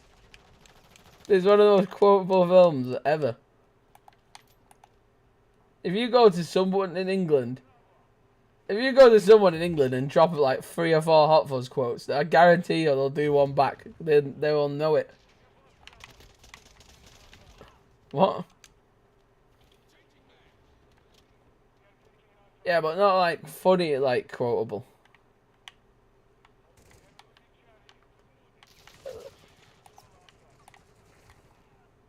What? Like when they're in the shop and the bolognese blows up next to his head, and his mate thinks he's bleeding. He starts shooting them, and he just goes, "It's all right, Andy. It's just bolognese." Oh, it's so funny. That's so fucking funny. I've said that out of the blue randomly, and someone just laughed and remembered it. That is hilarious. Where the only woman police officer slaps the only woman, like one of the women villains in the head with like a fucking wet floor sign, and just shouts, "I love a bit of girl on girl," and just laughs, and it's just fucking hilarious. It's class. When they're talking about the twins of them, they just like literally it just cuts to like 2 seconds. It just smashes a bin into his head. It's fucking hilarious. Just Edgar Wright, I just like his shit. His shit is funny in all 3 of his films. I don't understand.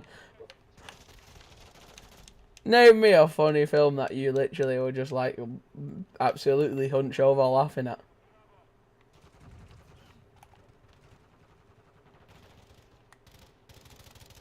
There's got to be a film that you put on that is just fucking funny, that you just like.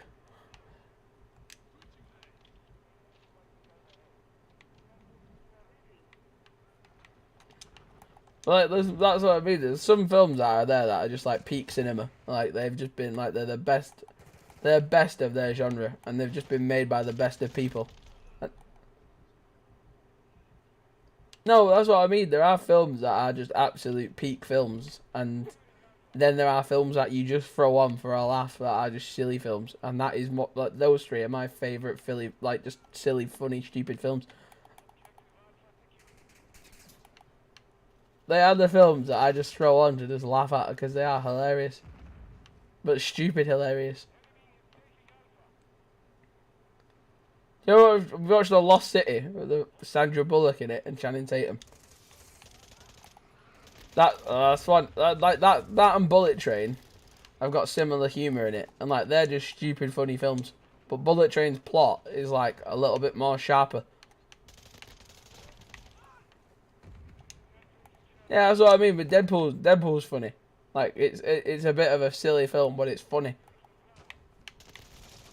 But it's more polished and more well done than obviously those other 3 films. Those other 3 films are just low budget, made in Britain style films that are just fucking hilarious to me. Because you can just tell they're just a bunch of mates with cameras who've just gone and had a cheap budget and gone and made a funny film. Yeah, that's what I mean. They're stupid but funny. Have you watched The Wedding Singer with him in it? That's hilarious. That's a great film. The Wedding Singer, 50 First Dates. Nacho Libre, again, that's a stupid film, that's funny.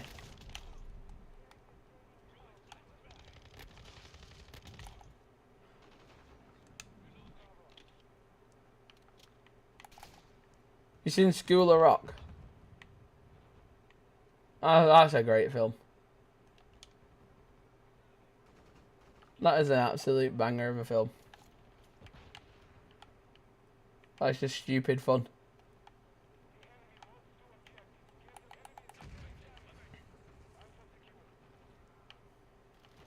I don't get how you can like Paul but not the other 3.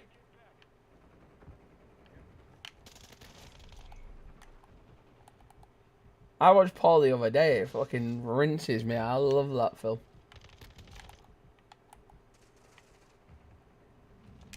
He fucking comes out in the RV with the fucking bagels on his finger. That's hilarious.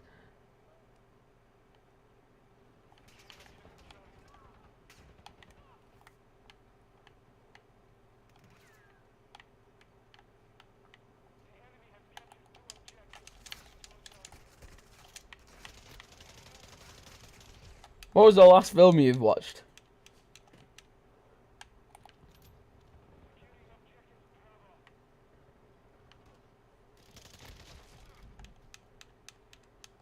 Well, when you're sat around at home, you just watch films.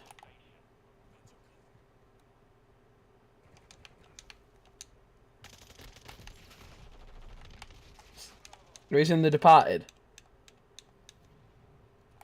That's an amazing film.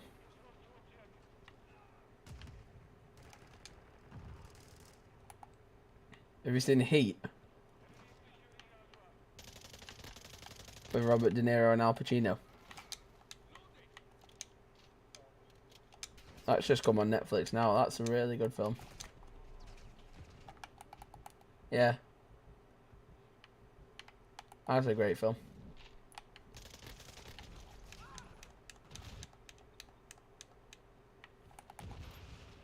He's in Taxi Driver. That's a good film.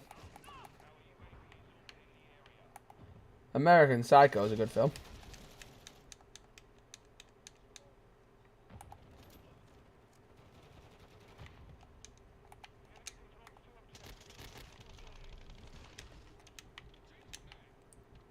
Have you ever watched the first Scream? That's a cracker of a film, that. That's a boss film. No, Scream is boss. It's the first one. The rest of them are all stupid, but the first one's great.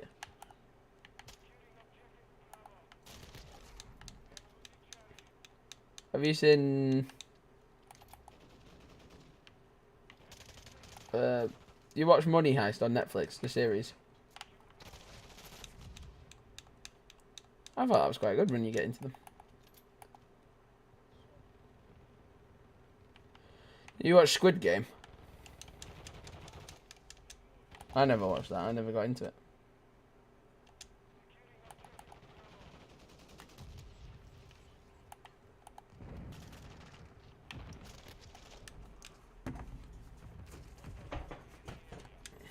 Been watching She-Hulk. Why? That's a good show. It's not as bad as people make out. The CGI looks a bit funky, I'll say that. CGI is weird, but Daredevil's in it. That's cool.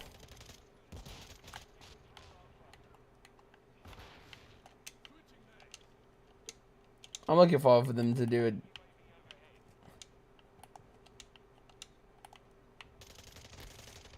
Yeah, Phase 4 has not been as good as Phase 3, but it's been a hard phase to follow. Oh. Yeah. Phase 3 was like the whole Infinity Saga thing. What do you mean? Yeah, but at the time it wasn't, because it was a massive build-up to everything.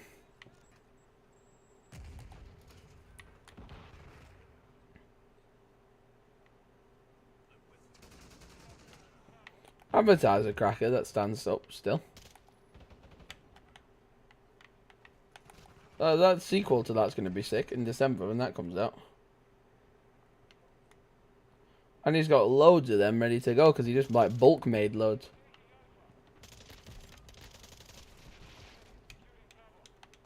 Yeah, I'm sure closest to the time they'll re-release it. Or re-release the first art. What's preview? Oh, 3D. No, I think it was a thing that they tried for a while, but then it never really went anywhere.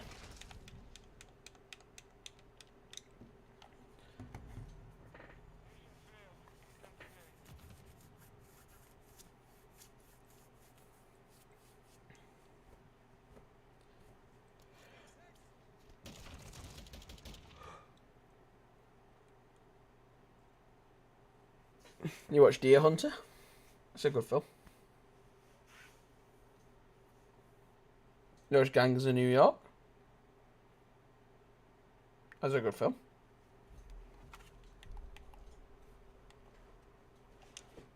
You watched all the Tarantinos?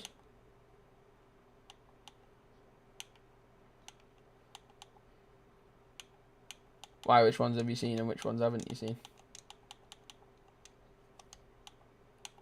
They're good. Django is one of my favourite films of all time. Django has to be up there. That's got to be one of the best films.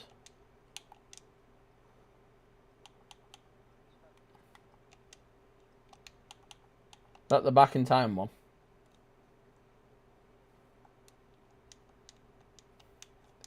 That's one with Christopher Nolan, isn't it?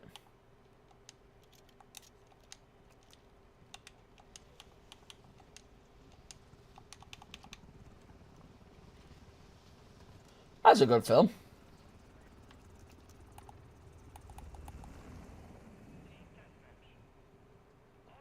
That Batman was a good film. I'd be interested to see a second one of them.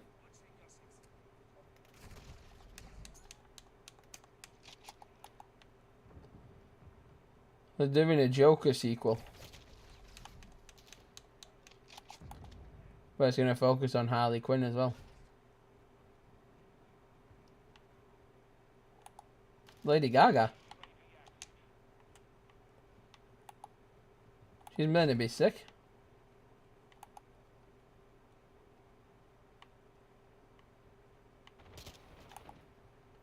I love that Oppenheimer film and Barbie come out on the same day next year. That's hilarious.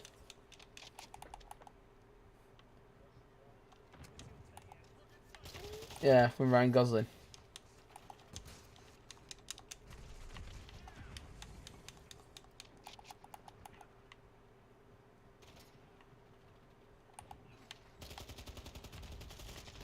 That Oppenheimer one will be class. When you look at the cast list on that, it's massive.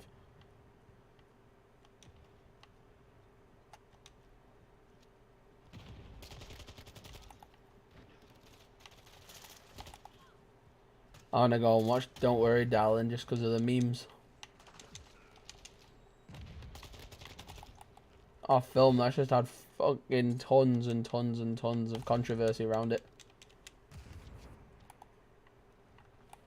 Shia LaBeouf was meant to be in it, but then he got kicked out, and then then Harry Styles got casted in it. And then Harry Styles started dating the woman directing it. Then they broke up. Then he spat on Chris Pine at some interview. But then apparently he didn't spit on him. And it's just like, there's loads of these mad controversies going on about it, but Florence Pugh's in it. And she's the lead. I don't know what the hell it's going to be. I don't know what it looks like. It looks like it looks like a World War II thriller horror type thing. And I don't really get... Yeah, I saw that. That was quite cool. That was a really cool film. How that was all done, like one continual shot all the way through. That was class. The bit.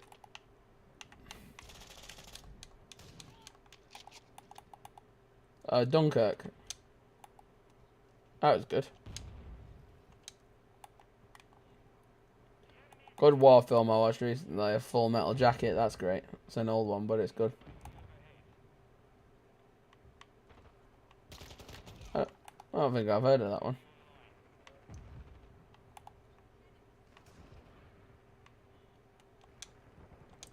That sounds pretty cool.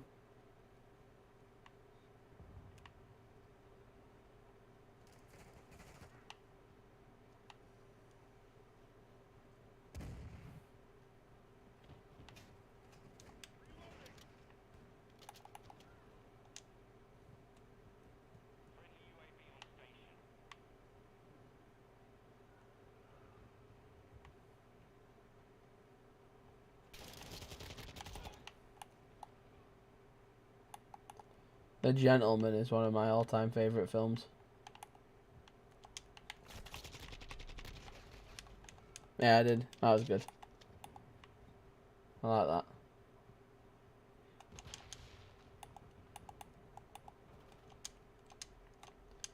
Brad Pitt as the boxer in that is hilarious.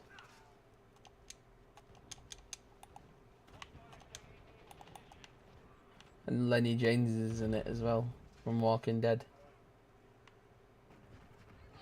Yeah, he's brilliant.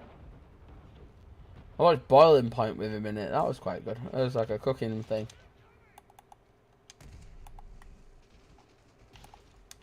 He's good in nearly everything he's in.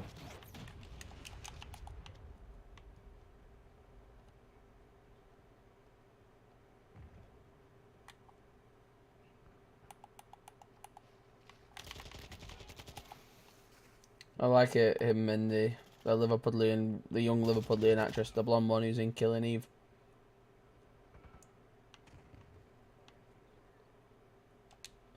She was, you see Free Guy? You didn't watch Free Guy? Free Guy was class.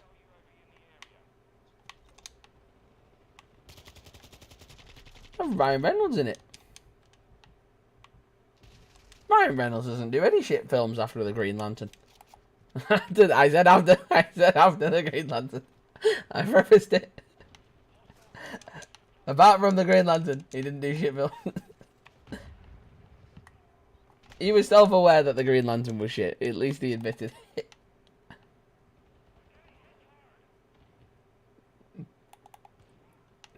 I feel sorry for him because that wasn't his fault. But Free Guy is a good film. Nice class. Can't remember her name. She's really good. The Liverpudlian girl. She's like blonde, but she's been in. She was one of the main roles in Killing Eve, and she was really good in that. You know what? Yeah, have you seen The Man, His Wife, and His Canoe? You need to watch that just because Carl Pilkington is a cop in it, and he plays a serious role, and he's actually very good. And I think it's weird seeing him in it at first, but the more you see him in it, he is really sick. He's really good. But he's getting into his serious acting now, which is kind